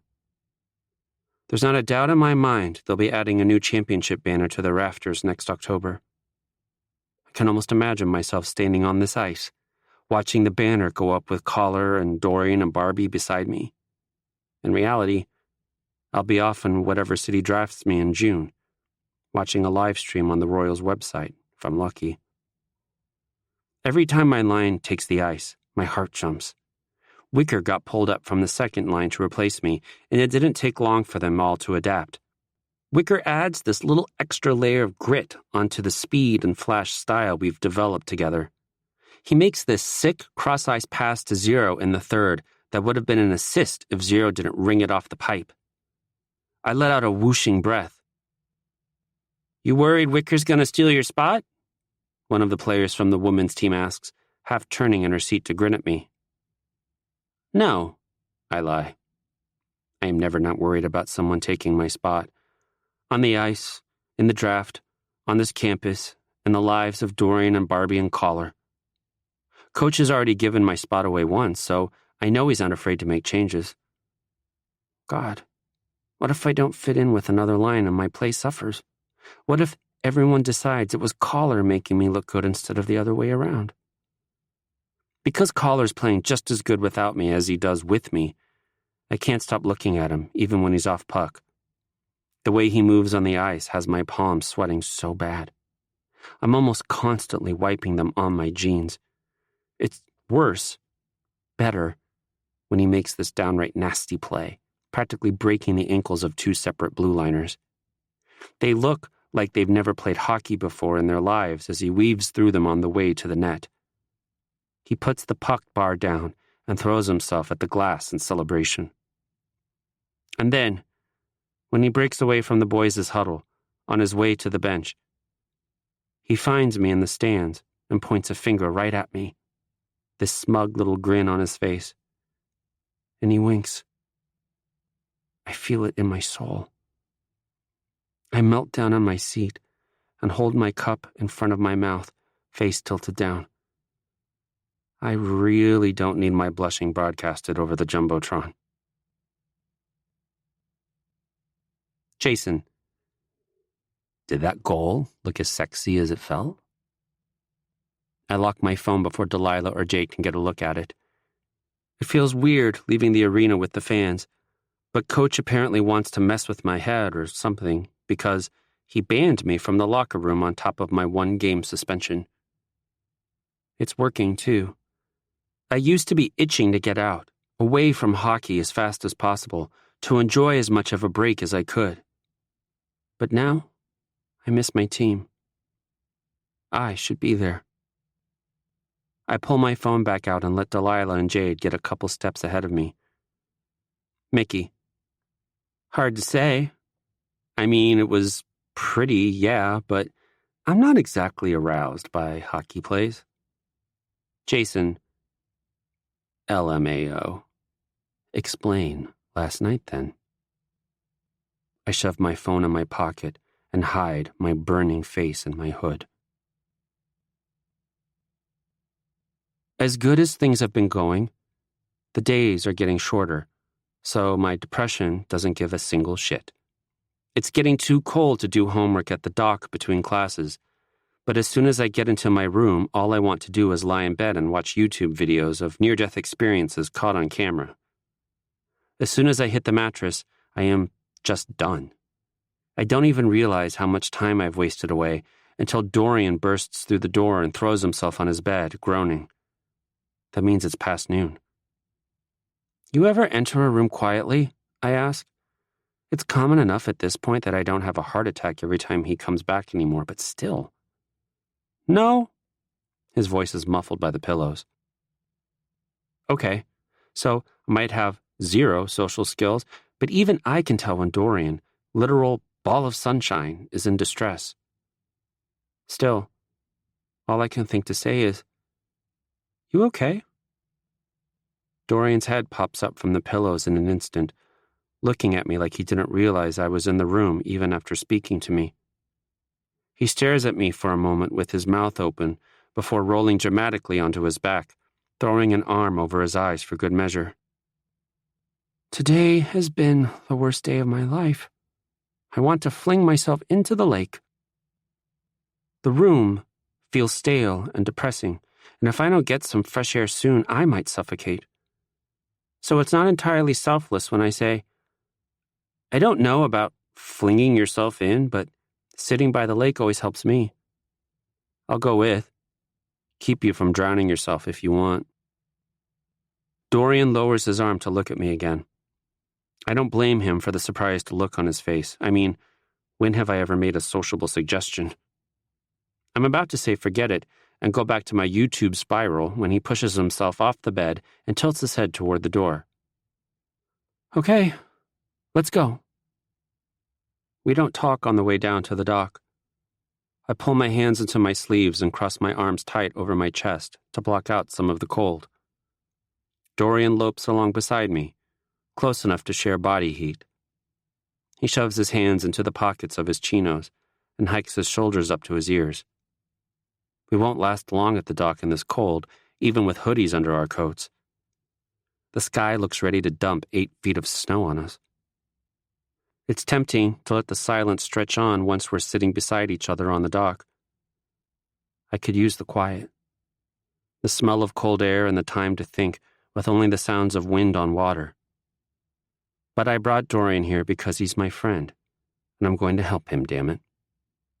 So I say, talk to me. Dorian's next breath is sharp. He holds it for a long time, watching himself kick his feet over the water, before letting it out in a slow sigh. As soon as I woke up, I knew it was going to be a bad day. Did something happen? He rakes his fingers through his hair. No, I just woke up so tired. And then it was just a self-fulfilling prophecy from there. I was late to class, forgot my textbook, zoned out so bad that I had no idea what was going on when my professor called on me. Got to my next class and realized we had an assignment due that I completely forgot about. He keeps his eyes on the water as he talks, even when he eventually pulls his legs up and crosses them, even when he starts tugging anxiously on his hair, even when the waves distort his reflection. I thought I was doing better, he says, almost to himself. I don't know what happened. It's one rough day, I say, even though I'm pretty sure there's way more to it than that. Don't beat yourself up about it. He sighs heavily and drops his hands into his lap, wringing them together. It's more than that, though. Like, I know I seem like a super happy person all the time, but I'm just not. I'm depressed as shit. And it's not like I have any reason for it. My family is perfectly balanced and boring. Both my parents are professors. They've always been supportive and attentive and caring. I haven't gone through any major trauma or anything like that. My biggest dream of being in the NHL is coming true. And in the meantime, I get to study something I really love, so why am I so miserable? You don't need a reason to be depressed, I say automatically. It's chemistry. Dorian huffs a humorless laugh. You see, logically, I know that, but when you're in it, your brain uses whatever it can to beat you down. And that's one of them. That other people have it so much worse than me, and I'm being selfish by being so sad. Jesus. It's like he's taking the words right out of my head. I know what you mean, I say cautiously. This isn't something I really talk about, but what's the harm when Dorian goes through the same thing? He pulls his sleeves over his hands and presses them against his eyes. You too, huh? Yeah. You know, I figured. How do you handle it? I laugh through my nose, watching a small sailboat with sails and royals black and purple glide across the lake not far out. I lie in bed and watch YouTube. There's a beat of silence before he says, "Better than pulling your hair out." He reaches up and brushes back the thick mop of his dark hair, revealing a couple patches of nearly bare scalp above his right ear. He holds it there for a second before letting his hair fall back into place, then leans forward with his elbows on his knees, staring off across the lake, fingers clasped in front of him. He presses his thumbs to his lips and speaks around them. This is what I do when it gets real bad. I can't help it. It's an actual thing I'm diagnosed with. Trichotillomania. So it's not like just a me problem? It's a real thing. You don't have to justify it to me, I say. I know depression works differently for everyone. You know when it gets bad and it feels like you have no control? Well, this makes me feel like I have just a little bit of control over something, even though I know it's the exact opposite. The words rush out of him like he's relieved just to be saying them. Half the time I'm not even aware I'm doing it. How is that control, you know? It's kind of like how I make myself out to be this super happy, bubbly person, so I decide how people see me. But it's exhausting, dude. Have you been talking to Barbie about it? I mean, Nova's the only person I really talk to about my issues, and you two seem just as close as we are. Dorian tosses his head back and looks at the sky, groaning. His jaw clenches and he swallows hard. Yeah, usually, but I don't want to tell him. I relapsed, I guess. It's embarrassing. You really think he'd judge? No, but... He shrugs and tucks his hands into his armpits. We really shouldn't stay out here much longer. We're going to end up with pneumonia.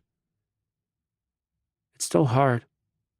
He tries, but he doesn't understand the way someone else who goes through it would.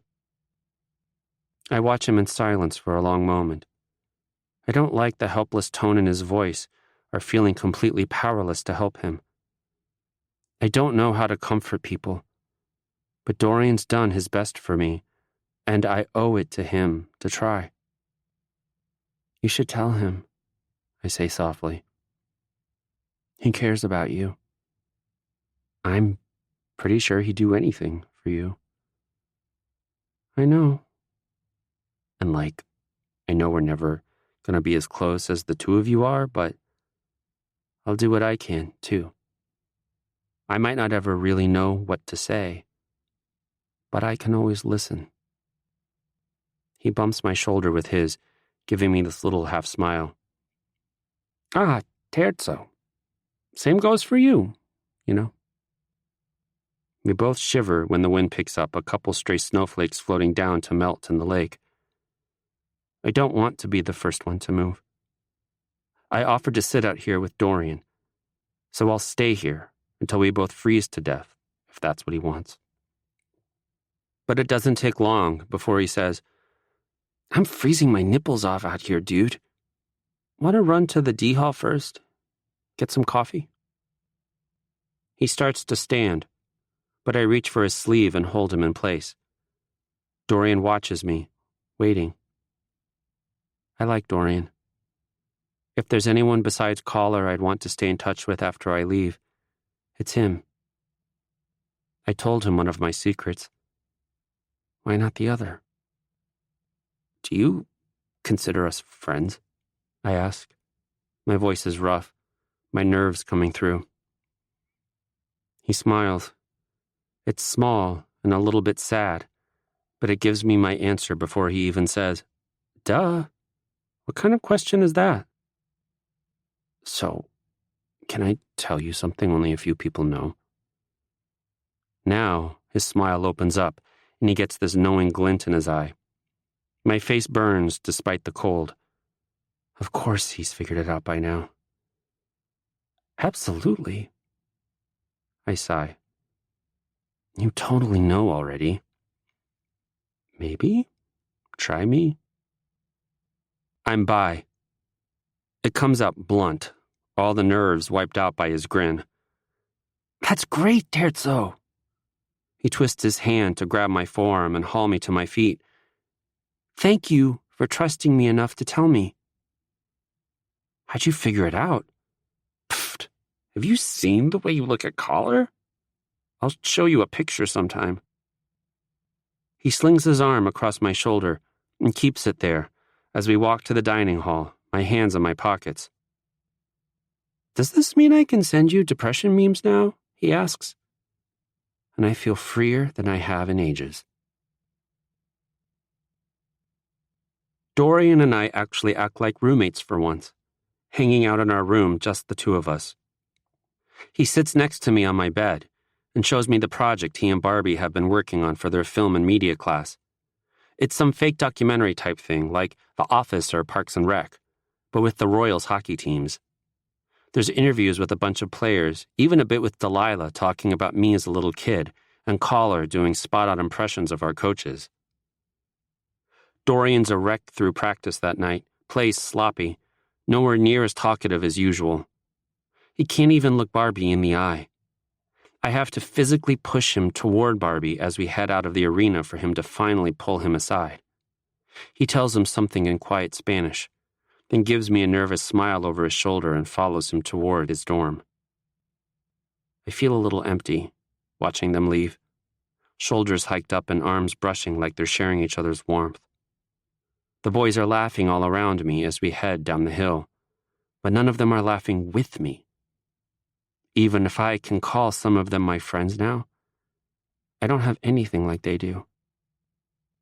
I stand in the middle of our room for a few minutes once I get back there, taking in the quiet. I don't like it. Even when Dorian's here, silently doing homework while I work on my own, at least I know I have someone else around. He doesn't come back before I go to bed, and I wake up the next morning with a jerk, Barbie flicking my ear. You're drooling, Terzo, he says. I grumble, wiping a hand across my mouth only for it to come back dry. I glare at him as he collapses onto Dorian's bed, pressed up close to the wall with his back to the room. I rub sleep from my eyes and check the time on my phone. 7 a.m. We didn't sleep, Dorian mutters, standing nearby. You okay? I whisper. Dorian lets out a long, slow breath, looking back at Barbie over his shoulder. Not really, but I will be. I nod and leave to take a shower. When I come back to the room, Dorian's asleep too, curled up with his knees and forehead pressed against Barbie's back. I get ready for class as quietly as possible so I don't wake them. Chapter 13. The latest NHL mock draft has Collar going first. I'm not going to let it bother me. We still got 7 months till the draft. It's all speculation at this point. But then, YouTube has to go and recommend a video called Unpopular Opinion re NHL Draft. It's from this hockey vlogger named Reese Sarnak, who prides himself on being a fan of hockey in general and not just one team. He's got a hat for each NHL team hanging on the wall behind him in every video, and a closet full of jerseys of all colors. Except, ever since Seattle came into the league, he's been buying more and more of their merch and showing hints of the Homer bias he always rags on other vloggers for. He also makes a point of talking me down, like it's too mainstream to think I'm good or something. I don't know. I subscribe to him anyway because I enjoy suffering. Today, he's wearing a Canucks hat and Blue Jackets jersey. He starts the video talking about the latest draft rankings, how he agrees with just about everything except the order of the top 3. I know I'm going to get plenty of hate for this, he says, but people are not paying enough attention to Alex Nakamoto. The guy had 161 points in 68 games last season and is on track to beat that this season. In fact, he's on track to overtake the OHL single-season point record Doug Gilmour has held since 1983. He's got Jason Caulfield's size and Mickey James's hands, and the only reason he's number 3 is because everyone is so obsessed with this rivalry they've got going on over at Heartland University. I lean back on my pillows and prop my laptop up on my knees. This is going to be a good one. This is the NHL we're talking about here, Reese reminds his viewers. It's not some reality TV show. There's no such thing as family legacies in hockey. A guy doesn't get to come into the league on his daddy's coattails. He holds his hands up and bows his head slightly like he's already trying to calm the comment section. I understand James is a good player, but he's not top-pick material. His size might not have been too much of a problem in lower-level hockey. But no one's coming into the show at 5'5" and making a lasting impact. Hockey is too physical. It's one of the most brutal sports on the planet. There are times when someone's coming up on James and I have to look away because I'm afraid I'm about to witness a fatal injury. I'm just saying. I know it's beyond his control, but still. Okay, so this was supposed to be a video about Alex Nakamoto, and it's become yet another roast session. He spends 4 whole minutes trash-talking me before finally getting to the point. Nakamoto should be a contender for top pick, but I'd be okay with him taking second as long as it was to Caulfield and not James. He's getting the shaft because people want some kind of fairy tale story. I scroll down to the comments while he keeps talking. The first one says, "Did a short guy steal your girl?" Or another says, "You probably got a shrine to Mickey James in your closet, bro. You talk about him enough." There's hundreds of comments. Some of them like that. Some of them agreeing with Reese.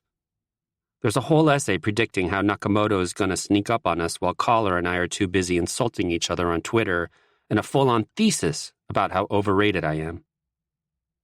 I've gotten better about not letting things like this get to me as the season's progressed. So I'm only mildly annoyed when the video ends. I scroll up to give it my usual petty thumbs down, and I'm faced with the most personally disrespectful picture of Caller I have ever seen in my life. The thumbnail for one of the recommended videos is a candid shot of Caller. He's got on his glasses and a forward-facing hat, and one of those hoodies with the weird, slouchy-looking collars. His head is tilted to the side, showing off the curve of his neck, and his smile is bright and crooked and sexy as all hell. I can still feel that lip ring against my teeth, the way that smile felt pressed against my throat. Oh, God. I click on the video. A roundup of the hottest young guys in hockey. I'm the first one up, which is technically the bottom of the list, sure, but also more than a little surprising. The narrator sounds like a college girl, talking about how I was both blessed by my Italian mother for my looks and cursed by her for my size, and that if I were just 6 inches taller, I'd be drop dead. Whatever. I skip ahead to Caller. He's number 1. Of course he's number 1. Beat out a bunch of NHL rookies and guys who've already been drafted. And I had sex with him. Once, but still. My face gets hotter with every picture that comes up while the girl talks. Caller on ice in his gambler's gear. Caller in his black street clothes. Caller with intensity in his eyes, burning through the cage of his Royals helmet. Caller sweating at the gym. Caller, for some unknown, completely unnecessary reason, shirtless. Okay, yep, that's too much. I get up and lock the door for the next 5 minutes. I have to go to the bathroom after and splash water on my face to cool down. How am I supposed to look Caller in the eye now? Having sex with someone is one thing. This is something else entirely. I take out my phone to catch up on Nova's snaps, watching a video of her ranting about an asshole online in front of her at a coffee shop, with a filter squishing her face as I get back to my room. It's not empty the way I left it. Collar standing in the middle of my room. He turns his head in the middle of his smile, thumbs hooked in the straps of his backpack. And for a second, he's an exact replica of the photo that just ruined me. His smile changes when he sees me, like he's not sure what to do with his face. Or like he can tell. My face gets hot. Again. Because I lost my ability to conceal my feelings somewhere back in mid-October. "Okay, so," Dorian says from over by his bed where I can't see from the doorway. Collar turns back to him, and I hurry to close the door and get back to my laptop. Thank God I didn't leave anything incriminating up on the screen. "I'm kind of leaning toward the institutionalization of death, but then there's the whole denial of bereavement and late-stage capitalism that's pretty interesting too." "You sure you don't want to research the logistics of launching corpses into orbit to save space on Earth?" Barbie deadpans. He's lying flat on his back on Dorian's bed, with his phone held right above his face with this giddy smile. I send a quick snap of him to Nova with the caption, "Wonder who he's texting." "Oh, God, can you imagine?" Dorian grimaces. "We'd be like Saturn, but with a ring of dead people." "Metal as fuck," Collar says. "I'll be the first to go." "And now you have your paper topic," Barbie says. Judging by the sly selfie Nova sends back, they're definitely flirting at this very moment. "You're welcome." "We are not doing our final project on corpse rings," Dorian says definitively, settling onto the floor and opening up a textbook. I pretend not to notice when Collar glances back at me before sitting on the floor by my bed. "What is happening?" I finally ask, coming back from an existential bathroom crisis into a conversation about death and space corpses. Not how I expected my Thursday night to go. "Collar and I are doing our death and dying project together," Dorian says. "Barbie's here because he's obsessed with me, and I can't get rid of him." Barbie's too busy smiling at his phone to retaliate. He's so happy, it makes my chest ache. Knowing it's Nova on the other end of it is enough to make me want to cry. If just one good, lasting thing comes from me being at Heartland, I hope it's them. I grab the tangled mess of my headphones from next to my pillow and work on fixing them. Why do it here? Dorian arranges his laptop, textbook, papers, and notebooks around him on the floor in the most precise chaos I've ever seen. His notes are clean and organized and detailed, and exactly what I'd expect from an astronomy major who was sitting at a 4.0 at the midterm of his first semester of college. "Seniors are thesising in the players' lounge, and the library is fucking lit tonight for some reason," he says. "Why?" Collar asks. He tilts his head to the side, stretching the line of his shoulder and neck long and inviting. "You not want us here?" His hair is starting to grow out on top. He's got a dark freckle behind his right ear. The plugs he has in today are black roses, a birthday gift he got from Zero. He smells like fresh laundry. "It's Dorian's room too," I say. Collar chuckles, and we are so obvious. How have we not been straight up called out yet? I get the cords untangled and slip the buds into my ears, plugging them into my laptop. I have an Italian assignment due tomorrow. Something simple that'll take 10 minutes, and then I won't have to worry about it in the morning. But I can't focus with Collar literally leaning against my bed when I can't even touch him. I'm barely awake by the time Collar and Dorian wrap it up for the night.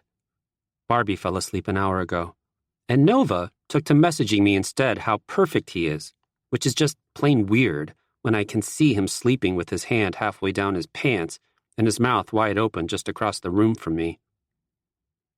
"Yeah, so with this outline, we could probably turn this thing in early," Dorian says as he gets his books and papers together. "Get that extra credit, boy!" "We can work on it after the game tomorrow," Collar says. He zips his backpack and slings it over his shoulder and doesn't look at me. Good idea, dude. Party without guilt after.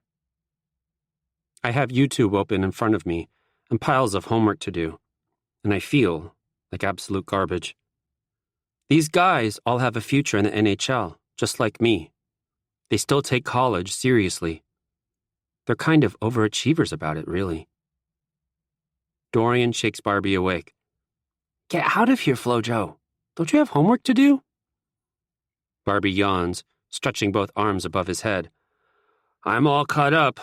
See you, Terzo. Bye. Collar doesn't acknowledge me as he walks out, which is probably, definitely, for the best. But it still feels like a punch to the gut. You know you guys don't have to hide around me and Barbie, right? Dorian says when the door closes. We're not assholes. We're not hiding anything, I mumble. Sure, he says, drawing it out and rolling his eyes as he turns toward his bed. My phone buzzes. I look at it, expecting another text from Nova. It's Caller. Jason. Can we talk? Laundry room. I take a deep breath, tap my phone against my forehead a few times. My stomach doesn't come with me when I stand up. Going to the bathroom, I say. Dorian doesn't even look up as he says, Think of me. I hesitate on my way to the door, blinking at him for a moment before shaking my head and coming back with, I always do. I feel sick with anxiety on my way down the stairs. Can we talk? The possibilities of what he's going to say are so immense and terrifying. I'll probably go into cardiac arrest if I try to grasp onto one. I hesitate at the top of the stairs leading down to the basement. I can hear the TV in the lounge, just loud enough to know someone's watching say yes to the dress. And no, it's not my sister's or Nova's fault, I know that.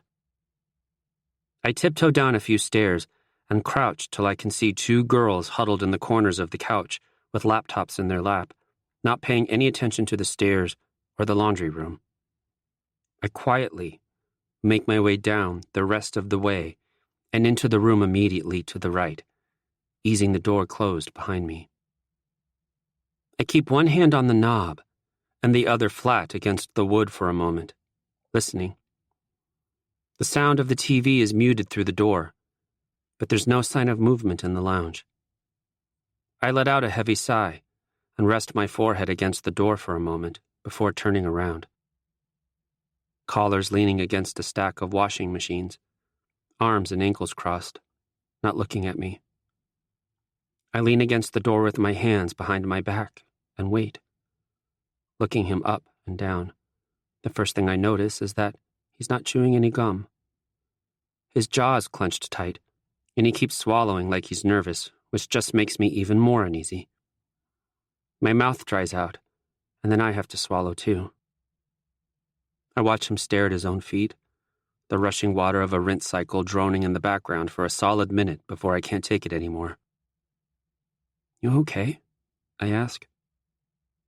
He startles like he forgot I was here. He uncrosses his legs and shifts his weight, and my nerves are crackling. Is he about to cut me out? Yeah, just... He takes a deep breath, and on the exhale says, Where do we go from here, Terzo? Oh, that's not what I was expecting. Like, at all. My breath is audibly unsteady, completely outing the nerves I'd rather keep hidden. This asshole has totally ruined me. 18 years, and no one could ever figure out who I really was. A couple months on a team with Jason Caulfield, and I can't hide for shit. What do you mean? I ask. Collar scoffs, rolling his eyes. You know exactly what I mean. I want to know where we stand. And it's all on me? He pulls both hands to his chest and leans forward into his words. I know what I want. I need to know what page you're on. With 2 sentences, He's pushed me to the cliff's edge. I can either turn around and walk away, keep Collar at the distance he should have been this whole time, protect myself and my name and my future. Or I could let myself fall, just a little, and hope there's a branch to catch myself on before I hit the rocks. Or I could do neither. Just keep doing what we're doing, keep emotions out of it, and go our separate ways in May. I take a step forward, scrub a hand over my mouth, keeping my eyes locked on his. He straightens up and lowers his arms. I back him up against the washers just like he backed me up against the boards. Wrap an arm around the back of his neck and pull him down to me. And I kiss him. Hard. Hard enough to make him feel all the anger and jealousy and want I've held for him for years. Hard enough that it hurts when our teeth clack together. His arms slip around my waist and pull me tight against him, curving my spine when he leans farther into me. I bite his lip, feel his piercing between my teeth, and his tongue catches my own. He pushes a hand into my hair and pulls me back with a fistful of it, just enough that he can say, "I hate you." Prove it. I make this startled, totally not sexy sound when he hooks his elbows under my knees and lifts me right off my feet. And God, for once in my life, I am thankful for my height. He sets me down on the folding table, pressed up against a pile of clothes someone must have pulled out of the washer and dumped here. They're cold and damp against my back, but that's the last thing on my mind when Collar kisses me again. I've given him a total non-answer. I just gotta keep him distracted enough that he doesn't question it. Chapter 14. People aren't letting go of this rivalry thing. There's this hilarious tweet when someone gets a picture of me right after sniffing smelling salts, so I'm making this totally disgusted face, and I just happen to be looking at Collar at that exact moment. Fans are having a field day with that one. I send it to him. More fuel for our internet rivalry. My family's coming to my and Delilah's game this Saturday. It'll be the first time I've been with all of them at once and forever. And all I can think about is coming out to them. Social media is still all over Aaron Johansson coming out, and I'm still stuck on Delilah calling me hetero. If I'm going to live a lie the rest of my life for the sake of hockey, I can at least be real with my sisters. I stay up the night before the game agonizing over it and scrolling through Twitter till I find another picture of me and Collar. He's got a fistful of my jersey, as he tends to, bent down so our cages are pressed together, looking like he's bitching at me, when really, we were probably talking about some sick play he wanted to try. I send that one to him too, and he responds with, "Jason, big party after the game tomorrow. Ready to get drunk and tolerable again?" Mickey, depends how the game goes if I need to drink myself into a coma or not. Jason, bro, this is going to be a rout. The Eagles goalie is the definition of a sieve, so get ready to drink for fun. He stays up with me most of the night, talking about everything and nothing. The kind of talking people do at the start of relationships. When he finally falls asleep, and it's just me alone in the dark, it's not only coming out I'm agonizing over. Now it's him, too. Coach stops in his tracks when he sees me at our team breakfast in the players' lounge. "You sick, James?" "No. Just tired." He narrows his eyes at me. "Get a nap in before game time." "Okay." I don't. By the time my family shows up, I'm falling asleep on my feet. I obediently step into Dad's arms in the atrium of the arena and willingly hug Mom. But when it comes to my sisters, I straight up launch myself at them. I squeeze Madison tight enough to crack her spine, and Nicolette says, "Oh, me next," That was the longest flight of my life, and I've flown to New Zealand. I do as she asks, and she hugs me back roughly enough to do the same. When I get to Michaela, I put my forehead on her shoulder and take a moment to breathe. I love my sisters. If I'm being honest, they're the only reason I'm still around. I stopped calling my parents once I realized they were never coming back for me. Dad only calls to talk about hockey, Mom only on birthdays and holidays, putting Dad on the phone too. But I'm always in contact with my sisters, even when I'm just lurking in the group chat. I should respond more. It's mostly memes and pointless arguments and tiny tidbits about their days. But they should know I'm paying attention, and I care. Michaela pulls away only to be immediately replaced by Nova. Wait. What the hell? I say breathlessly, burying my face in the crook of her neck and pulling her tight to me. Surprise, she says. There's a laugh in her voice and a heavy feeling behind my eyes. I hear when Bailey shows up with Sid and Kareem, Jade with them since Delilah's already getting ready for her game. This moment would be absolutely perfect with her here. Everyone I care about here in person instead of thousands of miles away on the phone or my computer screen. Nova and I hug each other for a few long moments before she backs away and holds me at arm's length, her smile wide and so different from the ones in her modeling photos. She's showing her royal support in dark purple lipstick and glittery black and purple eyeshadow. Her waist-length blonde hair is braided over one shoulder. She's 4 inches taller and 4 weeks older than me, which used to bother me back when we were a thing, before I grew up and realized it didn't matter. Not gonna lie, she says. I'm pretty excited for this. When's the last time you saw me play? I ask. In person? She takes a moment to think, fingers tapping on my shoulders. At least 2 years ago, right? I came to Michigan your first season out there. My sisters have had enough of our moment, crowding in around us to give me a look over. New team, new tie, huh? Michaela says, flipping the bottom of my purple tie up so it almost hits me in the face. Are you doing okay? Madison asks. Yeah, dude. You've been ignoring the chat more than usual, Nicolette says. And you look calm as hell. It seems deceitful. I don't feel calm as hell. I kind of feel like I'm going to cry. Bailey and the others work their way in, giving out hugs and it's good to see yous as the conversation continues. Jade and Sydney both gush over Nova, and there's a flush in her cheeks from the attention, but her smile's still genuine. If it helps, Michaela says, we're hitting up a liquor store before dinner. I'll buy you the fanciest scotch I can find. Scotch? Nicolette gasps. That'll be wasted on him. If he drinks it, it's not a waste. After party's at the men's hockey house, Bailey says. You're all invited. Laxers aren't, I tell her.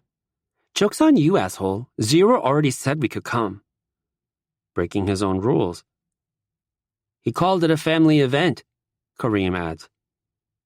Dorian's voice is the last thing I expect to hear in this moment, but the shouting is enough to make me look over my shoulder. My team is descending on my family like a swarm, looking all official in suits and ties and wristwatches and hair gel. They make me feel like a little kid playing dress-up every game.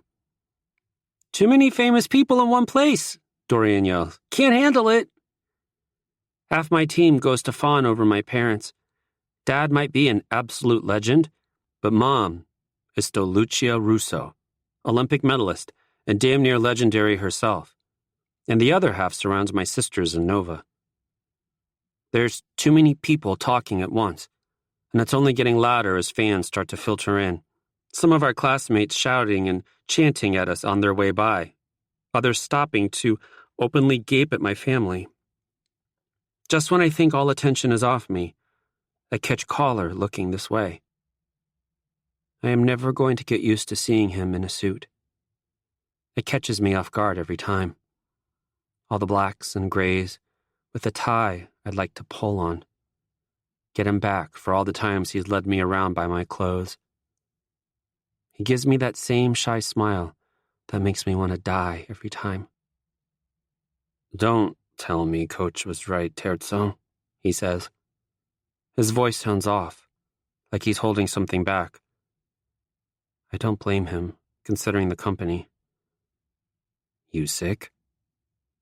I'm fine, I say. Which is why you're so pale. I'm extremely white, Caller. This isn't new. The greenish undertones are. I have to stop myself from jabbing him in the arm, because it would come across a lot less bro and a lot more boyfriend. The crowd starts moving toward the rink as the buzzer sounds at the end of warm-ups, swallowing us and putting bodies between us. Mom and Dad find me in the mass of people, Mom hooking her arm through mine and Dad putting a hand on my shoulder. Close with Caulfield? He asks. My heart skips, but I keep calm on the outside. Not really, he just likes to chirp me. Sounds like a distraction. I scoff. Not even close. He's allowed to have friends, Junior, Mom says.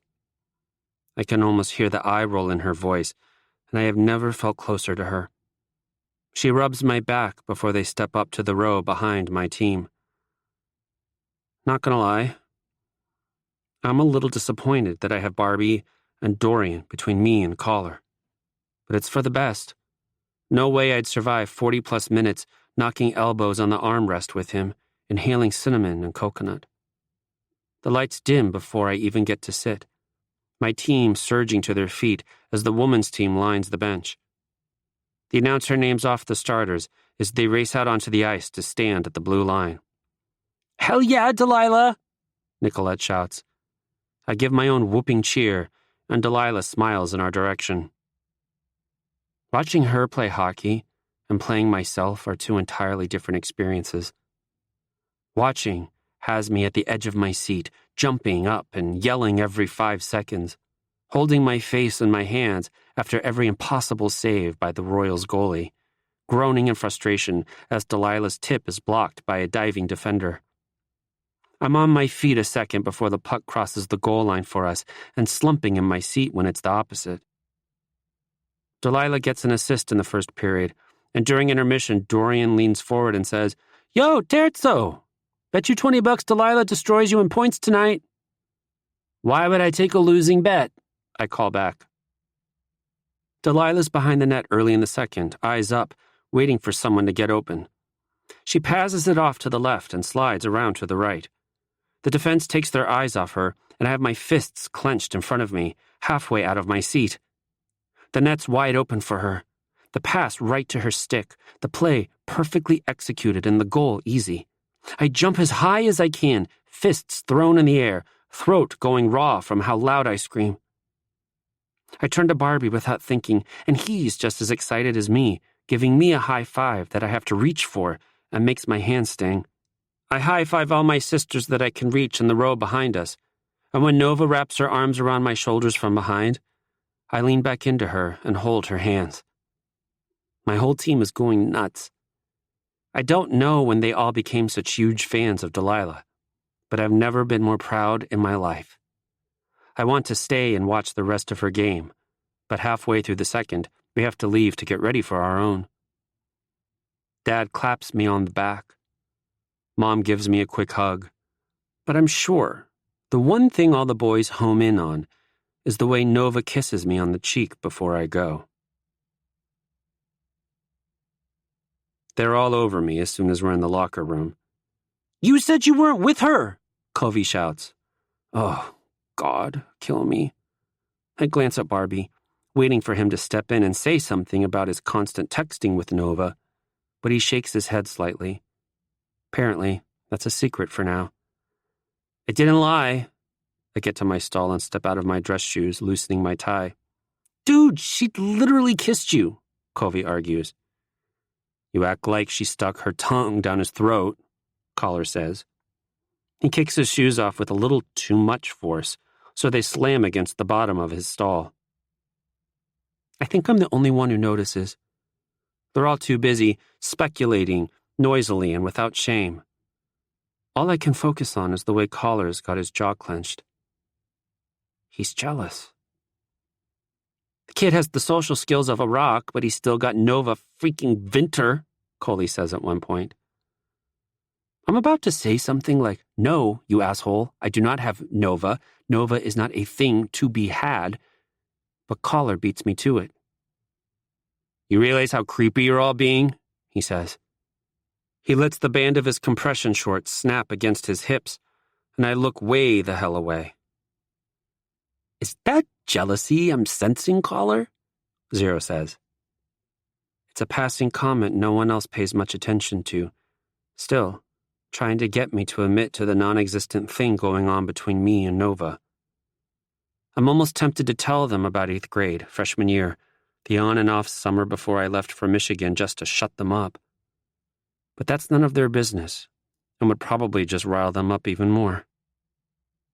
The goal horn and the rumble of a cheering crowd shakes the locker room, muffled, but enough to get everyone to look at the TV, where Delilah's got her stick raised above her head as her line mates crowd her against the boards. That's 3 points tonight, Terzo, Dorian announces. You got your work cut out for you. That's fine by me. I smile as the camera pans over the crowd, the rows we just vacated, the only empty seats in the building, waiting to be filled by the women's team once we take the ice. One thing about the Heartland student body, they come out in support of all their teams, men's and women's alike.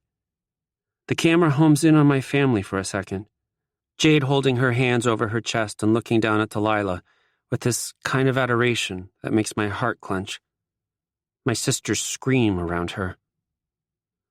We get our warm-ups in on the practice rink while the women's game finishes up. The energy is high. The guys are ready to go, and even I'm actually kind of excited to hit the ice. Until we get back to the locker room for our final pregame talk, and Dad's in there waiting for us. Coach Campbell's got this smug look on his face, like he's about to bless this team with the greatest moment of their lives. Judging by the way most of them react, they agree. Kill me, I mutter. Dorian leans over to me and whispers, If I kill you, can I have your skates? They're sick, dude. Your feet would never fit in them, Barbie says from Dorian's other side. He's got fetus feet. Coach actually introduces Dad, like it's really necessary, before handing the floor off to him. I try to tune him out when he starts his motivational speech, but there's only so much I can do with my whole team enraptured by him. Most of them have probably looked up to him since they first laced up a pair of skates, same way their parents looked up to Grandpa, Wayne Gretzky, Gordie Howe. He looks so much older than I remember. Maybe because I've seen more of him in tribute videos and on the walls of this arena at my age than I have in person over the past 7 years. It's hard to see myself in him. Not even because I look more like Mom, with her dark hair and eyes and olive skin, but in the way he carries himself, all inviting smiles and squared shoulders. We don't even play hockey the same. I had to learn to adapt it to my size on my own, and that makes our play styles nothing alike. People like Dad for more than his name and his skill. They never had a bad word to say about him, because he's not a bad person. Just not a great parent. By the time he finishes his speech, my teammates are on their feet, thoroughly impressed and ready for puck drop. I'm slower to stand. All the build-up from warm-ups burned out of me. The boys press in close, all reaching a hand into the center of the huddle. The best I can do is a hand on the backs of Dorian and Barbie in front of me as the captains lead us in a cheer loud enough to make my ears ring. Dad pulls me aside on my way out. We've got NHL Central Scouting here, and a scout from the Sabres, he says. His excitement is tangible as he puts a hand on my shoulder and shakes. My heart twists. I feel cold sweat on the back of my neck. Being a Buffalo would make a life of hockey so much easier to cope with. Buffalo is home. It's where I grew up. It's where Nova is when she's not working. It's where I belong. There's no way the Sabres are going to get the top pick this year unless they make huge, unprecedented trades. It's not going to happen. There's no way it's going to happen. But I still need to show them I'd be worth it. Chapter 15. The world narrows to nothing but the face-off dot and the puck in the ref's hand. The Eagles center is paying more attention to chirping me than he is to the puck, pretty much handing me the face-off win. I pull the puck back to Dorian on my left, and we explode down the ice. Our tape-to-tape pass is powerful and flawless. Zero finds an opening within the first 10 seconds, firing a rocket through a gap in the defense that goes wide. It rebounds off the glass right to my glove. I drop the puck to the ice at my feet and send a wrister toward the net.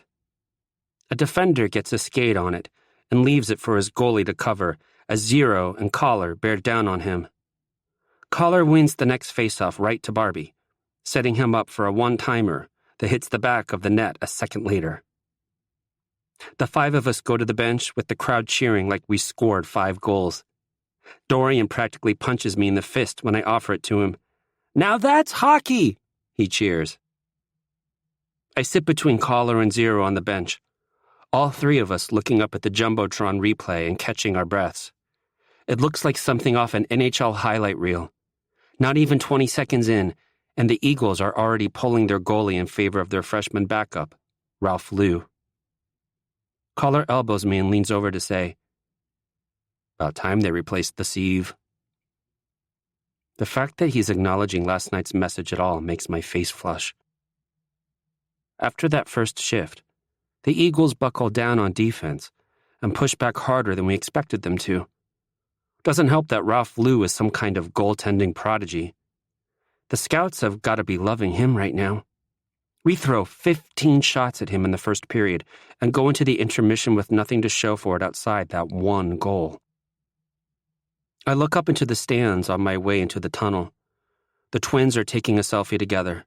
Michaela, Bailey, Sid, and Kareem are all huddled in close to talk over the crowd. Jade's leaning forward to drape her arms over Delilah's shoulders in the row in front of her, and Nova's talking to a few of the women's team excitedly. Mom and Dad both look at me, smiling and waving when they have my attention. I'm walking too fast, and by the time I see them, I'm already stepping out of sight without waving back. Kind of feel bad about it. We have to reevaluate our entire game plan during intermission. We came in expecting to skate circles around these guys, but the goaltending switch has made them into a completely new team. Like, they saw what Lou was capable of after the first shift and it inspired them. Panic sets in halfway through the second. There are pro scouts watching us be shut down by one of the worst teams we'll face this season. The Eagles take advantage of our frustration at every face-off. They've got something to say about my personality, about my face. Every check into the boards is followed by a comment on my height and how easy it would be to break me in half. Every stoppage in play brings on the prediction that I'll never be as good as my father. My silence only spurs them on, but I've never been very good at chirping. Collar finally puts the puck away with 5 minutes left in the second, unassisted and absolutely beautiful with a toe drag through the crease and a flick of the wrist that sends the puck straight back and into the water bottle on top of the net, breaking it open so it sprays all over Lou. It's the most horrible thing I've ever seen. I can imagine him walking to the stage at the draft after being picked first, holding up one finger in all the press photos to show his rank, with me beside him holding up 2. I know it's ridiculous. I know one single goal isn't going to determine our draft order. But when I watch the replay, with Collar beside me smiling and soaking in the praise of our teammates, I feel sick to my stomach. It gets worse. It's late in the third, and I am desperate. I have no points, and there are Sabre Scouts in the stands, and Collar is showing me up left and right. We got comfortable with our 2-goal lead, sat back on our heels, watched the Eagles come back to tie it up. The Eagles. The fucking Eagles. This was supposed to be a blowout, a chance to pad our stats, and now we're about to go into overtime with a team that only won 6 games last season. Coach calls a timeout with less than a minute to go, and we gather around the bench only to be bitched at. "We are not going to be a team that plays down to our opponent's level," he shouts, pointing down for emphasis. "We are going to play our game no matter who we're up against." Collar cracks a vial of smelling salts before we hit the ice again, and for once, he does not look attractive, grimacing at the smell of it. He blinks the burn out of his eyes and holds the vial up to me. "Here, wake up before you make both of us look like shit."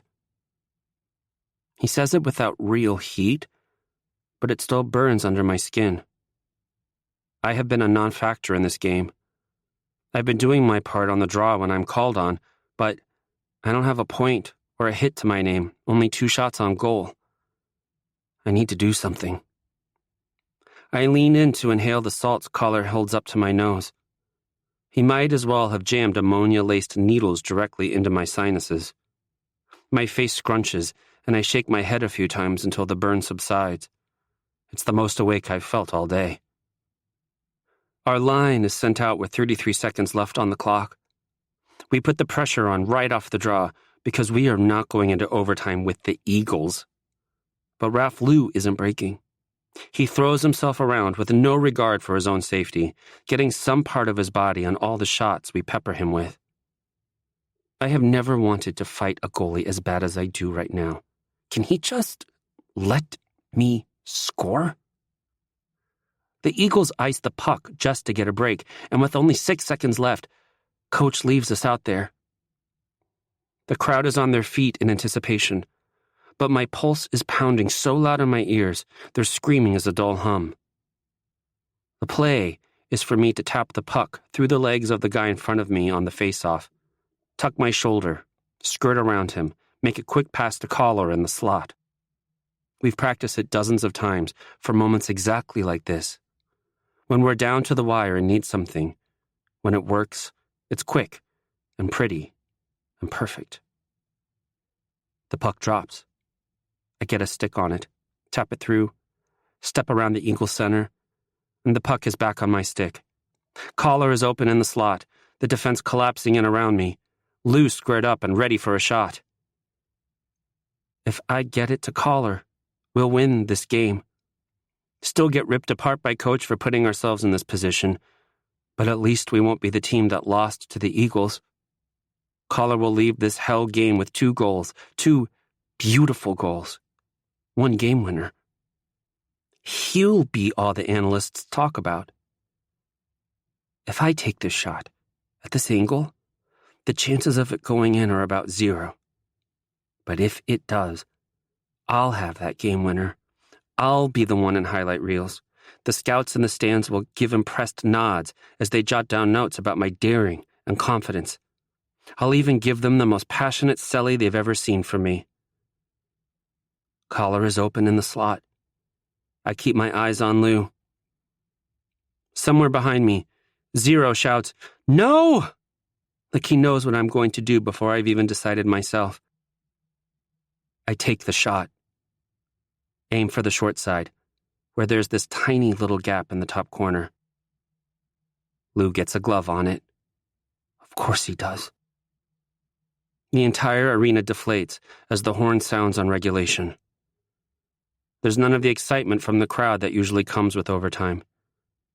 They know we screwed this game up.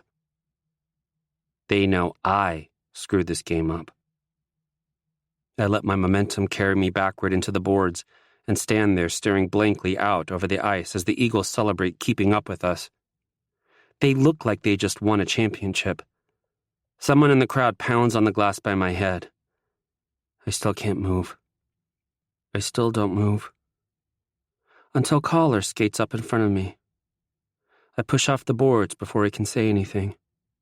He stays with me, grabbing my jersey to slow me down. Forget the play? Your Grace? He asks. There's full-blown malice in his voice again. I don't say anything. Don't feel anything. I tug out of his grip and skate to the bench with my eyes forward. Jason Caulfield and 271 others liked a tweet from Paul Dugan, 41 minutes. Paul Dugan at Dugerfest. Caulfield, charismatic asshole. James, socially inept asshole. Cicero, clueless asshole. The Royals' top line is just a line of assholes. Chapter 16. A bad bounce loses us the game 2 minutes into overtime. I don't hear anything Coach says in the locker room. All I know is it involves a lot of screaming. The boys are quiet. Judging by the quick glances they keep shooting me, a lot of them blame me for this. But we were all off our game. Screw them. I don't shower at the rink. I'm going to hear it from them eventually. Don't need to be when we're all naked. I pull my hood up and hunch my shoulders, keeping my head low when I step out of the locker room. I just want to get out of this arena without anyone talking to me, looking at me, breathing in my general direction. Take a shower and convince my sisters to get drunk at the Lax house instead of the hockey party. Mickey! Oh God, kill me now. Haven't I been tortured enough today? I stop in the middle of the Hall of Champions and take a deep, deep breath before turning to face my father. He closes the glass door to Coach's office and heads toward me, passing the mural of himself and his name on the walls under every honor. Hey, bud, he says softly once he catches up to me. He drapes an arm over my shoulder and we head out. How are you doing? Fine. I can't see him with my hood up, but I'm sure he's giving me those fake concerned eyes, the ones he uses to mask his disappointment. You sure? That was a rough game. It's one game, not the end of our season. Doesn't matter that I embarrassed myself in front of Sabre Scouts, ESPNU, my family, Nova. Doesn't matter that the Eagles are probably in their locker room right now screaming about how they beat the NHL's top prospects. Doesn't matter that Caller hates me again, if he ever actually stopped. I keep seeing my shot go right into that glove. They probably replayed it 20 times in the post-game report. You say that, Dad says as we push through a side exit. But you look like it's bothering you. I scoff. Is he serious right now? How would you be able to tell, Dad? This is just my face. His arm loosens on my shoulder, and I slip out of his grasp, quickening my steps. His longer legs keep pace with me easily. Mickey, hey, tell me what's going on. I keep walking. Mickey, Dad says again, more firmly this time. His hand closes around my wrist, jerking me to a stop. I yank my arm away from him. I am so sick of being pulled around like this. I turn my back on him and shove my hands into my hair, still wet and gritty with sweat. I shouldn't be this tired, this sweaty, this sore. I didn't do shit in that game. I handed Ralph Lou a save he'll remember for the rest of his life. Oh, God, what am I supposed to do with myself if everyone decides I suck at hockey? A hand settles on my shoulder and pushes. I let it guide me without much thought to who it is or where they're taking me. I'm pushed down onto a bench outside the arena, on the hill overlooking campus and the lake. The trees are almost bare. The bells start ringing out the alma mater from the top of main building, announcing the start of the dinner hours. A group of girls march down the hill with their arms locked together, dressed in Royals purple and black, singing one of their class songs. The colors of the sunset reflect off the lake. My eyes sting. The air feels so heavy all of a sudden. Talk to me, Dad says. What's going on? Please, stop pretending you care. It's a fight to keep my voice even. I squeeze my hands together to stop them from shaking and tuck my chin to my chest, hiding deeper in my hood so he can't see my eyes well up. What are you talking about? Of course I care. You only care because it's affecting my game, my breath stutters. Just tell me how bad I screwed up today and be done with it, please. I cannot handle whatever the hell you're doing right now. You're fine, bud. Every team has bad games. Every player makes bad plays. In front of Saber Scouts, in front of you and Mom. Mickey, look at me. I don't. He takes me by the shoulder again and forces me to turn toward him. I scramble to wipe the tears from my face before he sees them. It was one shot amongst years of great hockey. You don't need to be this torn up about it. I finally look at him. And maybe I do see hints of myself in him. And his inability to show how he really feels. He's burning with disappointment and embarrassment inside. I know it. But he's looking at me like he means every word. My next breath comes in this uncontrollable shudder. And suddenly, I am violently sobbing on a bench out in the open next to my father. I drop my face into my hands and hold my breath, trying to make it stop. But that only makes the next sob louder and more aggressive. Dad sits next to me patiently and quietly while I have a complete breakdown. And I don't think I've ever felt this low in my life. By the time I get my breathing under control and the tears to slow, the sun is almost set and my head aches. Bailey and I have been talking about you, Dad says, when I wipe my nose on my sleeves and pull my feet up onto the bench to make myself as small as possible. She's worried. Remember the medicine your mother used to take? I shrug. I've got this vague memory of stopping at a pharmacy with Mom as a kid, her arguing about the price of a small orange pill bottle. But it's been 7 years since I lived with them, so I don't remember much. They were antidepressants, Dad goes on. Did you know depression is genetic? I'm not depressed, I say on instinct. My voice is small and lifeless again. You're showing a lot of the signs your mom did. I don't say anything. I don't have the energy to argue. I watch a few dry leaves scratch against the cement in front of the bench, the breeze pushing them around and making me shiver. You have a few days off for Thanksgiving, Dad says. Why don't you come home? We can get you into a doctor and... At least I have the energy to laugh at that hilarious joke. What? Dad asks. Home? I scoff. You mean with the Vinters? Or my billet family in Michigan? I mean with me and your mother and Madison. When has that ever been my home? Mickey, I don't even have a room in your house, Dad. He breathes in sharply, gets out half a syllable before stopping himself. He bought a 4-bedroom house when he got traded to Carolina. 1 room for him and Mom, 1 for the twins, 1 for Bailey and Delilah, and 1 for Michaela as the oldest. I was 10, but I wouldn't need a room if I never spent more than a couple days there at a time. You still have a place there, Mickey, Dad says after a tense moment of silence. I stand up and start walking. I need to shower. He doesn't follow me. I take my phone into the shower and open the group chat. Mickey, don't forget the scotch, maybe some vodka too. Actually, the whole liquor store would be great.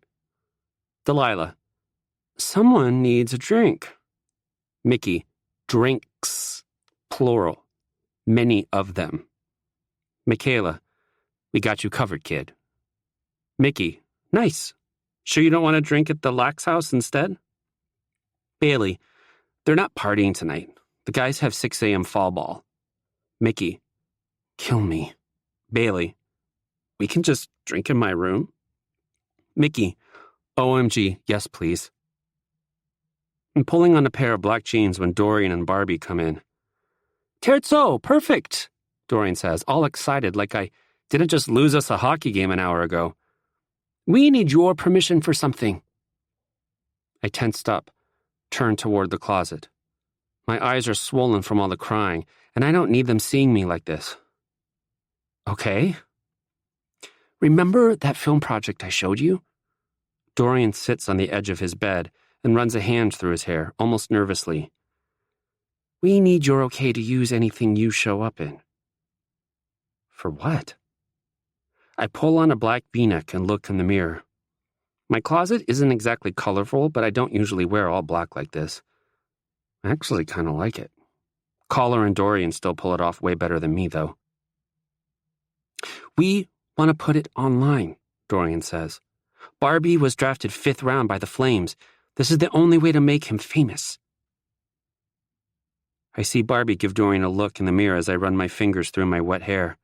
He mutters something in Spanish that makes Dorian smirk. To me, he says, part of it's a compilation of you saying, kill me. What? I whip around to face them. You say it a lot, dude, Dorian says. Then he gets a good look at me and his face drops. You okay, man? Shit. I turn my face to the floor and look for my wallet. I'm fine. No, but you got, emotions on your face. The aftermath of emotions, Barbie corrects him. I close my eyes and take a deep breath. I can't get mad at them when I've made it a point to seem emotionless. Dorian's probably the nicest person to me on this campus. He already knows so much. And Barbie's pretty much attached to him at the hip. If I'm going to open up to anyone on this team, I might as well be them. Been a rough day, I mumble. My phone vibrates on my dresser. A snap from Madison. Family issues? Dorian asks. I raise my eyes to look at him without lifting my face. He gives me this knowing look. Every time you get a message from your dad, you look like you want to smash your phone. And now he's here, so I figure you'd want to smash his face instead. I shake my head and sigh. It's not that bad. You sure? Because if that's what you want, I'll help you, dude. Don't care that I used to have a poster of him on my wall. I will end him. Madison sent a picture of Nicolette and Bailey, holding a bottle of whiskey between them, smiling wide. Hurry up before they drink your alcohol. I close out of it and slide my phone into my pocket. Dorian and Barbie watch me, waiting. I rub the back of my neck. It's fine. Okay, Dorian says, but he sounds unconvinced. Don't be afraid to cry around us, you know? We won't judge. Dory cried when we went to different USHL teams, Barbie says. Dorian puts a hand over Barbie's mouth and pushes his head away. And Barbie cried when I went to the Kings and he got stuck with the Flames. I was crying for them. Wasted a 2nd round pick on you. Dorian tries to cover his mouth again, and this time, Barbie ducks out of his reach before wrapping an arm around his waist to throw him on the bed. They lie next to each other, talking in Spanish and looking at their phones while I finish getting ready. I keep glancing over at them. They're at a level of comfort that only can come from a lifetime of friendship. The way they spend all their time together and drape themselves over each other and don't give a damn what anyone has to say about it. They'll probably dorm together next year, since they'll actually have a choice in roommates their sophomore year. I have to clear the jealous knot from my throat before I can say, You guys going to the hockey house? They both look at me. Are you not? Dorian asks. I'm going to hang out with my sisters in Bailey's room. Barbie sits straight up, a frantic look on his face. Wait, is Nova going to be there? I mean, yeah, I say. They share a look. Barbie with both eyebrows raised and Dorian with this smug little grin. Did you want to come with? I ask. Barbie thinks for a second, then sighs and shakes his head. I don't want to intrude on your family time. Dude, it's fine. Dorian stands up from the bed and stretches his arms above his head. We should at least make an appearance at the hockey house first. Give it an hour, and then we can go hang out with your girlfriend. Barbie slaps at Dorian's arm, but the goofy smile on his face shows how he really feels.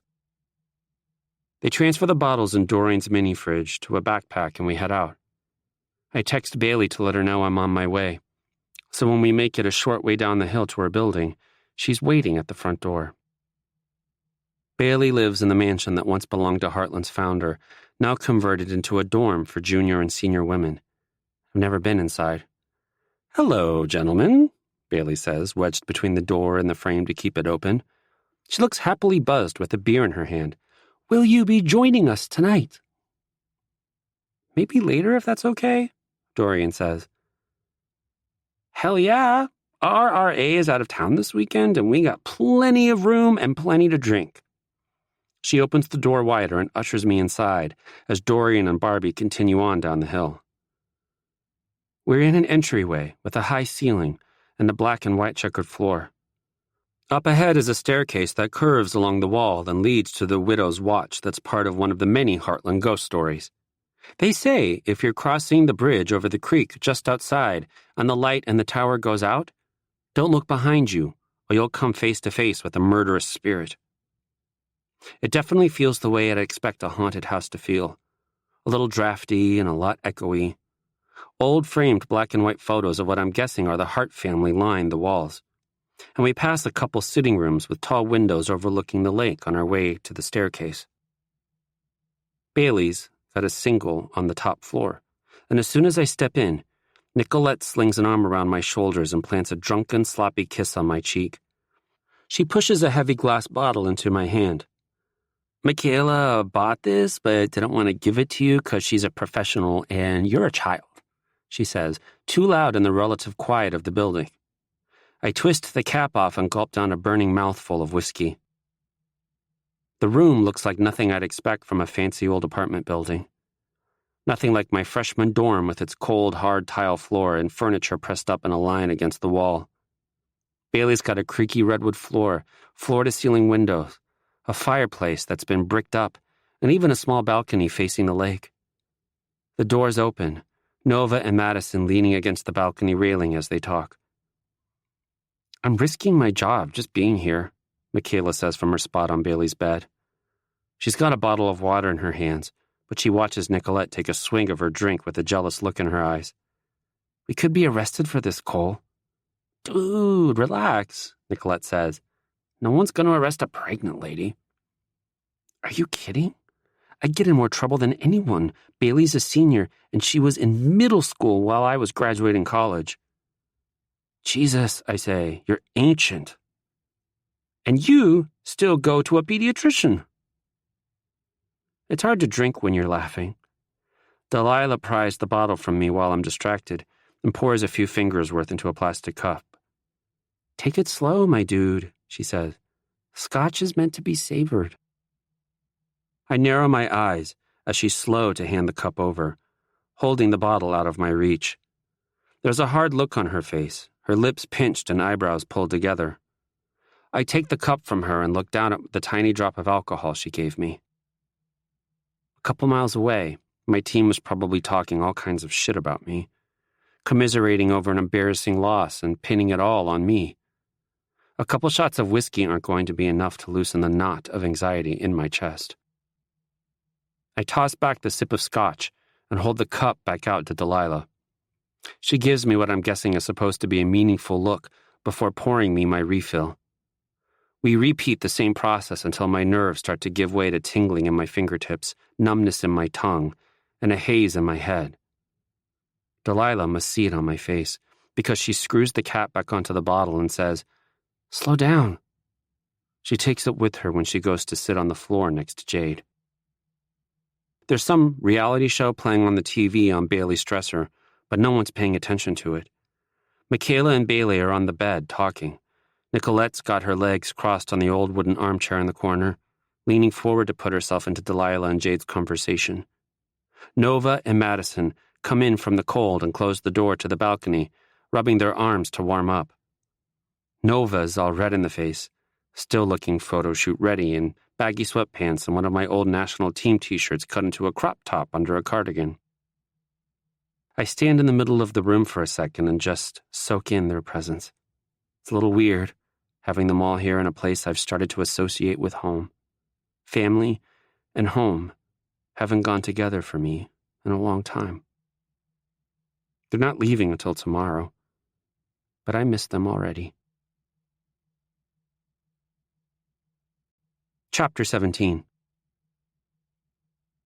Dorian and Barbie showing up is enough of a distraction that I'm able to get the bottle of whiskey back before Delilah notices. I don't remember much of the night after that, aside from collapsing face first into bed. Now, Barbie's on the floor with his entire upper body tucked under my bed. With the sunlight coming through the blinds and the whiskey headache, I'm about 5 seconds from joining him when panic hits me so hard and sudden it knocks the breath out of my chest. I scramble for my phone and my sheets and almost drop it. My hands are shaking so bad. No messages. I'm the one who should be apologizing to caller, making first contact. So I don't know why the empty screen hurts so much. But it does. Like a sucker punch to the gut. I'm about to message Nova for help when 6 bodies come crashing through the door, making as much noise as humanly possible. Barbie whacks his head on the underside of my bed frame, while Dorian screeches awake, clutching his blanket to his chest and putting his back against the wall. His horror dissolves into straight-up mortification when he sees it's my sisters and Nova. He pulls the blanket over his head and says, "Terzo, it's your turn to kill me now." "I think I'm concussed," Barbie says from the floor. Delilah and Nicolette step over him to jump on my bed. Get up, Delilah says while Nicolette groans, "I'm hungry, dude. Let's go." "How are you not hungover right now?" I mumble. I push myself upright, forcing them over the edge of the mattress. Nicolette almost stomps right on Barbie's head. "We're adults and know how to pace ourselves," she says, maneuvering around Barbie while he curls into a ball to protect himself. He barely opens his eyes when Nova crouches in front of him. "We don't chug entire bottles of whiskey the second we get our hands on them." I did not chug that whole bottle. My brain beats against the inside of my skull like it disagrees. "Only 'cause Madison pried it out of your hands once you started sliding down the wall." "No, I think it was after he sat Nova and Barbie down next to each other and said, 'Now kiss,'" Delilah says.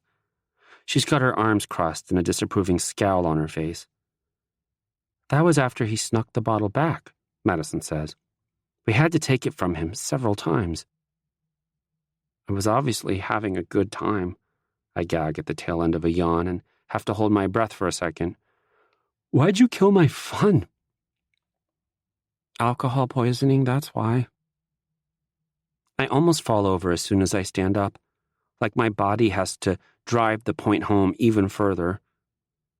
I pull on the nearest hoodie I can find, which definitely isn't mine, with the way the sleeves swallow up my hands, and the same jeans from last night. I cover my bed head with a snapback and the hood for good measure. I got time to brush my teeth at least. Tastes like something died in my mouth. Bailey hands me a stick of gum from her sweater pocket, hood pulled low over her face and black makeup smudged under her eyes. At least I won't be the only one looking like a wreck at breakfast. "You can take my bed if you want, Barbie," I say over my shoulder at the door. Barbie makes some noise of gratitude, but he doesn't move, except to watch Nova leave. She walks with me at the back of the pack, looking a little rough herself. She twirls her phone in her fingers with a hint of a smile on her face. "Barbie kept me up all night with his texting," I tell her. Her face flushes and she looks at the ground. It was nice meeting him in person.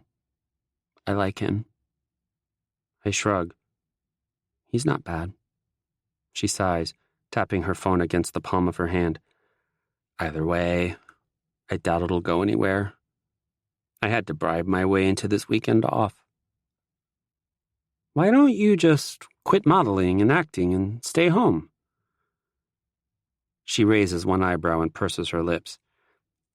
I'll do that when you quit hockey, babe. I kick a pebble down the sidewalk. Yeah, right. Might as well after last night. Come on, Mickey. It was one game. I'm sure everyone's over it by now. Not Caller. Oh boy. Talk to me.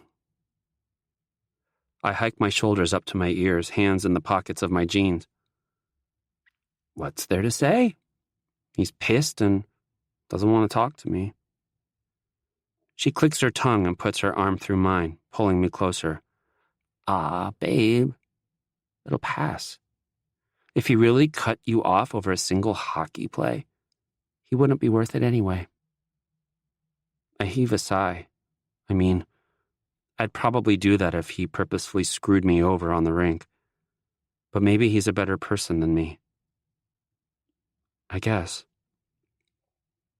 We get to the small cafe just off campus and sit at a table overlooking the lake. My anxiety kicks in as soon as I sit down. If there was ever a time to tell them, now's it. After ordering, I hold my head up with my fist and stare out over the water while Michaela goes into wedding and baby talk. I've only met my future brother-in-law a couple times, but I'm still standing up as one of his groomsmen.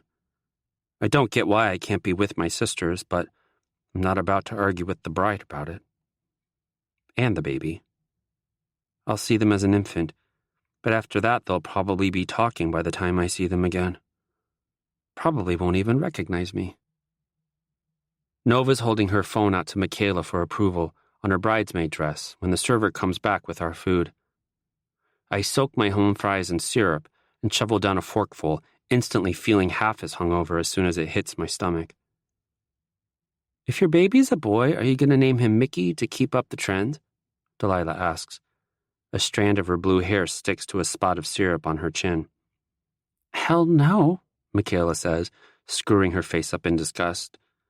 That'd be freaking weird. I want gender neutral, something like Jordan or Riley, and they're not touching hockey unless they explicitly ask to. Yikes, Dad's gonna hate you. He's not that controlling, Bailey argues, spooning sugar into her teacup. Delilah stabs at her French toast. Only 'cause we're all athletes.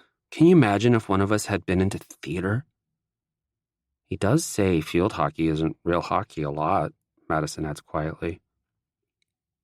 Nicolette takes a break from cutting up her pancakes to point her fork around the table and say, How did we go from happy wedding and baby talk to depressing dad talk? It's one thing we all got in common, I say. Bailey curls her lip like she wants to argue some more, but instead, she just shakes her head and sips her tea. As we get closer to finishing breakfast, closer to when 4 of them have to leave, I can feel it in my chest. This heavy sense of impending loss and grief. The static cage squeezing in around my heart as the words build up behind my teeth. This is the first time we've all been together in forever.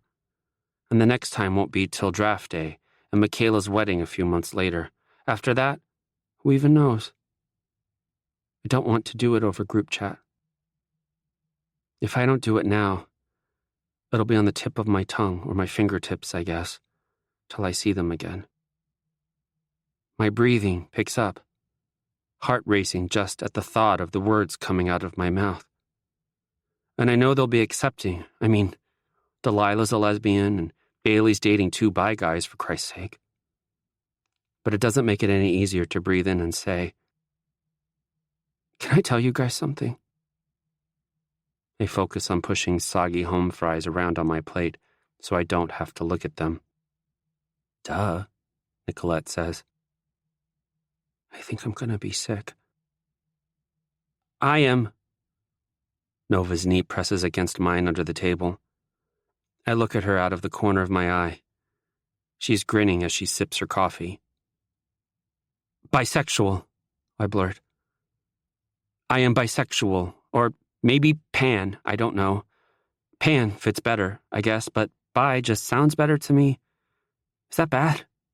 It's just easier. I don't know, but yeah. Not straight, so, yeah. Madison's hand closes on top of mine, and I cut my rambling short. I take a few breaths before looking up at them. Bailey's propping her chin in her hand with this smug twist to her lips. Michaela and the twins have these small, almost proud smiles on their faces. But Delilah's gaping at me. French toast hanging from the fork she holds over her plate. She closes her mouth and sets it down slowly. How did I not know this? Mickey, why didn't you tell me? I shrug a shoulder. Same reason you didn't till you brought your first girlfriend home. It's not like it wasn't obvious with me. But you still didn't tell. Her eyes soften with understanding. She nods a little and goes back to eating. Bailey clears her throat before saying, Sid and Kareem would be totally willing if you want to talk more about this. I give her a small nod and an even smaller smile. My breathing's evened out and my heart's not pounding anymore. I feel lighter somehow. You knew? Delilah demands. Bailey quirks an eyebrow, holding eye contact while she takes a long sip of her tea. Anyone else want to come out today? Nicolette says. Now's the time to do it. Nova? Nova clicks her tongue and sets down her coffee mug. Sadly, I am still exclusively attracted to guys. Nicolette jerks her chin toward me. Surprised this one didn't ruin them for you. We all laugh. And I've never been so grateful to have Delilah and Bailey at the same school as me as I am while watching the rest of them leave. If I didn't have them standing next to me as everyone else got in the car with Mom and Dad to head to the airport, I might have dropped out right then and there and gone with them. Paul Duggan at Duggerfest, one day. Caulfield, charismatic asshole. James, socially inept asshole. Cicero, clueless asshole. The Royals' top line is just a line of assholes. Mickey James III at mjames17, 6 minutes, replying to at Duggerfest. If calling someone a little shit and pulling them around the ice by their jersey makes someone charismatic, it's no wonder I'm the socially inept one.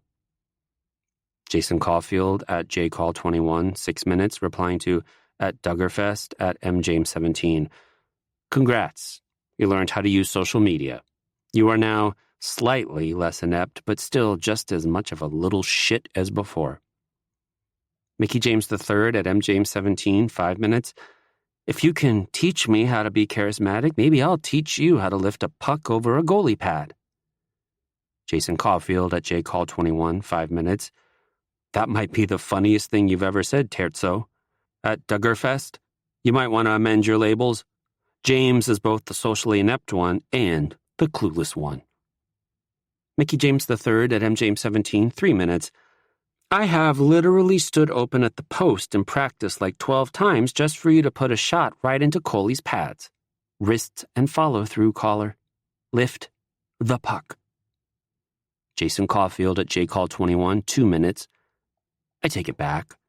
That was the funniest thing you've ever said.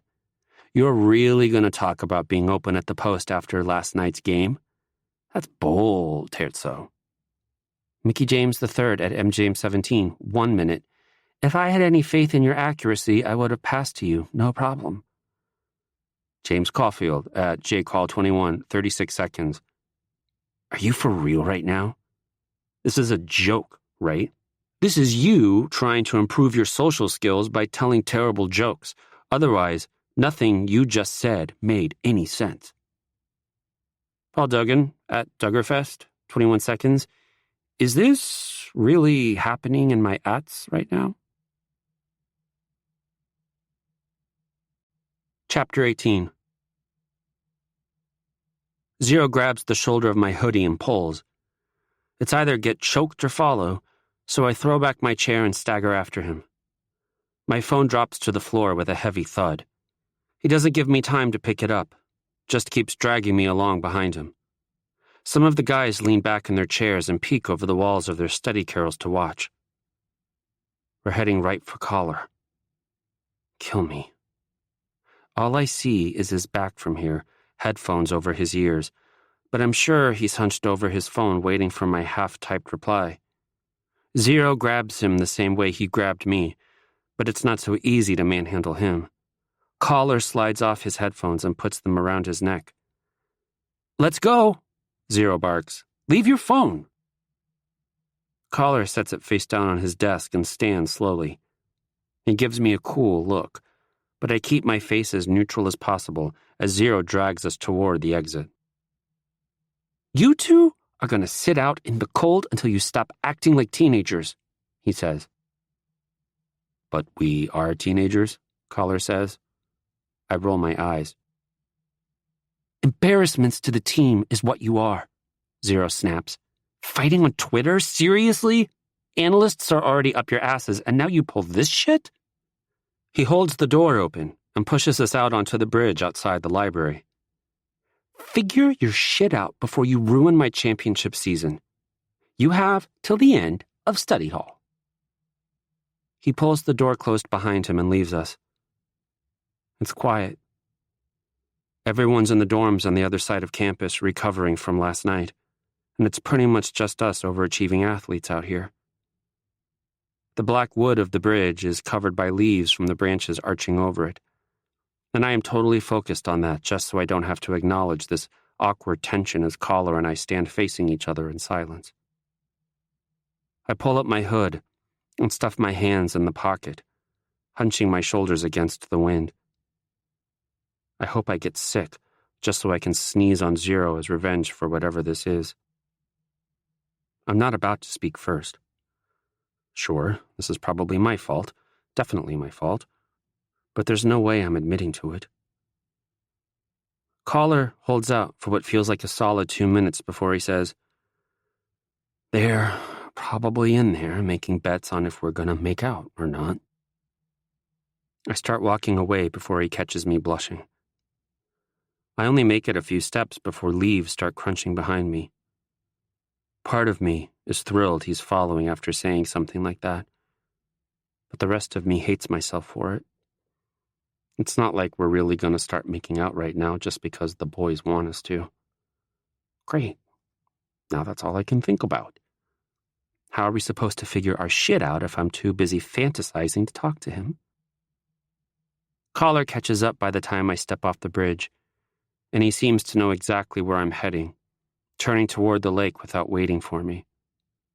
We make it all the way past Maine, the dock in sight before he speaks again.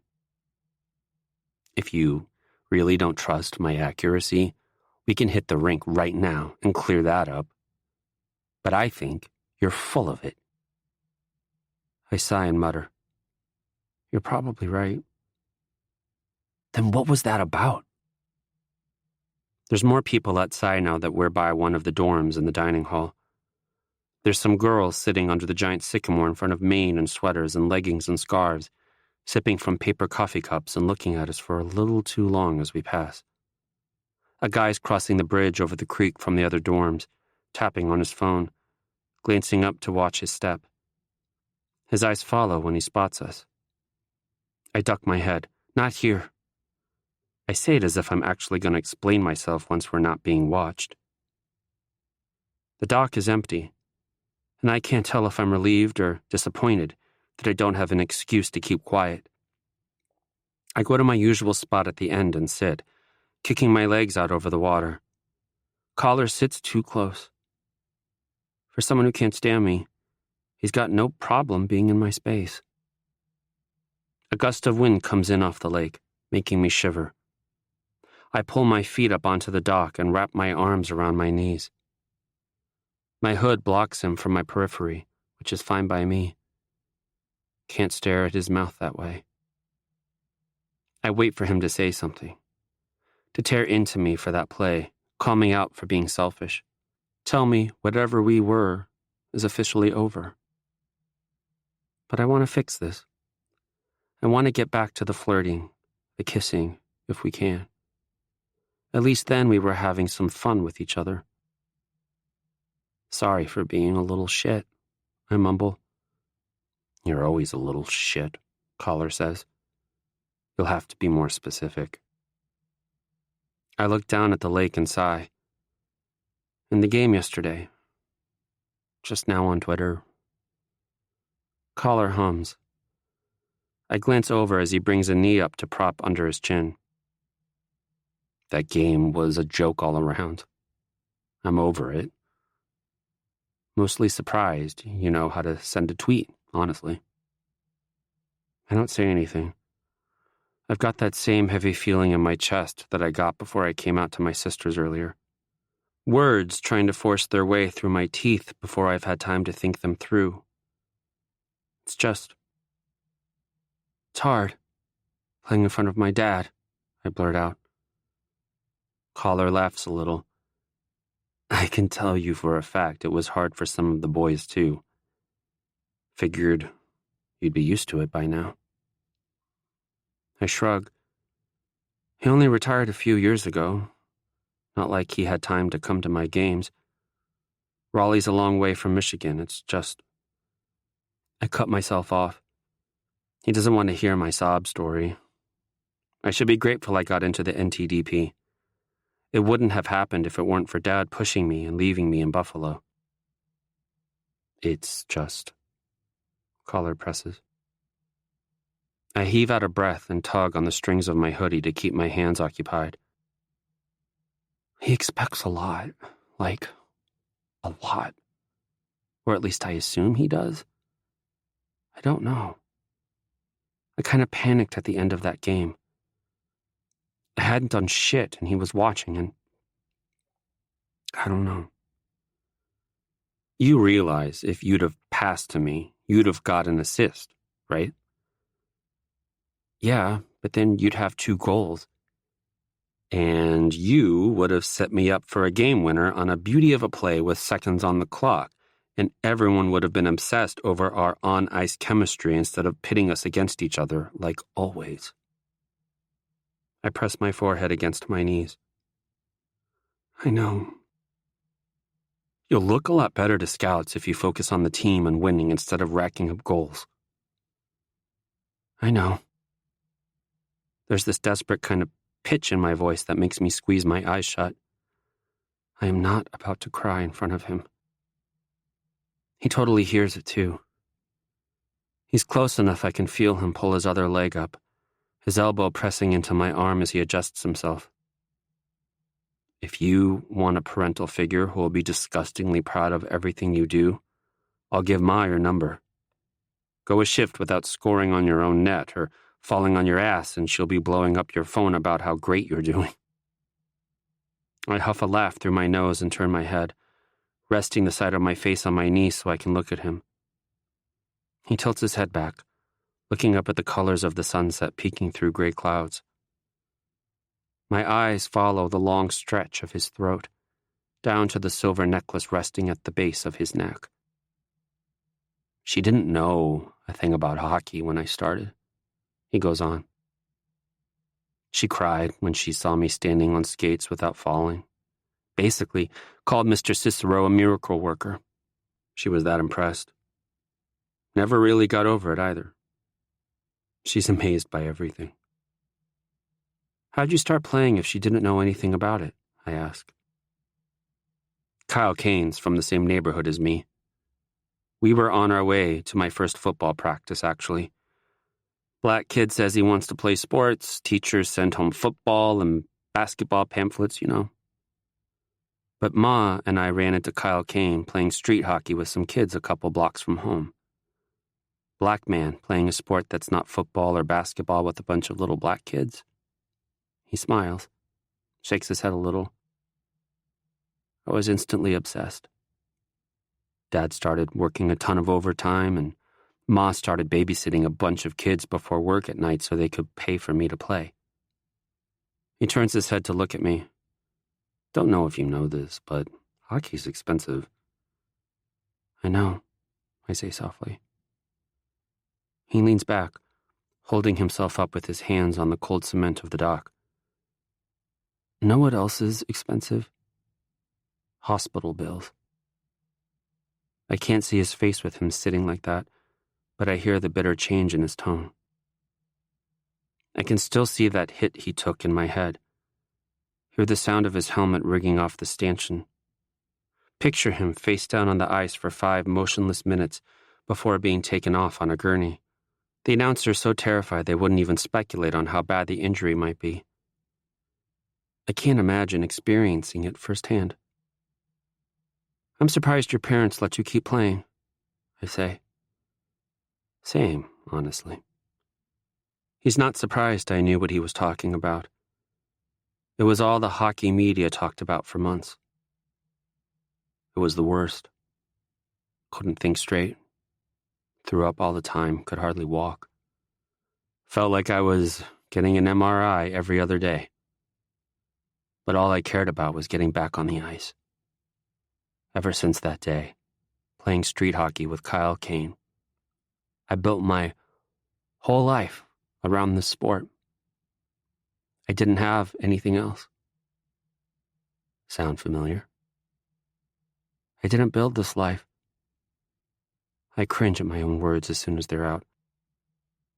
Dramatic, Collar says, but he doesn't sound annoyed about it for once. We're both quiet.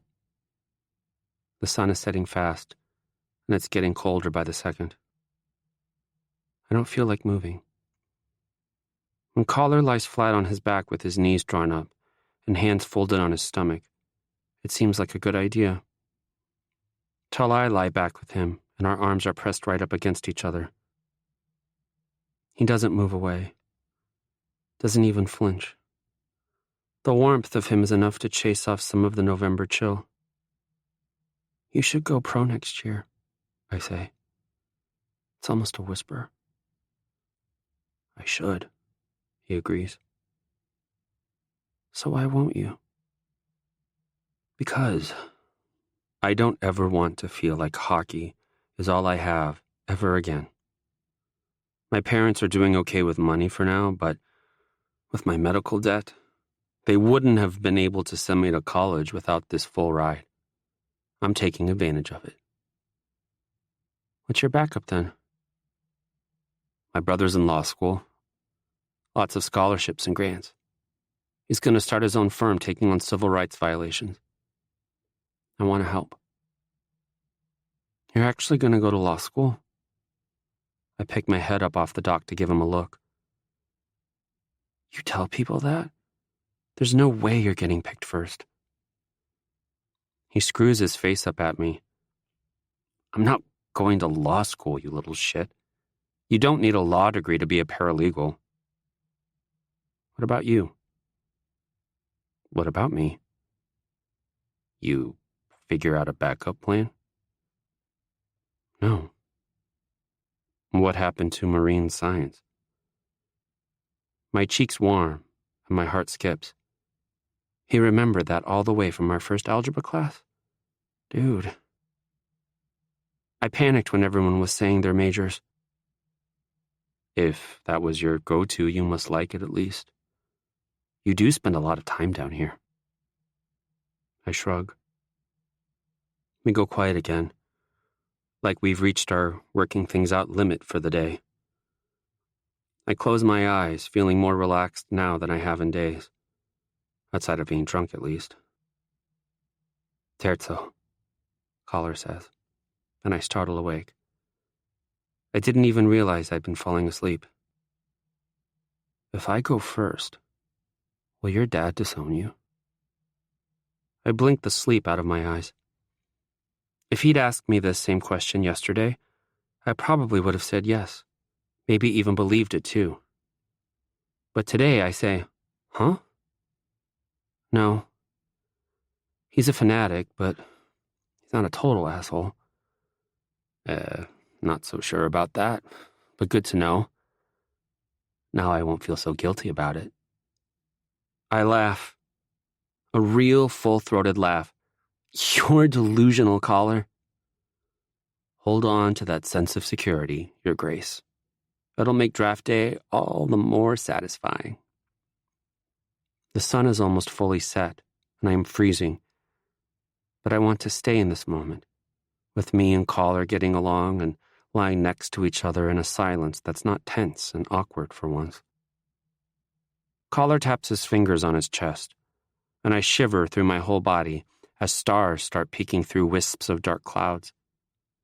He blows air through his teeth that freezes above his face.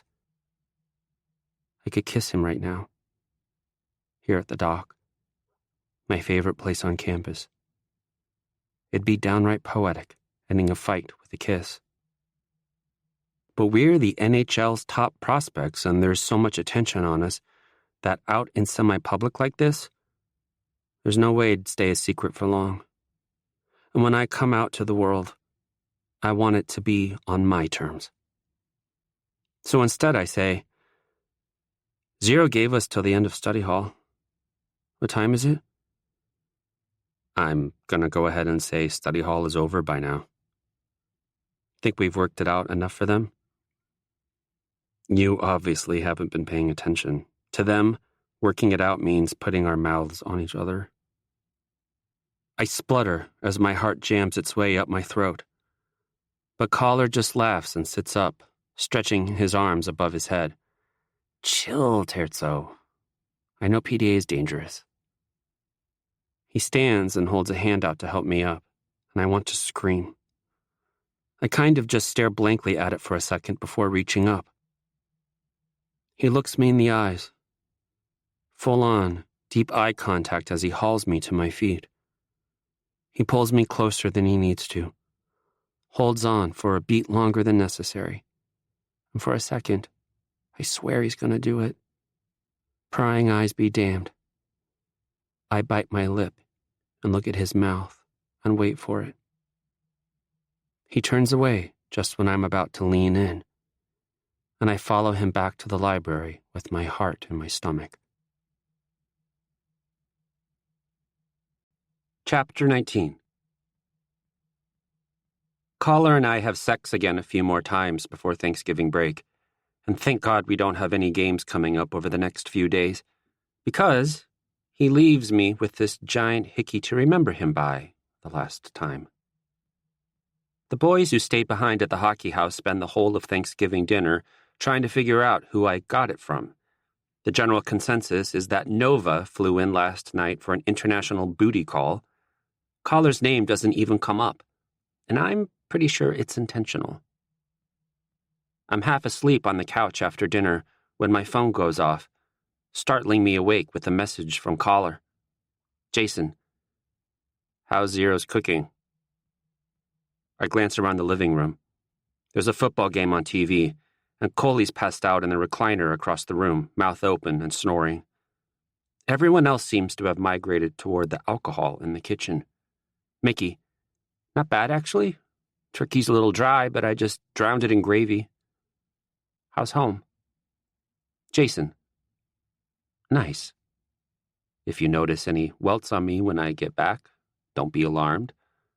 My cousin Rashida takes barbarian ping pong very seriously. Okay, I have never heard of a version of ping pong that would result in welts, but I can't say I'm not intrigued. Before I can ask about it, though, Caller sends another message. Jason, playing cards with the fam now and Shay's kicking my ass. Seems I can't win. He's playing cards with his family and took the time to message me. That's not what friends with benefits do, right? That's gotta mean something more. Mickey. Who's Shay? Jason. My brother. He asked about you. I look up again. Make sure no one's come in the room and Coley's still sleeping. Mickey. Oh? Jason. Yeah. I might have talked a lot of shit about you in the beginning, and my family's been keeping up with draft projections. You're the villain in this house. Mickey. My dad thinks the same about you. He called you a distraction. Jason. Is he right? My palms are sweating. I take a selfie with my neck in clear view and send it to him. Mickey. You tell me. He sends a bunch of laughing emojis and then, Jason. Looks good on you. Mickey. You would think so. I glance toward the kitchen again. The only person I can see is Zero, sitting on the counter with a beer bottle in his hand, laughing at something out of sight, paying no attention to me. Mickey. Tell me about Shay. Jason. Dude, he's like one of my favorite people. We're pretty different, like he's not into sports at all and he hates my music, but he's so smart. I look up to him a lot, but we're nowhere near as close as you and your sisters. Kinda jealous, actually. Who you texting?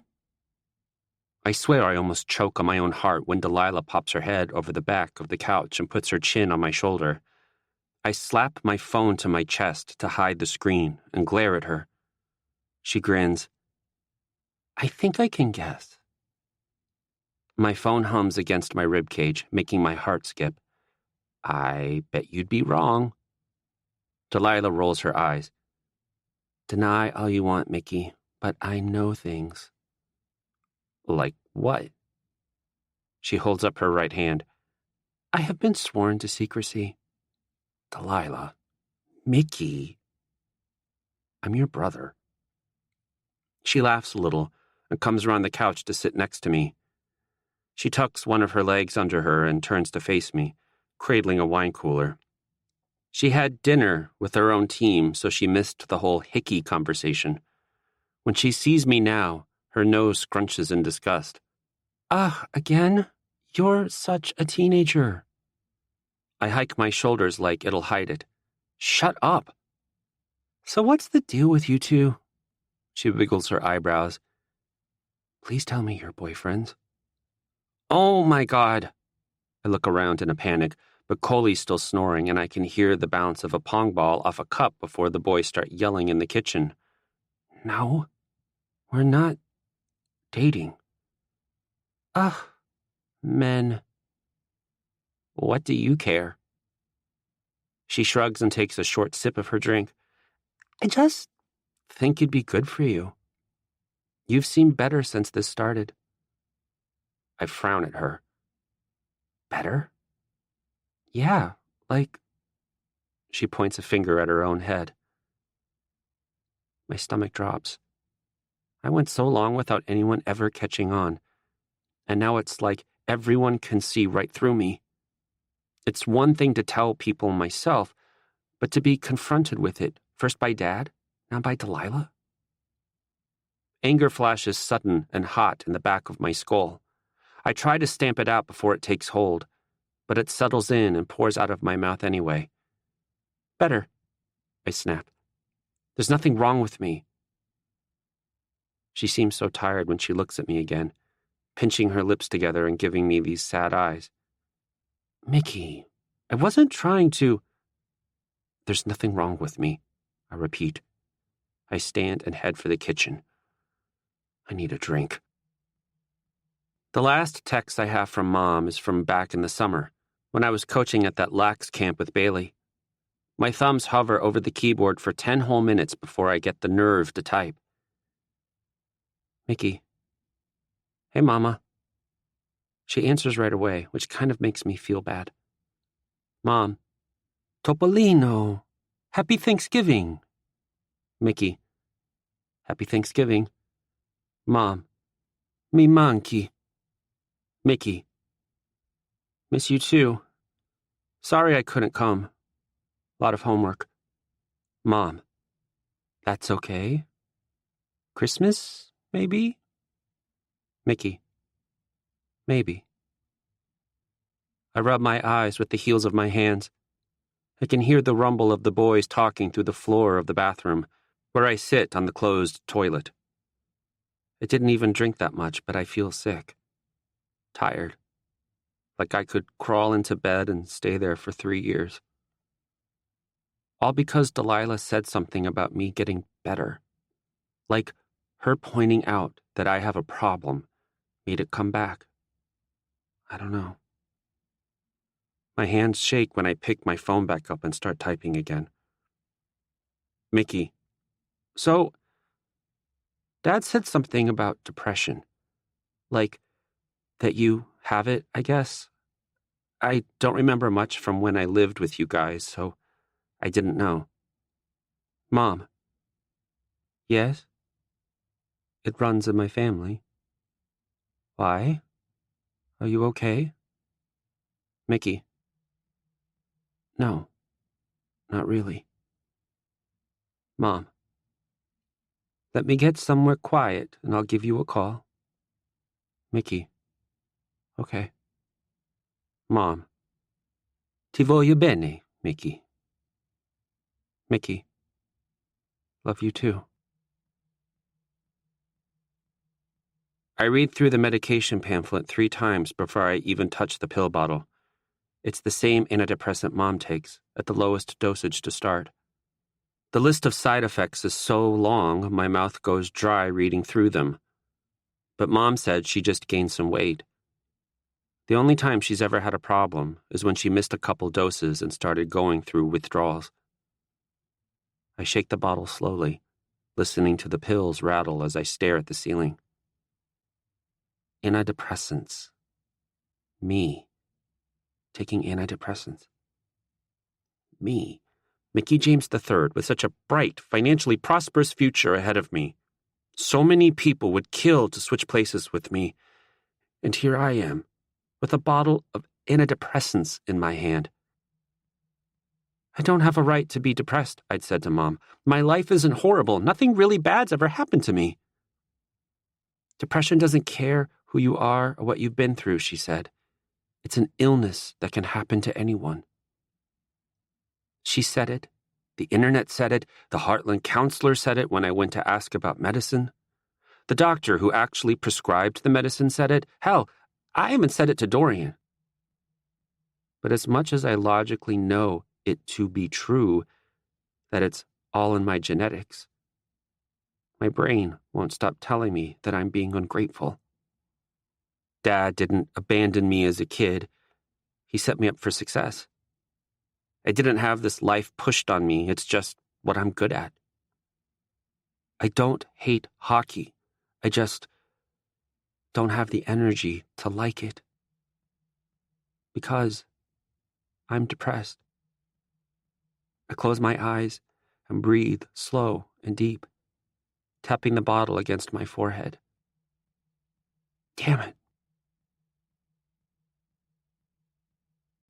Chapter 20. As soon as Dorian makes it back to campus after Thanksgiving, he motions to my neck and says, "Hope you've got a story spun for that one." Jesus, it's almost gone by now. How did he notice it? It's bad enough I'm still getting messages in the group chat like, Delilah, "Hey, Mickey. As soon as the lake freezes, we're going to play some hockey. You in?" I literally hate my life. The boys already decided it was Nova, I say. Right, because you'd really do that to Barbie. Happy for you, though, and honestly, impressed. I hear Collar's hella picky. I actually splutter at him. Dorian just laughs. Now, that's a textbook case of opposites attract, huh? Just be careful, dude. League finds out their top prospects are banging each other, shit'll go down.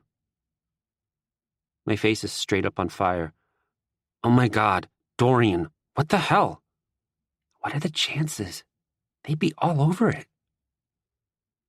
I started taking antidepressants, I say just to change the subject, and we spend the rest of the morning cleaning our room and talking about medications and side effects and benefits. Honestly, we get so into it, it's like we're bonding over talking about girls or something. I pull the collar of my hoodie up over my mouth when I step into the tape room that afternoon.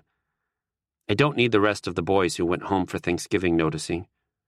My stomach does this weird little flip when I see Collar. He usually sits up front with Zero. Today, He's in the back, where I always sit with Dorian and Barbie. As soon as I sit down next to him, he hands over a stick of gum. I take it from him and glance over to watch him push his own into his mouth. He quirks an eyebrow at me. This asshole. As soon as the gum touches my tongue, it's like I'm kissing him all over again. I glare at him. He did this on purpose. Collar just laughs as I sink lower in my seat and chew furiously. Barbie sits on my other side, leg bouncing against mine. He's texting Nova. Not that I'm being nosy or anything. He chews on his thumbnail as he reads her messages and takes his time typing up his own. Things must be getting serious. His leg keeps bouncing even when he puts his phone in his pocket. I want to push his knee down to stop him, but Dorian presses his leg against him on the other side, and that seems to help a little. My stomach bottoms out when Coach starts the tape, and I see the blue and gold jerseys of the Canisius Golden Griffins on the screen. Anxiety surges out of my chest all the way to my fingertips. I sink low in my chair and chew on the strings of my hoodie, squeezing myself tight around the middle. We lost this game, and I know I made my fair share of mistakes. Nothing like the Eagles game, but enough that I was grouchy the rest of the night. I hate watching any kind of tape, even from games we won. Dad recorded everything when I was growing up, from games to practice to shooting on a net in our driveway. Showed me the tape to walk me through every mistake I made until it was all I could focus on. I could put up 5 points in a game and still only remember the one turnover, the lost face-off in the defensive zone. It's not like he meant it to be like that, right? He was just trying to teach me. But I still don't like watching tape. Whenever the line shows up on the ice, I try to focus on Collar and Zero, the blue liners, Coley, anyone but myself, to keep Dad's criticism out of my head. Being on the ice with Collar is one thing. Being in the moment, everything happening so fast, mind working out my next steps. It doesn't really give me a chance to fully appreciate Collar's skill. Watching it happen on a screen, honestly, scares me. Even with the puck across the ice, he's always moving, always putting himself in the best possible position, always working.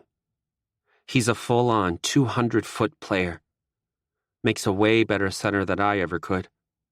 And when the puck's on his stick, well, it's obvious why he's such a threat to my draft rank. I lean forward and hold my breath when a clean saucer pass from Barbie at the outside hash marks in our zone hits my stick just outside the blue line. I redirect it to Collar at the opposite blue line with a quick flick of my wrist, and Collar carries it to the face-off dot before putting it top corner with a hard snapper to tie the game. The play is quick and exciting and enough to get a rise out of the boys, even though we all know it doesn't matter. Coley shakes Collar from where he sits next to him on the other side, shouting, "Top cheddar! Oh, what a beaut!" "I don't know why you're all so excited when you know how this ends," Coach snaps, silencing everyone's joy. "We can make all the pretty plays we want, but if we can't follow them up with wins, what's the point?" The energy in the room deflates enough that no one even reacts when I whiff on a one-timer at the top of the left circle. I can see my mistake with startling clarity this time around. On the ice, I thought I had no time. My defender was stepping in, the goalie sliding through the crease, another guy closing in from behind. My lane was closing, and I thought taking time to line up the shot would have been a missed opportunity. But seeing it like this, I could see the defender down low stumble, catching himself on the goalie's pads, tying them both up. I could have waited, deked it at the last second to get out of the double, taken a better shot. I had plenty of time. The worst part is, I got over it faster than I have ever gotten over a mistake before. I know I suck at slap shots. I've come to terms with it. And now it's being shoved in my face. I sink lower in my seat. "This is a problem we've been having all season," Coach says, pausing the tape. "We play too fast. There's times when it works, sure, like that play with Barboza, James, and Caulfield. but the times it doesn't are catastrophic. We need to slow it down. Think. We hit the blue line like a wall all at once. Spread it out. Take your time. We only got a few months to get our game settled. Our record's on our side for now. But we keep making mistakes like this, it's not going to last. We need to play smarter. James, Coach calls me out. I snap my eyes to him. You're better than that. I tune out the rest of his words and keep my chin tucked in the locker room as we lace up. I don't hear anything else until I stand to follow my team out to the ice and Coach calls me aside. Collar narrows his eyes at us as he passes. It almost looks like concern. I want you working on your slappers with Coach Stepniak, Coach says. My whole body tenses as I look up at them. I don't ever take slap shots, Coach, I say after a beat of silence. That was a fluke. It's a skill you should have. I blink at him. The tone of his voice sounds less like a skill you should have and more like an embarrassing skill not to have as Mickey James III. We stare each other down, but I have a lot more practice in keeping my face chilly and unsettling, and Coach cracks eventually. He looks away and says, Go on, get on with it. I take an extra few seconds before tearing my eyes away and leading Coach Stepniak to the ice. We take over one of the zones and set up identically to how Collar and I did. But this isn't Collar, and we're not alone. And where each failed shot brought me this weird kind of joy before, now they bring me nothing but rage. I feel eyes on my back. I know the boys are busy practicing behind me, but all I hear is blood rushing in my ears, and I swear they're all standing back there watching me miss every shot. I wonder what Dad would say if he could see me now. Probably something about my name and my blood and his legacy. He didn't have these problems. He's tall, strong, can take a shot from anywhere, slap a puck so hard it breaks the glass. I will never live up to his name. Sometimes I wonder if he regrets marrying Mom, if he blames her for making me so short. It takes a half an hour of continuous failure and Coach Stepniak doing the hardest work of his career trying to fix me before I finally connect solidly, accurately, the way a real hockey player should. And then I'm Mickey James III. A flawless hockey machine who can hit a slap shot as good as anybody. Chapter 21. December. Just because we're regularly having sex now doesn't mean I'm going to let Collar off easy. I put up 3 goals and 2 assists in our 2 games that weekend, while he comes away with a goal and 2 assists, and I'm officially 11 points ahead of him. Twitter loves it, especially when Collar tweets. Jason Caulfield at jcall21. Imagine if at mjames17 could add those 11 points to his height. Maybe then I'd be nervous. I'm sitting next to him on my bed, sharing a bag of salt and vinegar chips when I reply, Mickey James III at mjames17, replying to at jcall21. Must really hurt your ego for someone as small as me to be so much better than you. Collar snorts when he reads it. That's the best you can do? I shrug. Not like I can get vulgar on social media. He pushes me down onto my mattress while Twitter blows up about our rivalry and how much we despise each other. I wake up on Monday to the alma mater chiming from the bell tower, greeting the first heavy snowfall of the year. My jeans are soaked halfway to my knees by the time I make it to class, only to find a sign taped to the door saying it's canceled. My toes are frozen solid for no reason. I check my email before I can make the same mistake again and find messages from my professors canceling my later classes too. Apparently, canceling all classes was what the bell was for, and I'm too much of a freshman to have known that. I'd almost forgotten how good a snow day felt. I just wish I hadn't come all the way out here for nothing. I stop at the dining hall for coffee and a bagel, and I'm on my way back to my dorm when Zero messages the team group chat. Lucas Cicero. Lax team heading to fall ball in 20 minutes. It's snowing. You all know what this means. I have literally no idea what that means.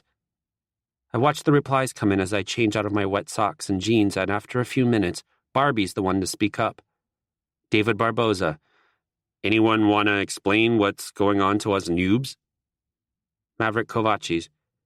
Get your asses to the hockey house and prepare for battle. Apparently, battle means pelting the men's lacrosse team with snowballs as they leave the Lax house. It's a full-blown war within seconds, and they have the advantage of lacrosse sticks to launch their snowballs farther and harder. We've made a terrible mistake, Covey shouts in this awful British accent. Retreat! We all scramble to fall back, but my foot gets stuck in a mound of snow. I fall face first, sinking so low into the powder, it feels like I'm in quicksand. I watch my teammates leave me behind, spitting snow out of my mouth and trying to push myself up to my knees. Dorian's a few steps ahead before he notices and comes back to grab my wrist and yank me to my feet, screaming and pulling me along behind him. Sid and Kareem are on us a second later, tackling us both back into the snow. Should have saved yourself, Hidalgo, Sid says, pinning Dorian down. Just 'cause you laxers are disloyal doesn't mean we are, Dorian says. He gets a handful of snow shoved in his face in response. By the time we make it back to the hockey house, we're soaked to the bone and shaking from the cold, but the boys are piling into the cars, giving us no time to recover. Collar's standing by Zero's SUV with the back door open. Don't worry, Collar. I went back to save him, Dorian says, jabbing a thumb at me. He doesn't see the dirty look Collar shoots him as he climbs into the car. I stand in front of Collar, shivering so bad my teeth are chattering. My hair's frozen solid against my forehead, and I feel every change in the wind as it pummels me. You left me to die, I say. Collar scoffs. You really expect me to go back for my mortal enemy? That's what I am to you? You're a little shit. That's what you are. He grins as he grabs me by the shoulder and pushes me into the car. I don't know what we're doing until we get to the rink, and I see the women's team out on the ice. I practically run to the locker room for my skates and stick. Pond hockey with my sisters was a highlight of my childhood. We had a pond out back, fed by flooding from the creek that snaked through the woods behind our house and curved into our yard. It was a few feet deep, smaller than a standard rink, but good enough for us. In the summer, it was full of frogs and turtles and enough mosquitoes that we didn't get to swim in it much. But in the dead of winter, it froze solid and clear, enclosed by snowdrifts and backdropped by white-dusted pine trees.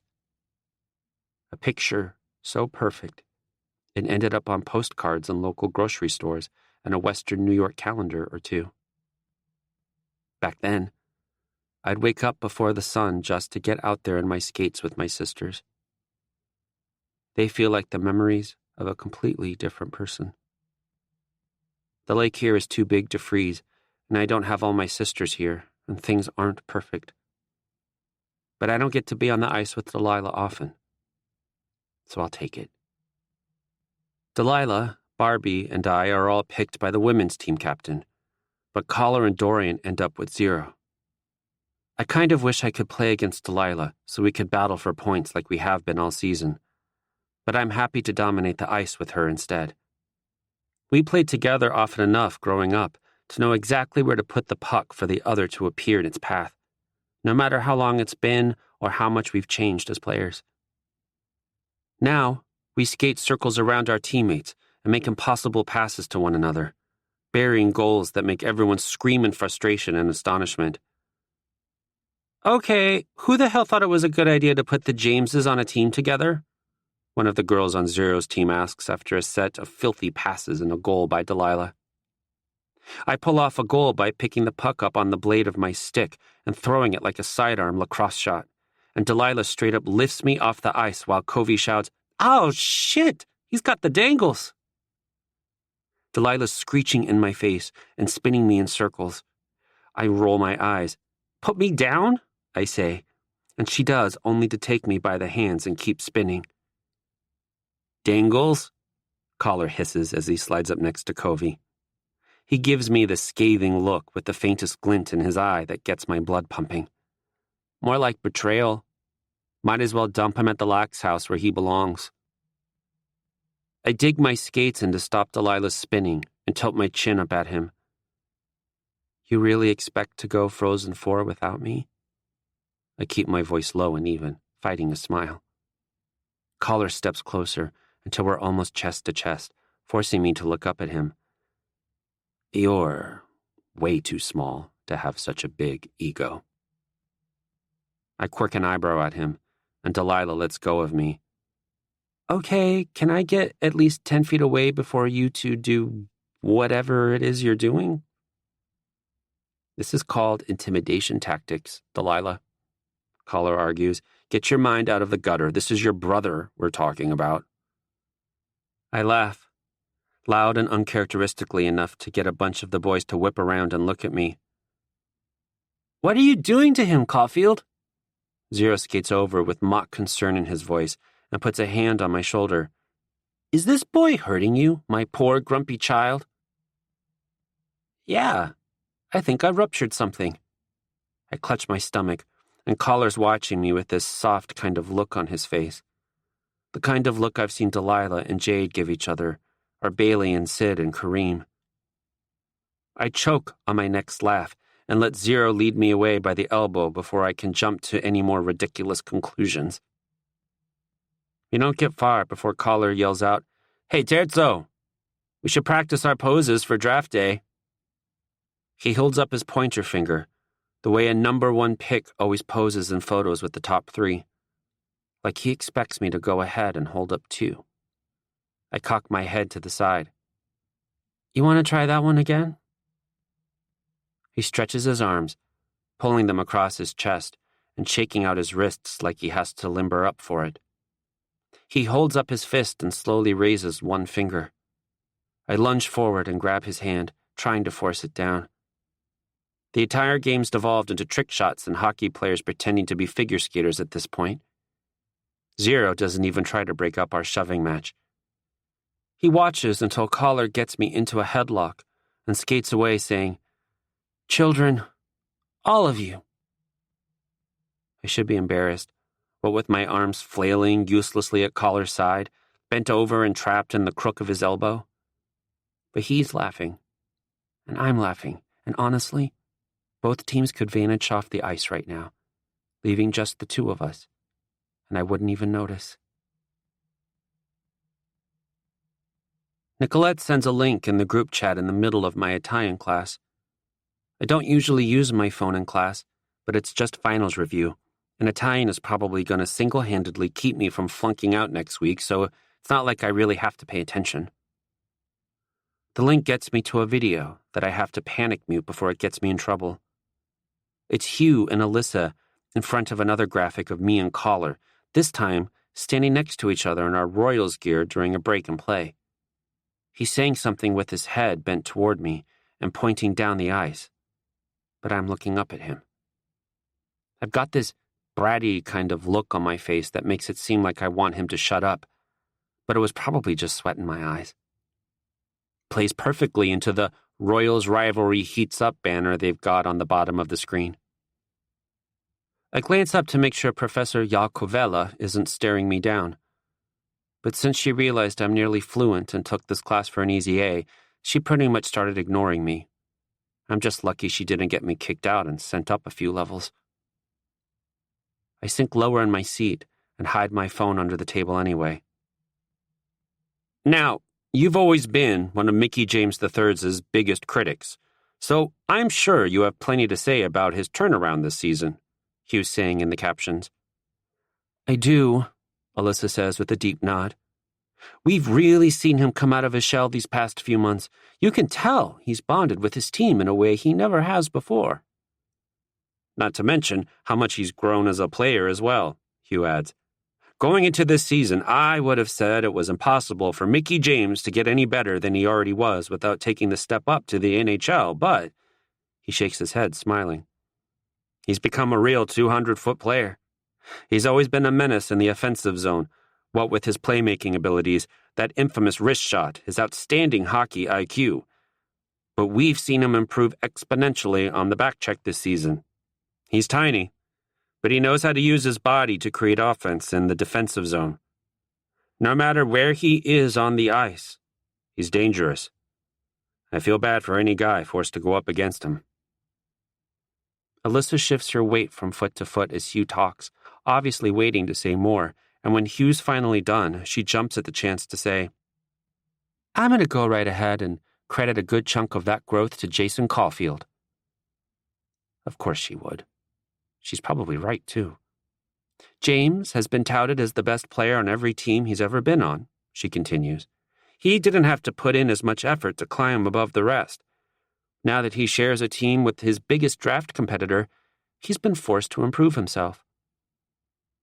Do you think the same could be said of Caulfield? Of course. They're both gunning for the same spot at the top of their class, so they have to bring their best to the ice every day or else let the other pull ahead. They push each other to do better, whether they mean to or not. They have one of the most heated rivalries in sports going on right now, but they're surprisingly good at keeping how they feel about each other off the ice. They're young, but when it comes to hockey, they're professional. Well, we can't forget about their behavior on social media. Like I said, Hugh turns to face the camera with a full media grin. They're young. The clip ends, and I go back to the group chat. Nicolette, imagine the fanfic this rivalry is going to spawn. Mickey, people don't write fanfic about hockey players. Nicolette, I'm counting over 12K in this hockey RPF category, so you're wrong. I could have gone my whole life without knowing I could be the subject of someone's fanfiction. I've read my fair share of fanfic, and I know what that tends to involve. I also must truly enjoy suffering because I barely make it out of class before I look it up. And oh, my God. Nicolette wasn't lying. There's AUs and slice of life, hurt comfort and fluff, and just about all of them involve some ship or another. Jesus. This is going to become a thing now. I'm going to have to check this every day. Maybe twice a day. Just to make sure I don't show up at all, of course. Chapter 22. There's 2 kegs at the hockey house to celebrate the end of the semester and a break from games and practices. But I'm over here reading a fantasy AU where I'm some kind of elven rogue sent to assassinate Collar, a human prince, and instead end up falling in love with him. I swear, it's a hate reading. I can't stop because I can't believe someone actually wrote this. I am not invested at all, but oh my God, I have to show Collar. Delilah's doing a keg stand in the kitchen when I finally go for a drink, a couple of the boys holding her up. The kitchen's crowded with players from both teams waiting for a turn and cheering her on, so I take a few quick shots with Zero and head back to the living room with a beer in each hand. I wait until my fingers are tingling and my tongue feels heavy before texting Collar sitting across the room, a bottle of water in his hands. I haven't seen him drink all night. Mickey, I gotta show you something, man. It's horrible. I'm slouched in the bed of the sectional between Dorian and Barbie, with one of Delilah's teammates, Sierra Brown, sitting on the floor in front of me, leaning against my knees. She's been nearby all night. I don't think she's following me, necessarily. She just really wants to talk about hockey. And the fact that whenever the camera pans over the arena in the Bruins-Sabres game playing on the TV, my dad's name is visible hanging from the rafters. I chew on the rim of my empty plastic cup. I was raised a Sabres fan. Played with the kids of Dad's former teammates, lived with one of his former teammates, Mr. Vinter. Went to every home game, dreamed of lifting the cup in the blue and gold, having my number retired next to Dad's. But Collar's a Boston boy, a diehard Bruins fan. I'm watching the way he sits on the very edge of the couch, leaning forward, ready to jump out of his seat at any moment and scream in rage or excitement, is almost enough to make me a Bruins fan myself. And that is utter blasphemy coming from a Buffalonian. I watch Collar more than the game, keeping my face forward while my eyes wander to the spectacle that is Jason Caulfield riled up on hockey. I just wish he would pause for a second and check his damn phone. He's practically levitating from the adrenaline, shaking Coley by his shoulder and shouting, "Shoot the puck! Holy shit, you had a wide-open lane!" "It's not going to happen, Collar," Coley says seriously. "The Sabres' PK is filthy this year, and the Bruins' power play's been lacking." "It's a 5-on-3, you mother— Ah!" Collar shoves Coley before putting both hands on top of his head. "Are you kidding me? How did he miss that? God, I'd trade him for a fucking camel right now." Dorian snorts and Barbie says, "Really, Collar? A camel?" "Don't start with me, Barboza." Collar points a finger in our direction without looking over. "Dream bigger, Collar," Sierra says. "They could at least get a 5th-round pick for him." Excuse me?" Barbie sounds genuinely offended. "You saying I'm not worth more than that?" Sierra throws her head back in laughter, knocking into my knees. She leans forward and rubs the back of her head, still laughing. "Sorry, bro. Forgot you were a 5th-rounder. I might be a 5th-rounder, but I still wouldn't have missed that shot. Seriously, he had the top, like 80% of the net. "Pretty sure you missed a shot on a completely empty net before, Barbs," Dorian reminds him. "Like, the goalie was pulled and everything." "And Bantam, the guy's supposed to be a professional."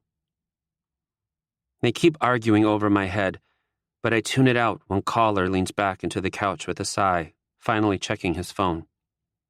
He doesn't look at me when he reads the message, but his eyebrows come together, and he frowns as he types something. A moment later, my phone vibrates in my hands. I sink down and pull it close to my face so Dorian and Barbie can't read over my shoulder. Jason. That sounds ominous. Mickey.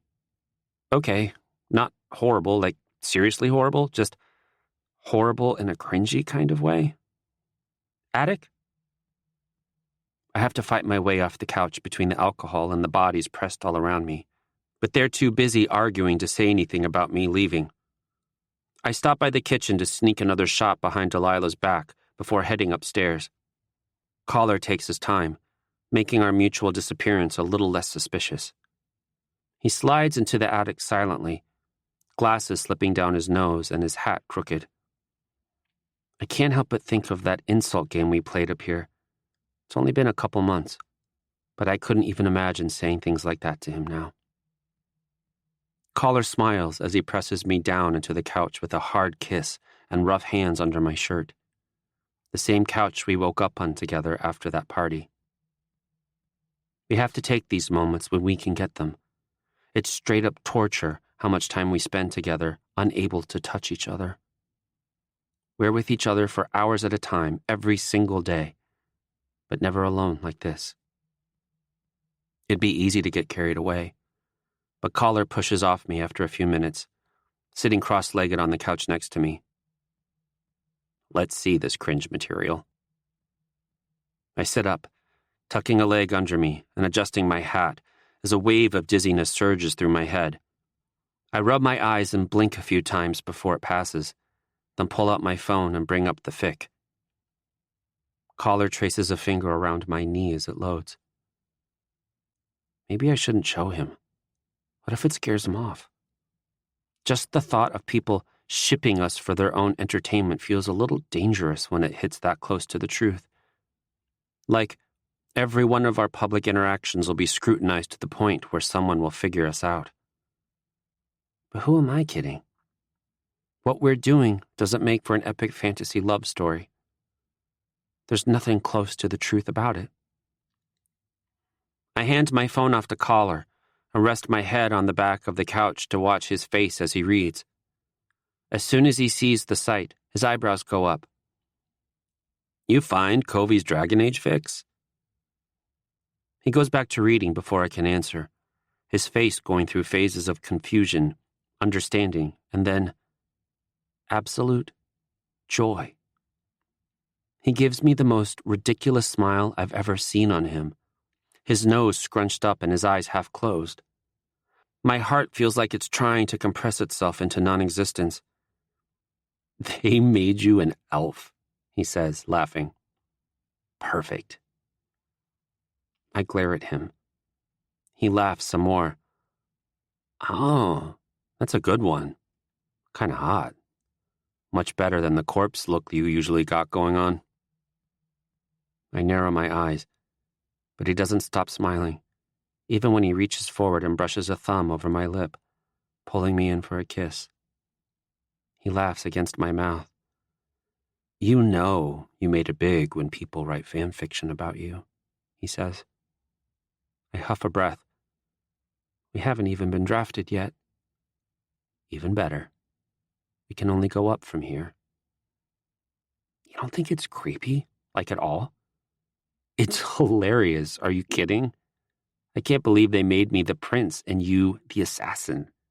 Amazing. Oh my God, is he serious right now?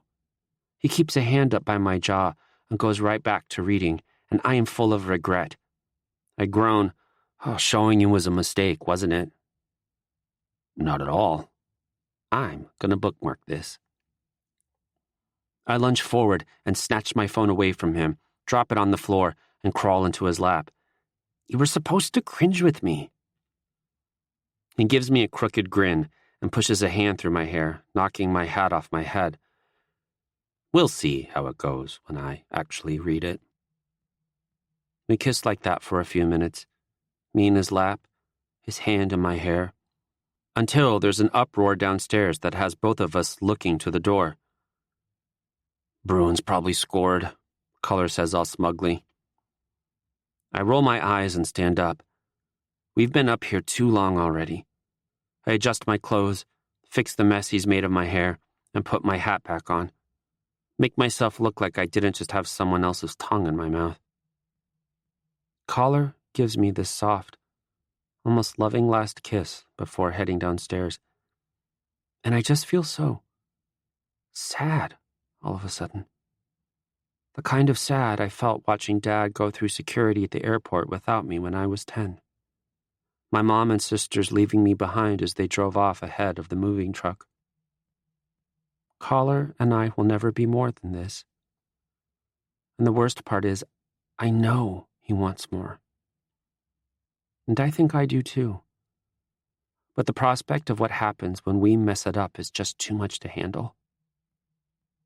I swipe the back of my hand across my mouth like it'll erase the memory of Collar's lips on mine, and go to the kitchen for another drink.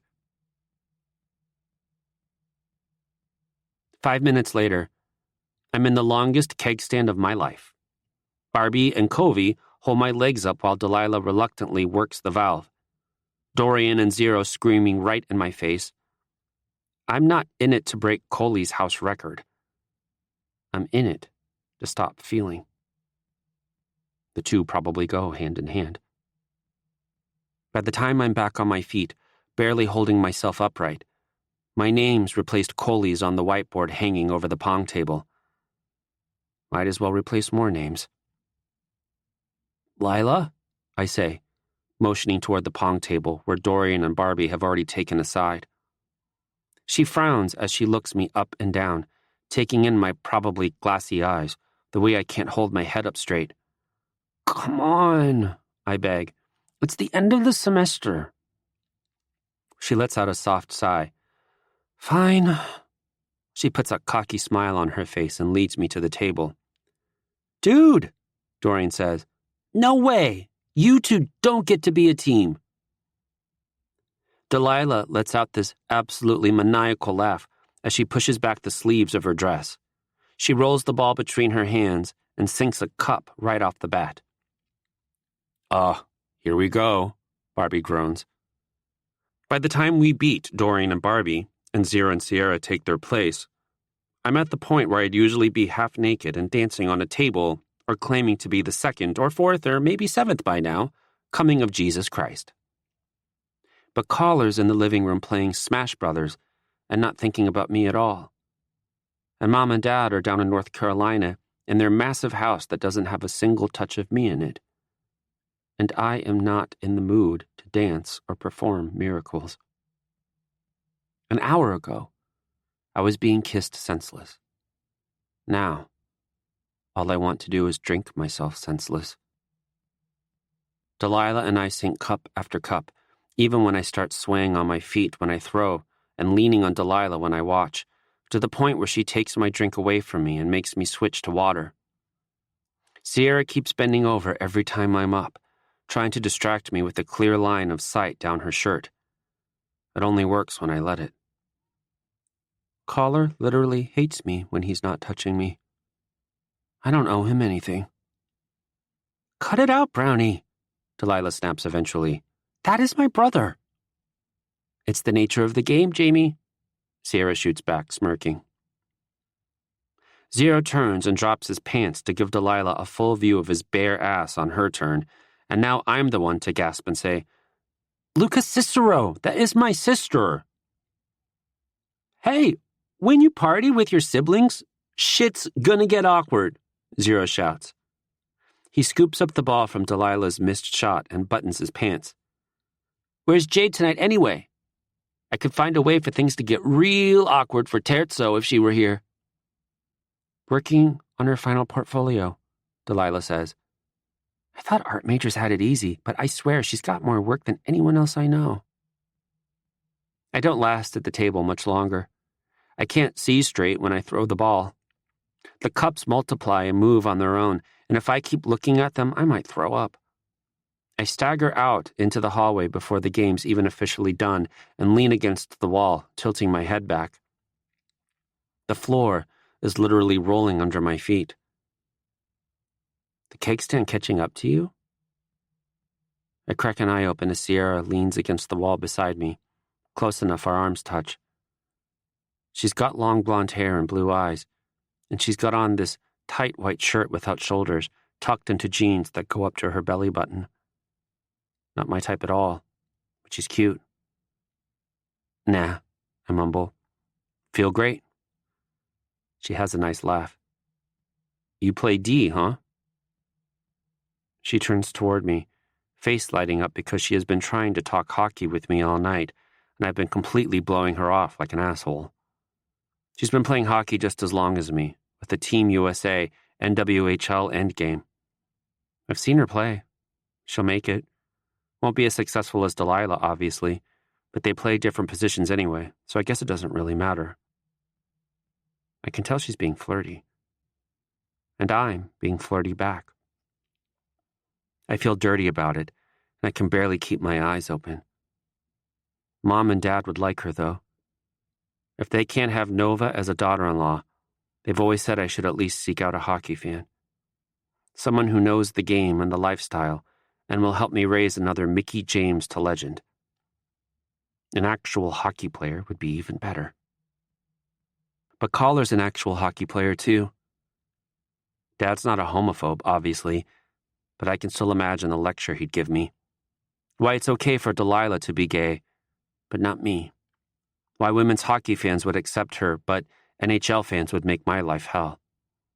How I'd literally never see him during the season. I don't know what Sierra just said to me. I try to open my eyes to look at her, but they feel glued shut. I barely manage to get them cracked when I hear Caller say, "Where's Terzo?" There's laughter in his voice. And when he steps into the hallway, he's smiling. "Hey, I want to kick your ass in Smash Brothers." I don't want to play games. I want one of the bottles of liquor stashed in the attic. I want to chug it down until I forget my own name. I want to touch somebody. I want to touch Caller. Sierra starts, looking back and forth between us. I'm I'm gonna get a drink. She eases her way out of the hallway like she knows exactly what's going on here. Collar and I stare each other down. Or maybe it's just me and he's trying to figure out if he should back up before I puke on him or something. Well? Collar asks, motioning toward the living room. The keg stand really is catching up with me. I let myself slide down the wall until I'm sitting. We probably shouldn't do shit like that, I try to say. I don't know how coherent it is. Collar sighs. He sits down cross-legged in front of me, picking the calluses on his hands, chewing on his lip ring. I try to close my eyes to block him out, but the floor is swaying again, and I have to open them. Why not? Collar says gruffly. 'Cause too close to being something, then. I don't know if I'm speaking actual words. I don't want to close my eyes with the way everything spins when I do, but they're too heavy to keep open. He doesn't answer right away. My stomach is doing flips. I gotta get out of here. You don't think we're past that point already? His voice is soft, quiet, almost kind of sad. I push down the feelings, trying to dredge their way up into my chest. No. If we are, then we gotta stop. He's so quiet. For a second, I'm not sure he's even here anymore. I open my eyes enough to see his shoes before letting them fall closed again. Why do we gotta stop? He asks eventually. I laugh, a delirious, drunken sound that I instantly feel guilty for. Because too danger. My stomach lurches and I clamp a hand over my mouth. Collar jerks away, that comes back to help me to my feet. Bathroom? He asks. I respond with another dry heave. Collar straight up lifts me off the floor. I let my head fall onto his shoulder as he carries me down the hall. Seriously, though, kill me. I hear Delilah's voice but can't understand what she's saying. Collar's voice vibrates through his chest when he says, I got him. Everything's quiet after that. Chapter 23. I wake up hating myself. It's not an unfamiliar thing, but it's not welcome either. Same goes for the pulsing headache and sour taste of vomit in the back of my throat. I lurch out of bed and stumble out of the room, into the bathroom to throw up. Last night was a total shit show. Why am I like this? Collar carried me to the bathroom and stayed with me while I puked. Then he took me out to someone's car, drove me back to campus, carried me to my room, and helped me into sweatpants. Made me drink water and lie down, and stayed with me until Dorian came back. We didn't talk. I lay on my side facing the wall, listening to his steady breathing and holding back tears. How embarrassing. I wish I could just take apart my head and carve out every part that makes me like this, really.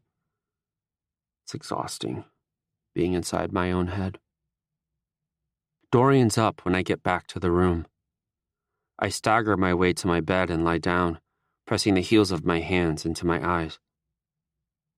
How you feeling? Dorian asks.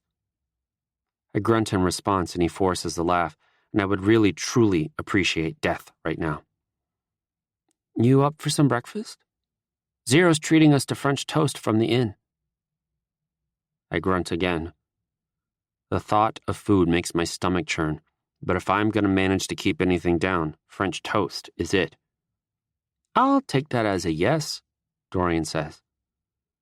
The sound of him typing on his phone is way louder than it has any right to be.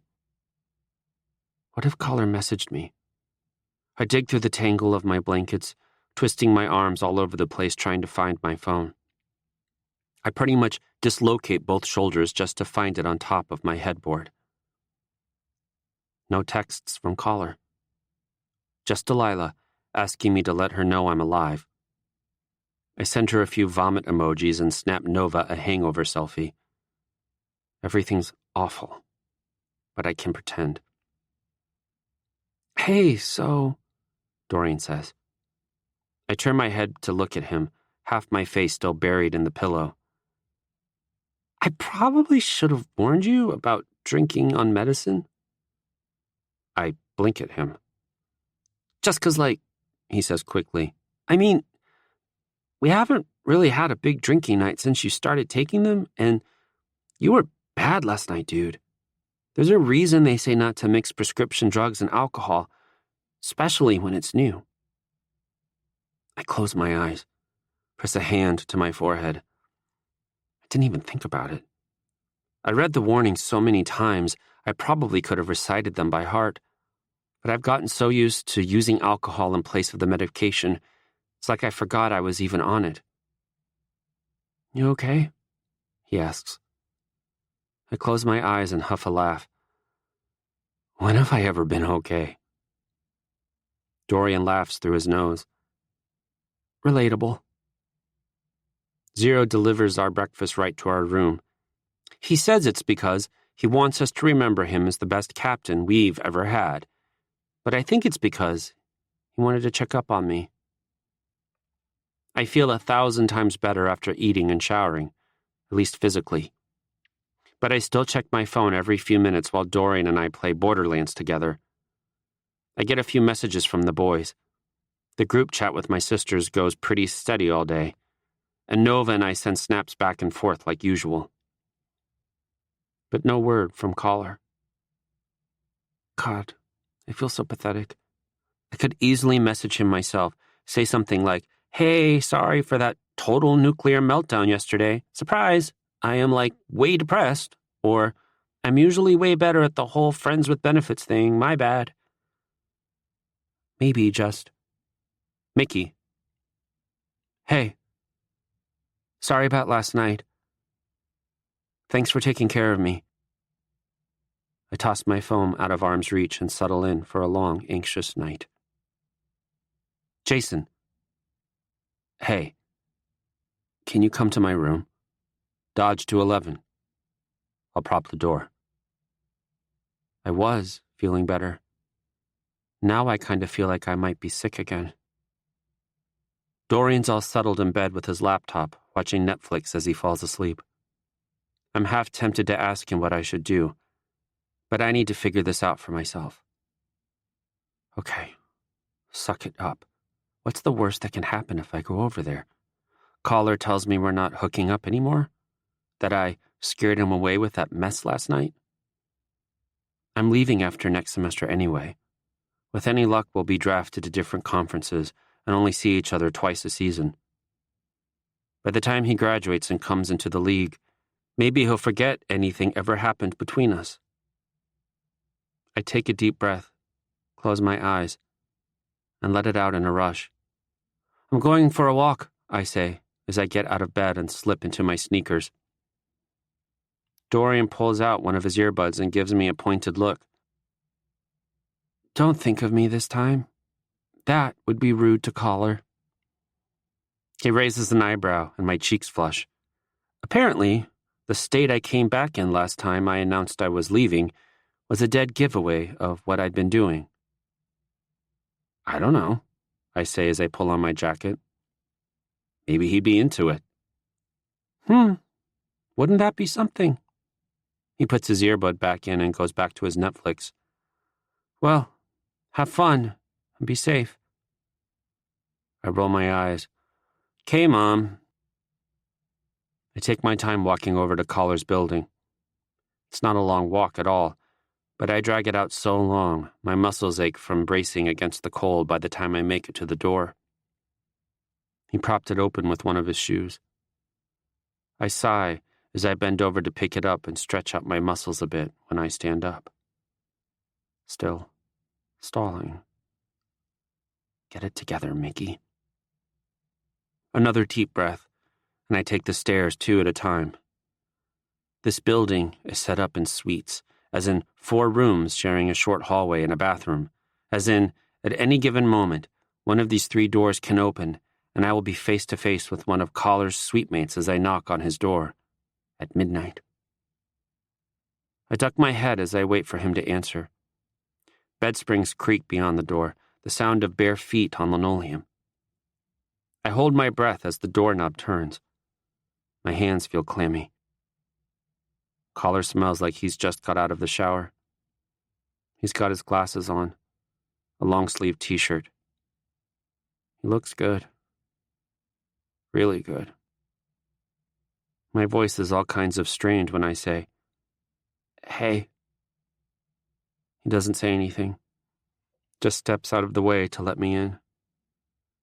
The first thing I notice is the giant poster of Ashley Graham in a bikini with a fair amount of underboob showing. Besides that, I almost choke on my own saliva. There's a poster of Nova on the wall. It's smaller than Ashley Graham's, but bigger than the others of singers and rappers and baseball players. She's in a floor-length red dress with a slit all the way up her thigh, leaning forward in a chair with her lips parted in this weird pout. "Oh my God," I say. I whip my phone out to snap it to Nova. "My roommate sighed," Collar says, stating the obvious. "You never told me he was a Nova fanboy." He shrugs, eyes roaming over his roommate's wall. "I'm not in here much." Collar's side of the room is pretty bare. There's a Bruins tapestry above his bed. Our practice and game schedule for next semester pinned to his corkboard. Something that looks like an autographed set list next to that. No other touch of his personality to be seen. It makes it a little easier being in his room, alone with him. We've been alone plenty of times now, but it was always my room, my home ground. This is different, not just because I'm afraid of what he's going to say. Collar sits on the edge of his bed and puts his forearms on his knees, hands clasped together, looking at the floor. The pose of a person who's just been given the most harrowing news of their life. "So," he says, "last night." I sigh heavily, turn away from him, pushing both hands into my hair. Here we go. I sink into his roommate's desk chair. "I'm sorry," I say. Don't give myself the chance to wall up. "I've been taking this new medicine, shouldn't have been drinking. Thanks for..." I swallow against the tightness in my throat. "Thanks for getting me back to my room." He looks up at me, slowly rubbing his hands together now.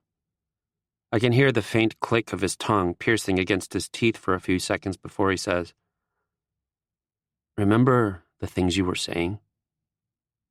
"Unfortunately." "Want to talk about it?" I sigh again, leaning the chair back on 2 legs and staring at a point above Collar's head. I don't want to talk about it. Talking brings up emotions, and emotions in this situation would be very, very bad. But he obviously wants to talk about it. "What do you want me to say?" I ask. It's a total fuckboy response, but it's all I can manage. "I want you to tell me what you want," he says, without hesitation. His face is the blankest I have ever seen it. I don't like it. He's usually so expressive. I hate that it's my fault he looks like this. "I know you were flirting with Sierra last night, and that's whatever. But if that's how it's going to be, I need you to tell me now so I can decide what to do with it." I swallow, hard, moving my eyes down to the floor. The small garbage can next to his roommate's desk is overflowing with balled-up papers. His comforter hangs half off the bed, pile of laundry on the end of the mattress. Meanwhile, Collar's side is immaculate. It makes me think about what his room at home might look like, if it's just as clean because he lived in Green Bay the past couple years. if he made a mess of it this summer. What I want doesn't matter, I say.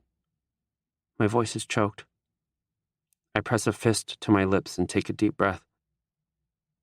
Even what we're doing now is dangerous. People take pictures of us and put them online. What if someone sees us? I cut myself off and clear the emotion out of my throat. So, do you want to stop then? He stopped fidgeting. Sitting completely still as his eyes burn right through me, unblinking. I shift uncomfortably, the chair creaking beneath me. Stopping would be for the best. No more hickeys to explain away, for one. No chance of someone getting a poorly timed picture of us being careless on campus. I rub the back of my neck, avert my gaze to Collar's open closet, and its row of mostly black shirts. I mean, no. Collar doesn't say anything. I can see him looking at me out of the corner of my eye, but I can't bring myself to look back at him. I cross my arms, slouch down in the seat, click my tongue against the roof of my mouth just to fill some of the awkward silence. It lasts a few good, long seconds before Collar huffs this kind of disbelieving laugh and shakes his head. He rubs his eyes and looks so tired when he says, "Jesus, der's all." My pulse spikes. I sit up straight. What? Now what? He shakes his head. You're such a little shit, he says it like a groan, like I am causing him physical pain. Why is it all on me anyway? I ask. You said you know what you want, so why don't you tell me? He drags his hands down his face and sits up, planting his feet flat on the floor. He looks me dead on and says, I don't want to be just an option for you. I'm not asking for some strict commitment or to be boyfriends or anything. Just, if you're going to start messing around with someone else, I'm not sticking around for it. I finally meet his eyes, chewing on the inside of my cheek. It's a simple request, and an easy one to agree to. But part of me is a little disappointed that he didn't ask for a strict commitment. I mean, I'd probably say no. It's too risky, too likely to end painfully for both of us. But I can dream, right? That's fine, I say. He studies me for a second, his face unreadable. He takes in a sharp breath and says, Want to stay tonight? What about your roommate? I ask. Collar rolls his eyes. He tried to bring a fucking Ouija board in here with a bunch of his friends, so I kicked him out. Told him not to come back till he's sure he's not possessed. Seriously? Yeah. I guess he thought since I listened to Screamo and wear black clothes, I'd be chill with it. I don't know. So you planning on a single next year then? Nah. Going for a triple with Barbie and Dollface. Oh. I swear my heart sinks all the way to my toes. The three of them sharing a room. Without me. While I'm off living with one of my veteran teammates in a city that's to be determined.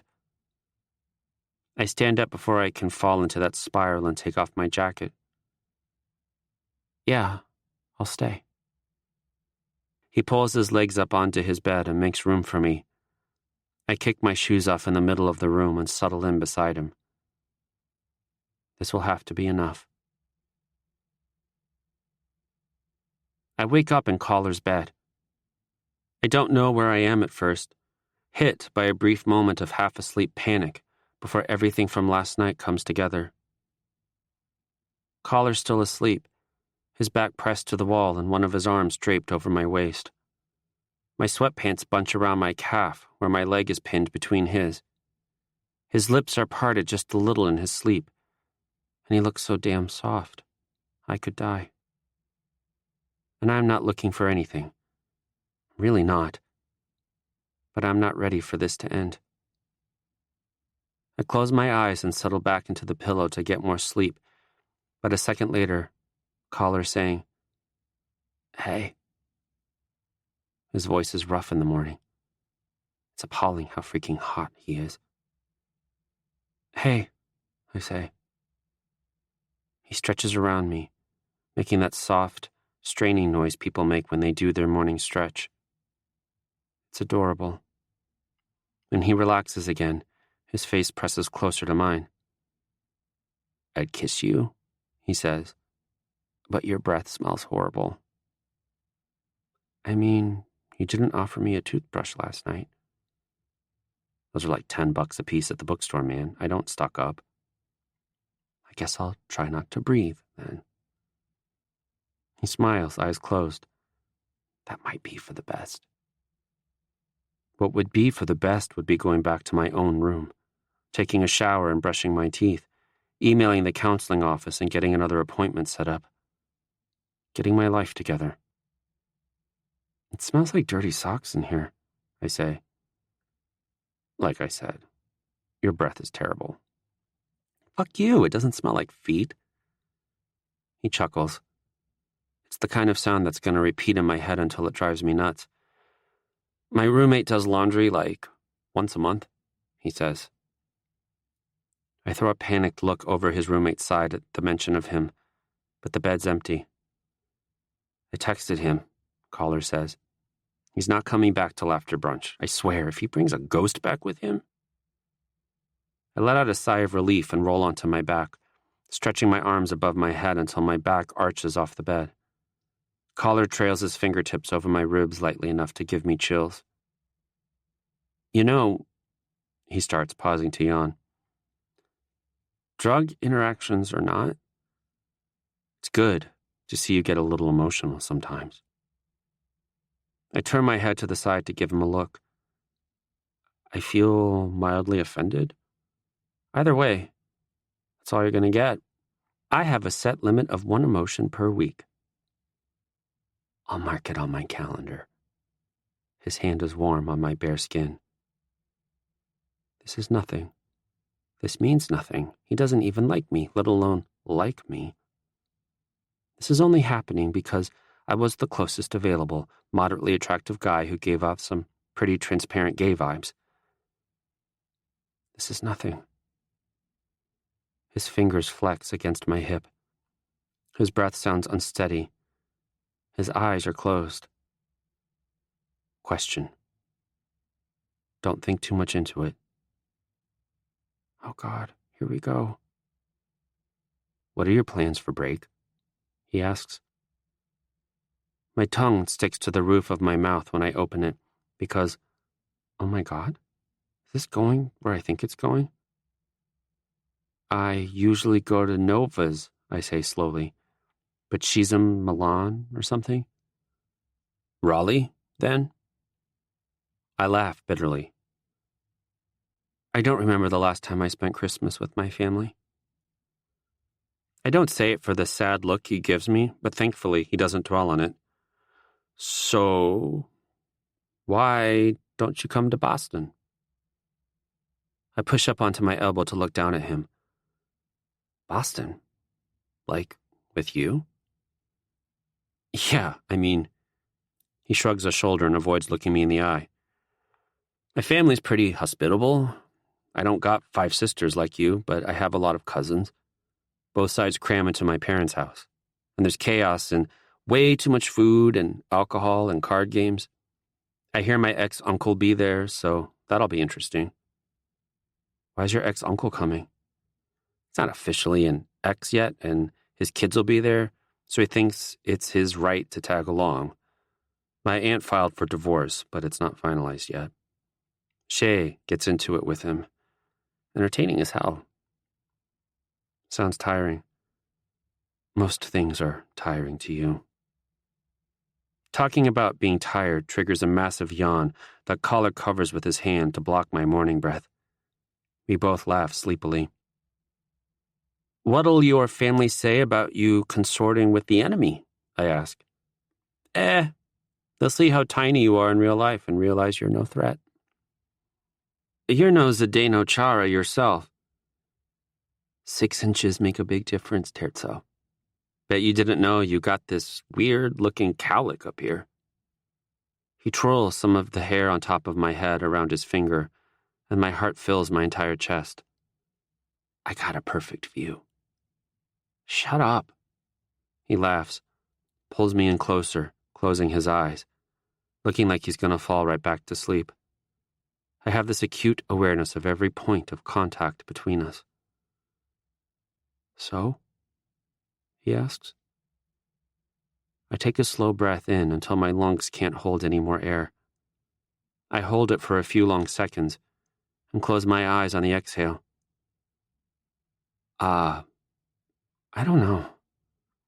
Sleeping on the dock for a few days in the dead of winter sounds kind of appealing. The dining hall will be closed, so I'll get to practice my ice fishing. I didn't do Boy Scouts or learn how to start a fire, so I'll have to fucking Smeagol that shit, and I open my eyes to find Collar grinning at me. You're not stopping me. It's nice hearing you talk when you're not being a total shithead. Don't think too much into it. You call that not being a shithead? I ask. No, that was you being a little shit. I roll my eyes, groaning. I'm gonna regret this. He squeezes my hip. That mean you'll come? I suppose. He was complaining about my breath a few minutes ago, but that doesn't stop him from kissing me now. Chapter 24. Finals are over, and there is nothing I can do now but obsessively refresh until my grades are posted. I feel pretty all right about biology, and I know I got a perfect score on my Italian exam, but algebra is a toss-up. My final paper for college writing was a mess. I think I'll be good as far as staying above 2.0, but I want to do better than that. I want to hit Dorian and Collar levels of academic success. It's not going to happen in the span of 2 semesters, but at least it's something to strive for. Watching Dorian and Barbie load their bags into the lift is damn near soul-crushing. This is going to be an abbreviated break. Not the whole month most of the student body gets, but it feels like I'm seeing them for the last time. Jesus, what's it going to be like to leave them in May? I don't even want to think about it. Dorian hugs me tight, saying, "We survived our first semester, dude. We can only go up from here." Barbie claps me on the back, then thinks better of it and pulls me into a hug. He's so tall, I feel like a toddler in his arms. Once they're gone, Collar and I load our own bags into Zero's car. Zero's got one more exam to go before he drives us all to Boston later tonight, so the two of us pass the time in my room. He's tugging off my jeans when my phone vibrates. I push it off the bed onto the floor and ignore it. He's pulling his shirt over his head, knees on either side of my hips, when it goes off again. I'm pushing my hands down into the pillows the 3rd time. Something's wrong, he mumbles. You're not this popular. Fuck you. It's probably Dorian updating me. I asked him to check in when he gets to the airport. How domestic of you. We get another minute or two to ourselves before a video call comes through on my laptop, loud and upbeat and intrusive and relentless. We ignore it for a whole minute before Collar gets up, groans and rolls off me. Go see who it is, he says, burying his face in my pillows. I don't wanna, I whine, but the ringing doesn't stop. Go. Collar pushes me toward the edge of the bed, and I get up, grumbling as I pull on the nearest pair of sweatpants on the floor. Of course they're collars, long enough that I almost trip over them on my way to the desk.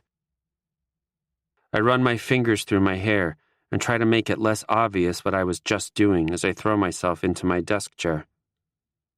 Shit, I mutter at the sight of Madison's picture and my computer screen. She never initiates contact. I accept the call, and it takes a moment of lag before the video connects. And it's not Madison looking at me. It's Dad. The video is frozen on his look of desperation for a second, like he was so sure I wasn't going to answer. "Hey, bud," he calls out, and the image jumps and stretches a few times before his face catches up to his words. I can feel how wide my eyes are, how tightly my jaw clenches, even as I try so hard to keep the panic from showing. I haven't talked to him since that game back in November. He's called and texted, and I've ignored, and now it's so awkward. I kind of want to puke. I glance at Collar, almost naked in my bed, lying on his stomach with the pillow bunched under his chin. There's concern on his face that I don't deserve. Not with so many people out there who have much worse parents than me. "Mickey? You hear me?" Dad asks. I turn my attention back to him and try to speak, but my voice gets stuck in my throat. I clear it and try again. "Yeah. Hi. Glad you picked up. It's been a while." "Yeah." Dad opens his mouth but doesn't say anything at first, looking like he feels just as uncomfortable as I do. He takes a deep breath, and when he looks down and rubs the back of his neck, I can almost see myself in him. I'm not as good at masking my discomfort as I used to be. "So?" He still doesn't look at me, keeping his eyes down or off to the side, anywhere but my face. "There was a lot I wanted to talk to you about, but I think it'd be better to do it in person. Your sisters are flying out in the morning. How would you feel about joining them?" I feel repulsed. That's how I feel. "A little late to buy a ticket," I say. "I already took care of it. Why do you think I called so much?" My bed creaks as Collar sits up, and I look over to see him settle with his back against the wall, head tilted back, staring at Dorian's side of the room. I can't read his face. Is that disappointment or impatience? Maybe he's just hungry. I don't know him at all. But here I was planning to go meet his family. I swallow, bite the inside of my cheek. I'll get to see my sisters. All of them. That's the only positive here. "How long?" I ask. "I want you here as long as you can be." I put my face in my hands and sigh heavily. My chest aches. I can barely process what's happening. 7+ years being my freaking long-distance hockey coach, and now he's trying to be a dad. But I want it. I want the chance to have a family again. I rub my hands over my face, rake them through my hair. My voice croaks when I say, "Okay." Dad smiles, his shoulders sagging in relief, as if I even had a choice when he already went and bought a ticket behind my back. "Great," he says all breathlessly. "Bailey has the flight information. It's an early one. Get some sleep." He signs off so quick it's like he had his finger hovering over the button this whole time. I stare at the screen for a solid 10 seconds before Collar says, "You okay?" I push myself to my feet. "Yeah. Sorry." "Don't be. It's your family." He watches me as I swap out his pants for my own and finish getting dressed. Doesn't try to interfere, which is good because I can't handle shit right now. "Can I get my bags out of Zero's car?" I say. "Want help?" "No." I zip my jacket all the way to my chin, hide in my hood, leave him behind, pull up my phone, and immediately message Bailey. "Mickey, this is your fault." Bailey, "Yep." Mickey, "Fuck you, Bailey." Bailey, "Get over yourself, Mickey. You've been ignoring him for weeks. I was on the phone with him for over an hour last night with him panicking about how if he didn't get to talk to you soon, he'd probably never get a chance to fix things. As if anything needs to be fixed. Mickey. A lot more than you think. Bailey. Well, congrats. Now you have a chance to air out all your petty, childish grievances. Mickey. I hate you. Bailey. I know how much you like to pretend you've had some horrible life full of endless suffering, but it's time to grow up, Mickey. Mom and Dad love you. That's a lot more than other people get. Mickey. Real easy for you to say. Our parents actually raised you. Chapter 25. North Carolina is colder than I expected, and all I brought was a Royals windbreaker. I crossed my arms and hiked my shoulders to my ears, but it doesn't help much. Bailey's wearing gym shorts, and I hope she gets frostbite on her knees. She lived in Raleigh. She should know better. Madison picks us up from the airport, and as happy as I am to see her again, I can't freaking stand how hyper the three of them get when all I want to do is put my head against the window and fall asleep. Madison doesn't even need a GPS. She's paying more attention to Delilah in her rearview mirror and Bailey in the passenger seat than the road. But she knows exactly when to turn, exactly when to slow down before a speed trap.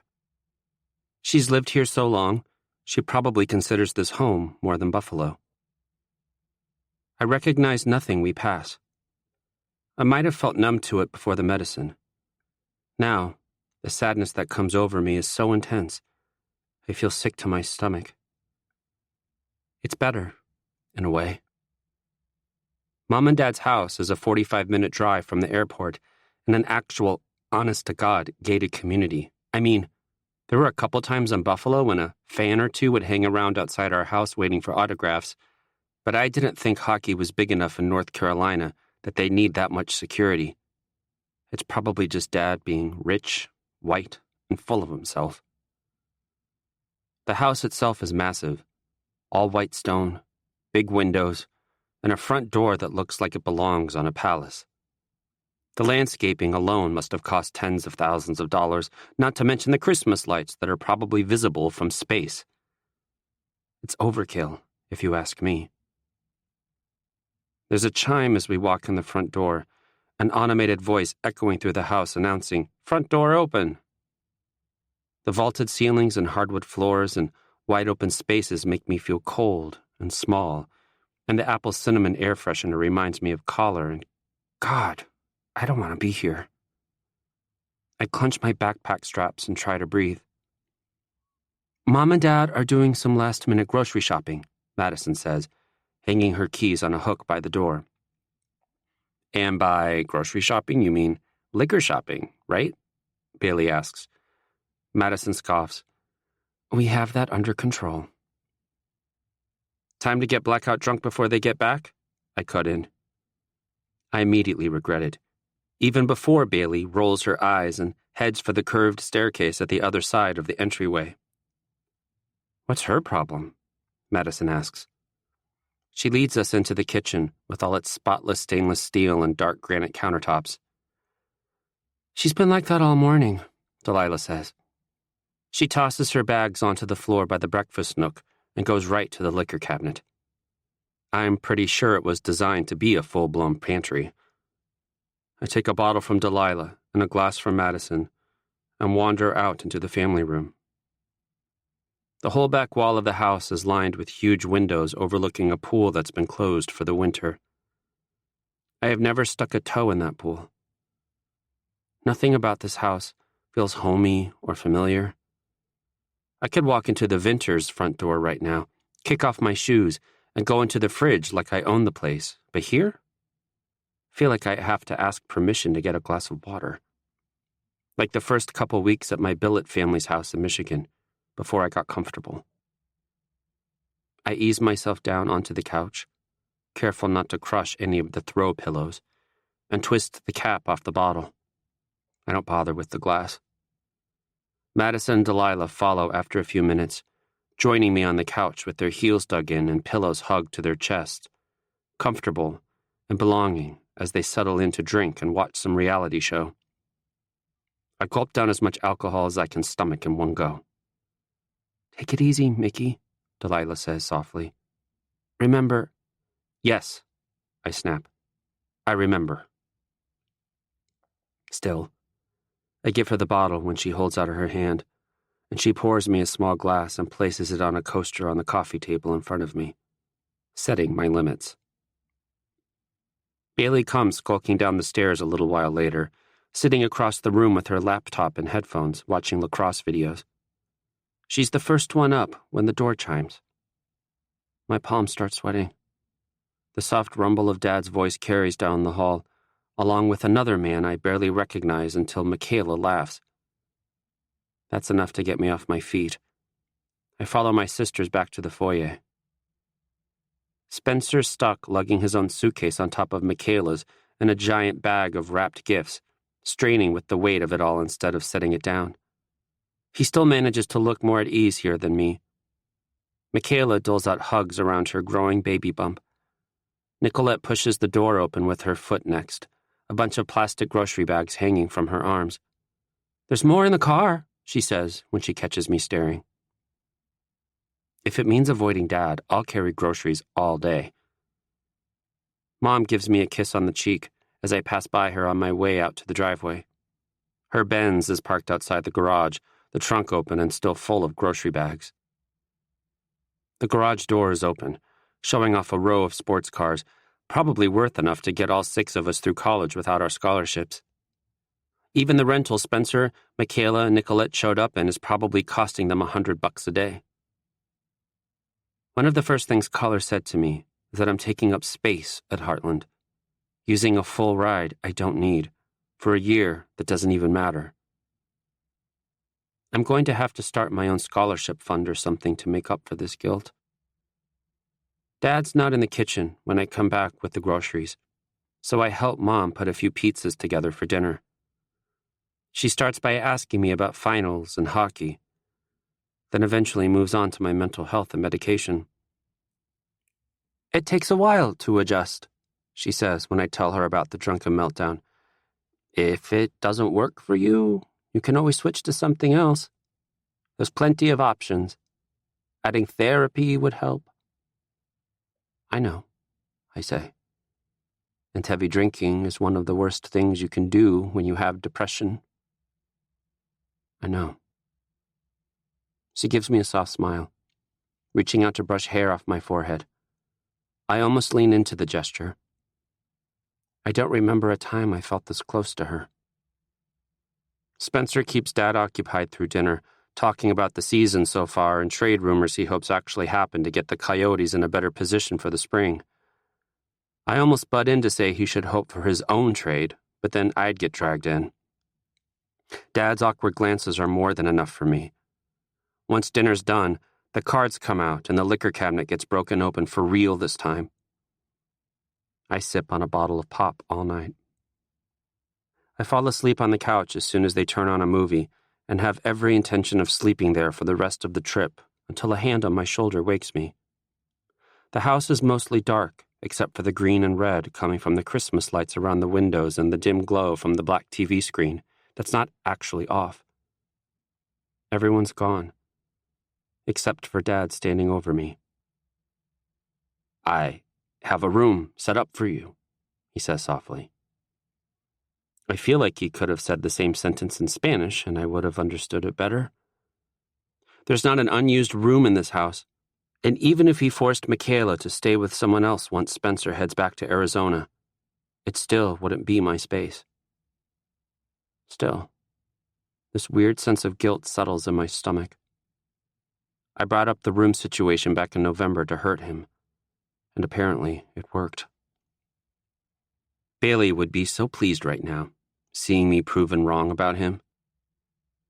It's a struggle to get to my feet, and I feel weighed down as I follow Dad down a dark hallway, wincing and holding up a hand to block the sudden brightness as he hits the light switch inside the third doorway on the left.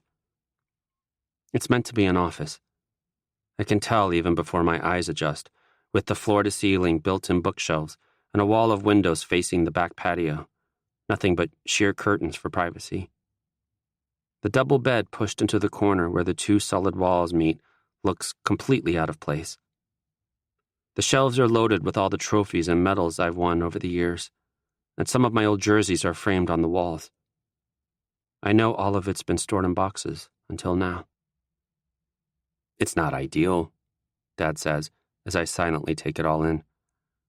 But I wanted you to have a place of your own. Why? I croak. I needed this years ago, not now. I want you to know you'll always have a place here. My throat closes up and I bite my lip, tucking my chin and keeping my eyes on the ground so he can't see how much this is affecting me. My bag's already on the floor by the bed. Jesus. Dad bears my silence for a minute before clapping a hand on my shoulder and squeezing. Get some sleep. I'm making breakfast in the morning. I give him a nod and wait for the door to close behind him before changing into gym shorts and turning off the lights.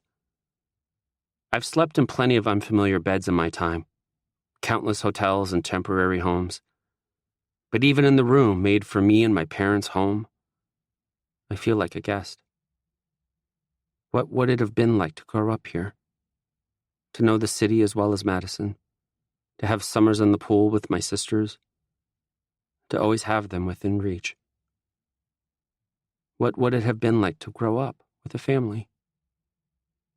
After an hour lying awake, staring at the ceiling, I grab my phone from beside the pillows and message Bailey.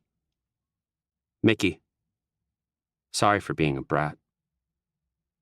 Don't expect a response till morning, but she answers just a few minutes later. Bailey, same. It's just, I talk to Dad a lot, and I know he's trying, so it's hard for me to see you brush him off like that. I get where you're coming from, just give him a chance to fix it. Mickey. Okay. Bailey. Love you, brother. Mickey. You too. Caller messages me in the morning while I'm eating bacon drenched in maple syrup, blessing me with something to focus on instead of my extremely loud family of morning people. Jason, my body hurts. Mickey, don't look at me. Jason, little shit. Played more barbarian ping pong with my cousins last night. Mickey, okay, WTF is barbarian ping pong. Jason, I'll show you back on campus. Start a new party game with the boys. We text back and forth all day, just random little things about what's going on, our family's antics, childhood holiday memories. It makes me miss him. That's dangerous. Dad and I managed to skirt around each other for a couple days until Spencer flies out to his family and Dad doesn't have his masculinity to lean on in a house full of women. Never mind that every woman in this house could kick my ass. He sticks to small talk at first. NHL standings, his thoughts on some of the bigger name players out there this season. Then my grades come in, and I mean, they're decent, but as my parents, I guess they're obligated to tell me I could do better. It's the morning of Christmas Eve when things finally get heavy. I'm sitting on the couch with a mug of hot cocoa, watching my sisters decorate the tree. I tried to help, but there's too many of them crowding around one another, and all the ornaments I put up just got moved as soon as I bent to pick up another one anyway, so I'm fine letting them handle it. I've finally gotten comfortable enough to sit with my feet pulled up onto the couch, which is good because I didn't bring enough heavy socks and this wood floor is cold. I pull the sleeves of my hoodie over my hands and hold the mug close to my face, grinning as Nicolette wraps Madison in tinsel and starts taking pictures. Mom and Dad stand off to the side with their arms around each other and mugs in their hands, smiling as they watch. I almost feel like I'm 10 years old again. Once the tree is decorated to their liking, we all gather in front of it for a picture taken on a timer with Nicolette's camera, Michaela's arms around my neck, and probably the biggest smile I've had on my face in years. I take a few selfies with my sisters and send them to Nova, and she responds with a bunch of crying and heart-eye emojis. After, we start heading toward the kitchen to get breakfast started, but Dad holds the sleeve of my hoodie to keep me back. Can we talk? I literally feel the blood drain from my face. He sounds so nervous. It's like he's the teenager in this situation and not the 52-year-old retired NHL legend. I run a hand through my hair and toss the other one up like, I guess. Not like I have a choice. I sink back into the couch and pick up my cocoa again, hiding my mouth behind the oversized mug. Dad sits on the other end of the couch, elbows on his knees, turned slightly toward me. I take a sip and wait for him to find his words. Maybe Bailey was right. Maybe all my issues really are petty and childish. I'm not the only hockey player out there who left their parents young to play for elite teams. At least I always had a roof over my head. Dad scratches his jaw and doesn't look me in the eye. You've grown a lot since August, he says. Everyone's noticed. I tap a fingernail against the mug, focusing on the soft ping and saying nothing.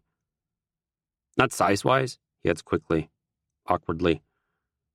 As a player. I get it, I grumble. He finally meets my eyes. And as a person. I look away, holding the rim of the mug against my bottom lip.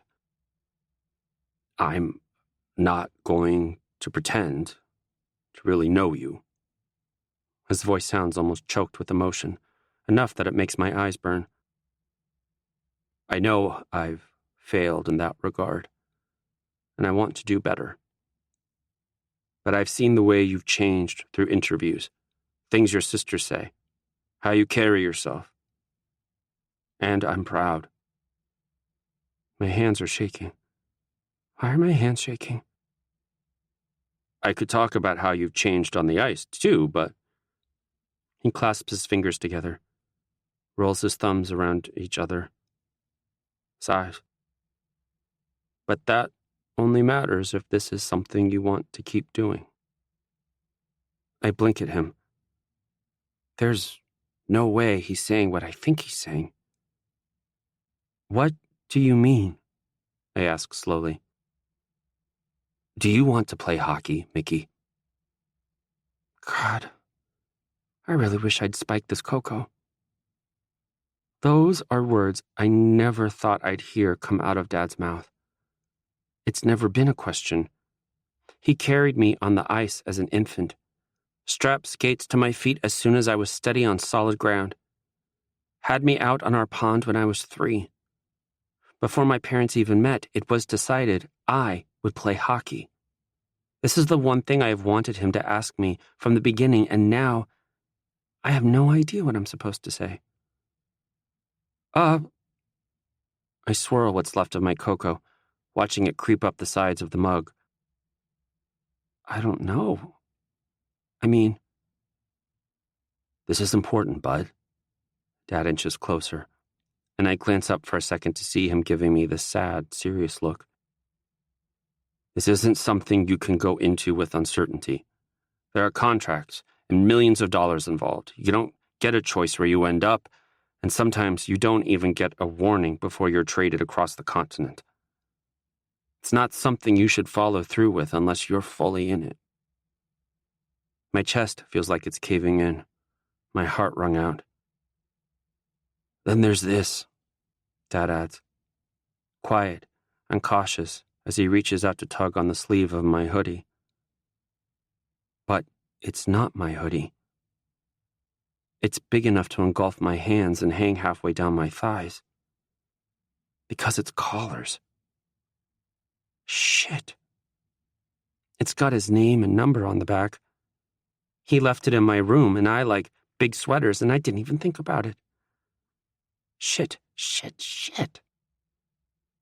Dad doesn't seem to notice how wide my eyes have gotten, how I've stopped fidgeting with the mug. He just keeps talking, saying, After the Royals, you'll probably never play on the same team again. Unless you get really lucky, you'll be hundreds of miles away from each other. Okay. Yup. This is happening.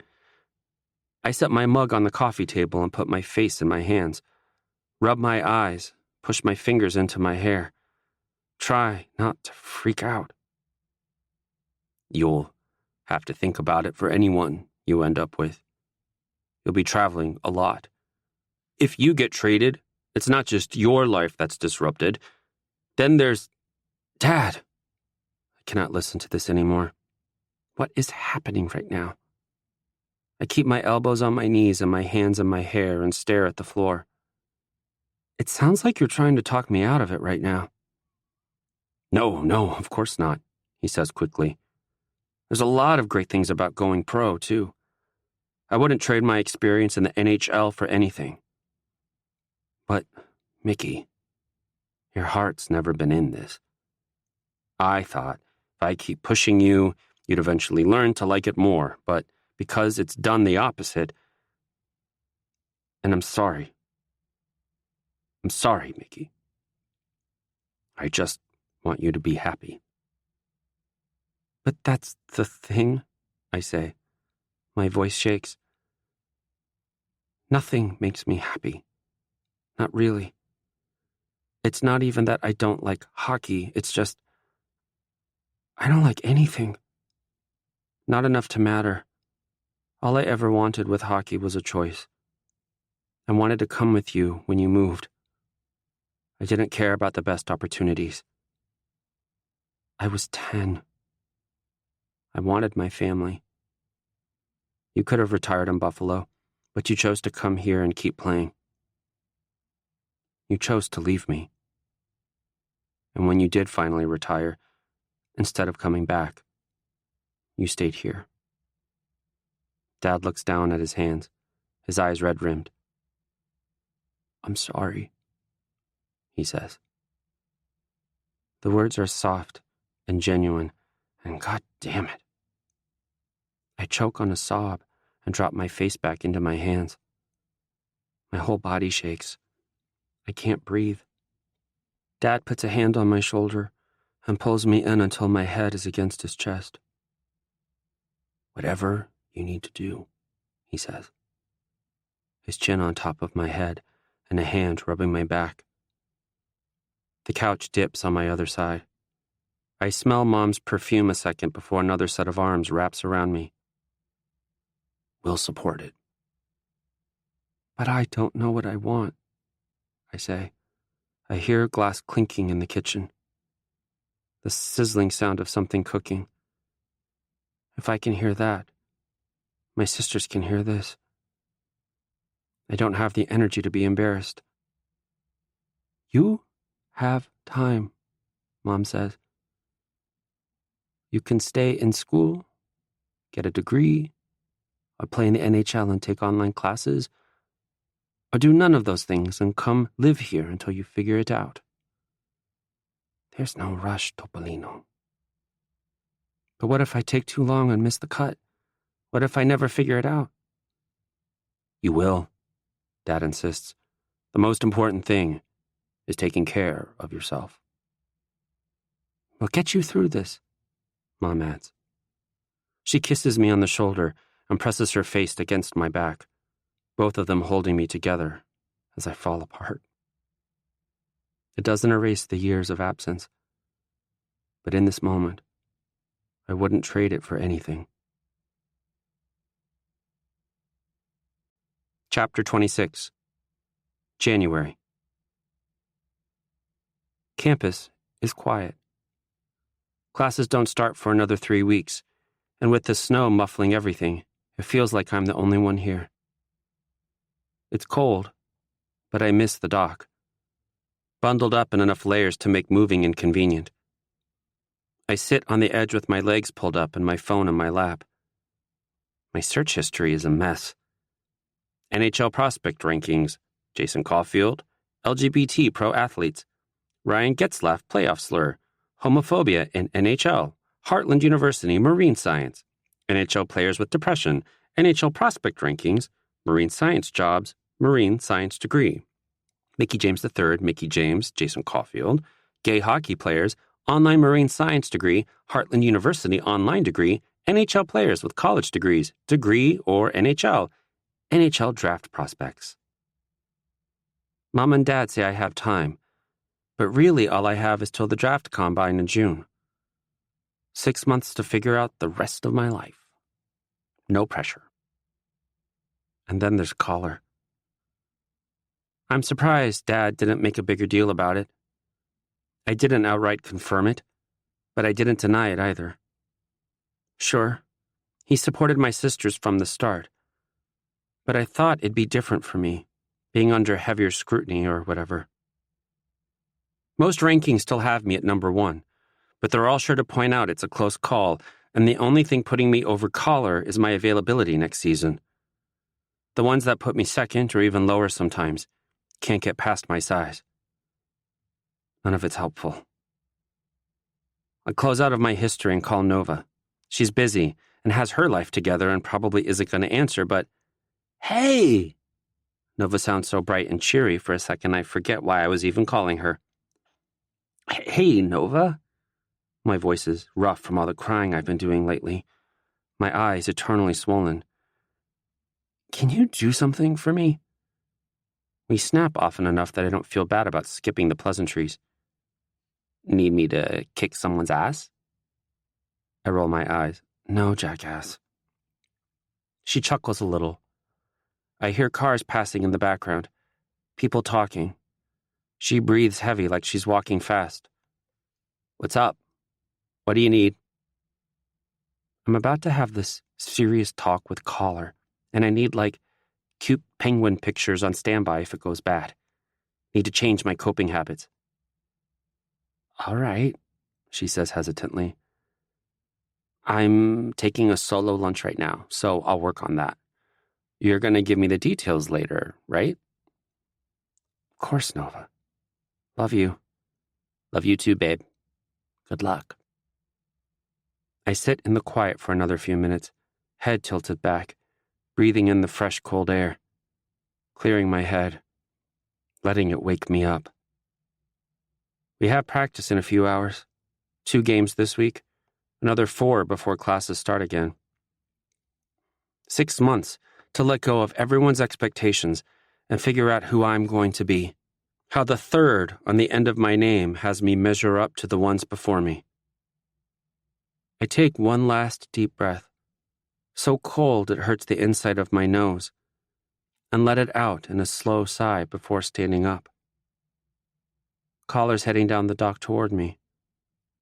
I stop after a stutter step, hands clenching into fists in my pockets. I texted him that we should talk, but I didn't expect him to come searching for me. He slows when we make eye contact, taking a couple half steps before stopping a few feet away. We stare at each other, his breath coming out in fast, visible puffs like he ran here. Hey, he says breathlessly. Hey. You okay? Yeah, I stopped myself. I'm not about to lie right now. I asked him to talk for a reason. I sigh, shifting uncomfortably. Get it over with. Rip the Band-Aid off. Look, Collar, I don't know if you've noticed, but I laugh bitterly. I am deeply depressed. Now I'm on medication, and I'm still trying to get used to feeling things, and honestly, a lot of the time, I really hate myself. I keep my voice surprisingly steady. I am not about to cry here. This is the strongest I have ever felt, being honest with my own mental health. Collar just looks at me for a long moment before he says, What can I do? Oh, that's not what I was expecting. I don't even know how to answer that. There's nothing he can do. It's my illness to deal with. I lift my shoulders and look out over the lake. Nothing, but... A cloud of his breath is carried away by the breeze. Mickey. I take a deep breath. Being with you helps. But I'm scared. Everything changes in 6 months. Who knows where we'll be? Not anywhere near each other. I want you. I want this. But how do we do that when we are who we are? I'm shaking when I look over at him. There's pressure building behind my eyes and a weight in my throat. It's so cold I can barely take it anymore. But I don't know what I'm supposed to do here.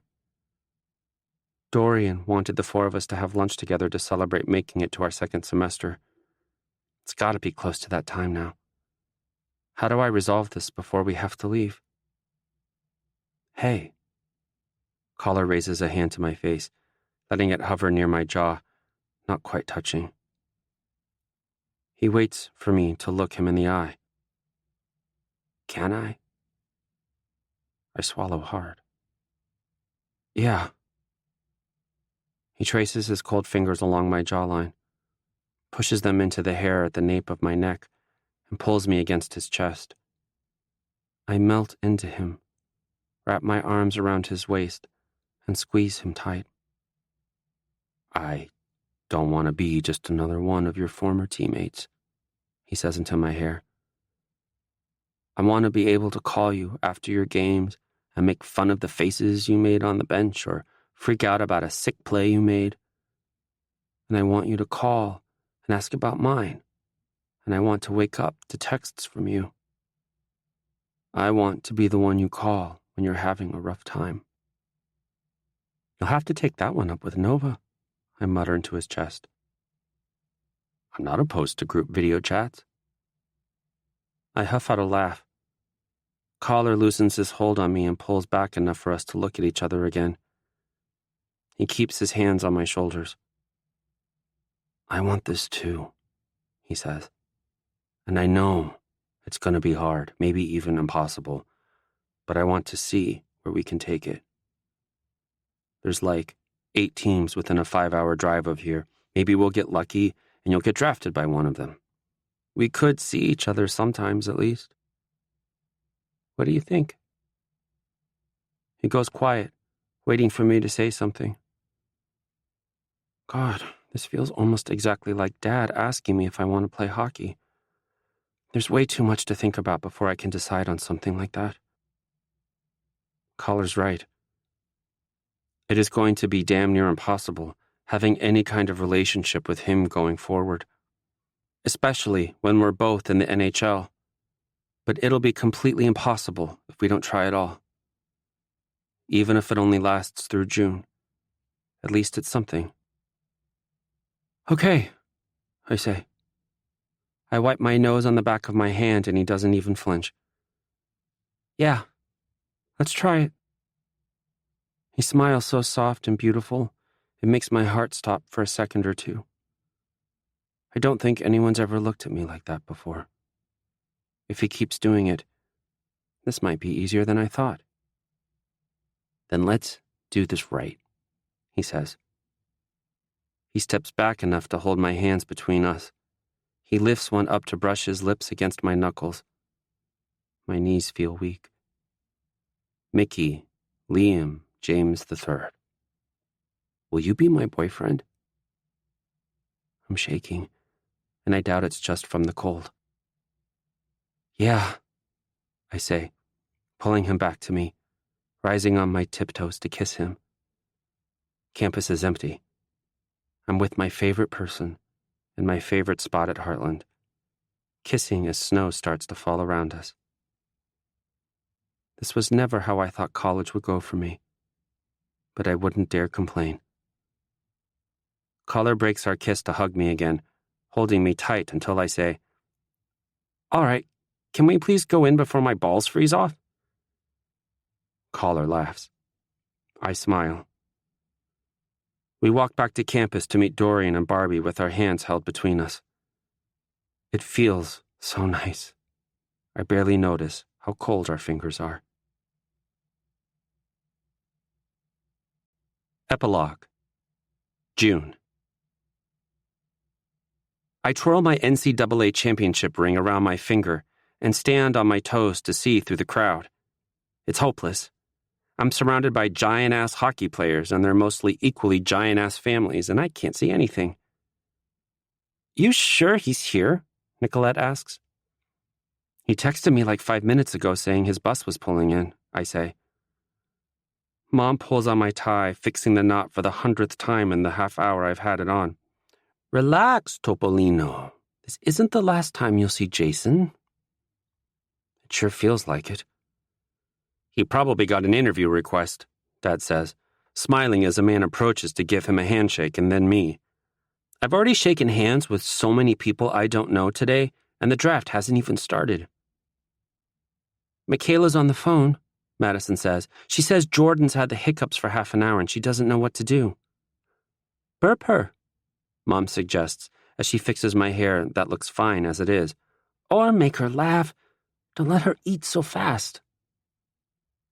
Delilah searches the crowd like me, but she's got the height advantage. Where's this Alex Nakamoto guy? I want some words with him. Leave the poor kid alone, Bailey says. Not his fault he had a popularity surge. Yes it is. I need to sit down. Excuse me, Mr. James? We all look over as a man with an all-access lanyard steps up to us, eyes on me. NHL Network wants a word with you? Sure. I follow him off to the side, where another guy's being interviewed by TSN a few feet away from Hugh and Alyssa. Kind of prepared for them, at least. During the combine, Collar and I tried to come up with a bunch of questions we figured they'd ask us and planned out our answers.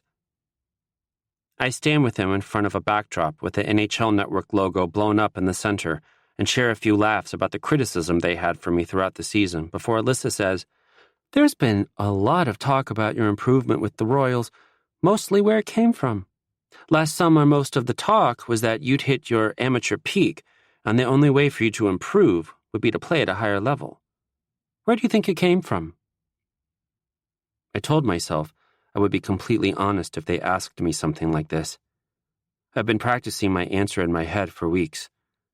But now that it's finally time to say it, it takes all my power to keep my voice from shaking. Well, a lot of it has to do with the guys I shared ice with, I start. It's hard to be on a line with Lucas Cicero and Jason Caulfield and stay stagnant as a player. They'd never let that happen. They're all about continuous improvement. And then, just the Royals as a whole. They're such an amazing group of guys. I got along with them off the ice great, which makes it a lot easier to mesh well on the ice. I swallow against the nervous lump in my throat. My voice is just a little strained when I add. But I think the biggest factor was me getting a handle on my own mental health. I was diagnosed with clinical depression, and once I got on medication and started seeing a therapist, I was able to put so much more energy and passion into hockey. I was able to start liking it again, not just seeing it as something I had to do. Over the cameraman's shoulder, I see Dad smiling crookedly, Mom with her hands clasped in front of her mouth, but her smile still present in her eyes. My sisters, minus Michaela, watching on with pride. To their credit, Hugh and Alyssa only look mildly surprised. What would you say to other players going through similar circumstances? Hugh asks. Honestly, don't be ashamed. A lot more people deal with it than you think, and the best way to cope is to acknowledge it and ask for help. Don't suffer alone. They move on to more hockey questions, my performance in the combine, and then another big one. This is probably one of the most unpredictable drafts we've had in recent memory, Alyssa says. Most analysts are sure the order of the top three is going to ride on what you intend to do next season. After you won an NCAA championship with the Royals, there was a lot of speculation on if you'd choose to stick it out in college for another few years. What's the plan? If I'm offered a contract, I'm taking it, I say, no hesitation. I'm privileged enough. I don't need that full ride. So I'm going to take online classes and do my field work in the summer and open up a roster spot and scholarship for another player who needs it. I'll miss the guys. I'll miss Heartland. But I want as many other people to have the opportunity to experience that place and that team as possible. Alyssa's wide-eyed, like she has to change everything she's ever thought about me after a single interview. By the time it's done, my family and I have to practically race to our seats, and I didn't get a chance to see Collar first. It's not hard to spot the Royals, a mass of purple along the rail in the 300 level. Dorian and Zero and Covey are on their feet, dancing along with the club-like music and laser lights like they're at a rave. Nova and Barbie are next to each other, taking a selfie that shows up on my phone a minute later, then making kissy faces surrounded by heart emojis. Jade, Sid, and Kareem sit behind them. I scan the crowd of prospects and their families, looking for Collar, but I don't see him. Mickey. Where are you? Jason. 105. 5th row up. Sorry, got pulled into too many interviews. I find him a second later, sitting with his mom and dad and Shay. He waves at me from across the floor packed with management from all 32 teams, and I wave back, maybe a little too enthusiastically. Mickey, you look good. Jason, you can barely see me. Mickey, but I still know you look good. He sends back eye roll emojis and then a bunch with their tongues sticking out, and I really hope there's no camera on me right now because I am blushing. Jason, my parents want to do a big family breakfast with your family tomorrow. Mickey, you mean I have to meet your parents with my whole family with me? You have met my sisters, right? Jason, yeah, which means it's only fair. Mickey, I guess I can do that. This is taking forever. My knee starts bouncing and Mom presses her shoulder against me, and even though I have been preparing for this night my entire life, I have never been this nervous. Mickey, I might puke. Jason, save it for Gary Bettman. Mickey, OMG, no. Worst nightmare. Jason, I'm gonna trip up the stairs probably, so I'll share the humiliation. Mickey, there is a big difference between tripping up some stairs and puking on the GD commissioner. Jason, IDK, I bet you get tons of cheers for that. That's when Gary Bettman chooses to make his way onto the stage to his standard chorus of boos. He takes it in stride, used to it by now, smiling as he talks. The massive screen behind him that was playing highlights of the top 10 prospects is now switched over to nothing but the draft logo. The longer he talks, the more my anxiety builds. We got lucky. First 2 teams up are the Senators and Panthers, both in the Atlantic Division. We'll play each other and our hometown teams at least 4 times a season. One of us gets Canada's capital, and the other gets the Everglades. Unless something outrageous happens and one of us drops to 3rd and gets sent all the way to LA. At least they have Dorian. Jason, loser pays for our next date. Mickey, hope you've been saving up. I'm craving steak and lobster. Let's get started, Gary Bettman finally says. My heart plummets. I've been waiting 18 years for this, and here it is. The moment I've been working toward my whole life. Mom takes my sweaty hand and Dad pats my knee. The first selection of this year's NHL draft belongs to the Ottawa Senators. They have 3 minutes to put their pick in. 3 minutes of straight-up agony, trying to keep still as cameras pan over me, trying not to look as sick as I feel. I look at Collar every few seconds to find him fidgeting with his tie, staring at the screen where they're back to clips of the 2 of us, chewing his lip. His parents take turns rubbing his arms to calm him. By the time Ottawa takes the stage, I'm on the verge of cardiac arrest. The owner comes forward to thank their fans for their support and Denver for their hospitality during draft week, and I want to scream. Can they just get on with it? Finally. After 18 years of anticipation, Ottawa's GM steps up to the mic. The Ottawa Senators, he says, are proud to select, from the Heartland University Royals. I look at Collar. He's looking at me. And that matters far more than the name called first. The end. This is Tom Picasso. We hope you have enjoyed this production of Icebreaker by A.L. Graziadei. Recorded books are available wherever audiobooks are sold. Thank you for listening to Recorded Books.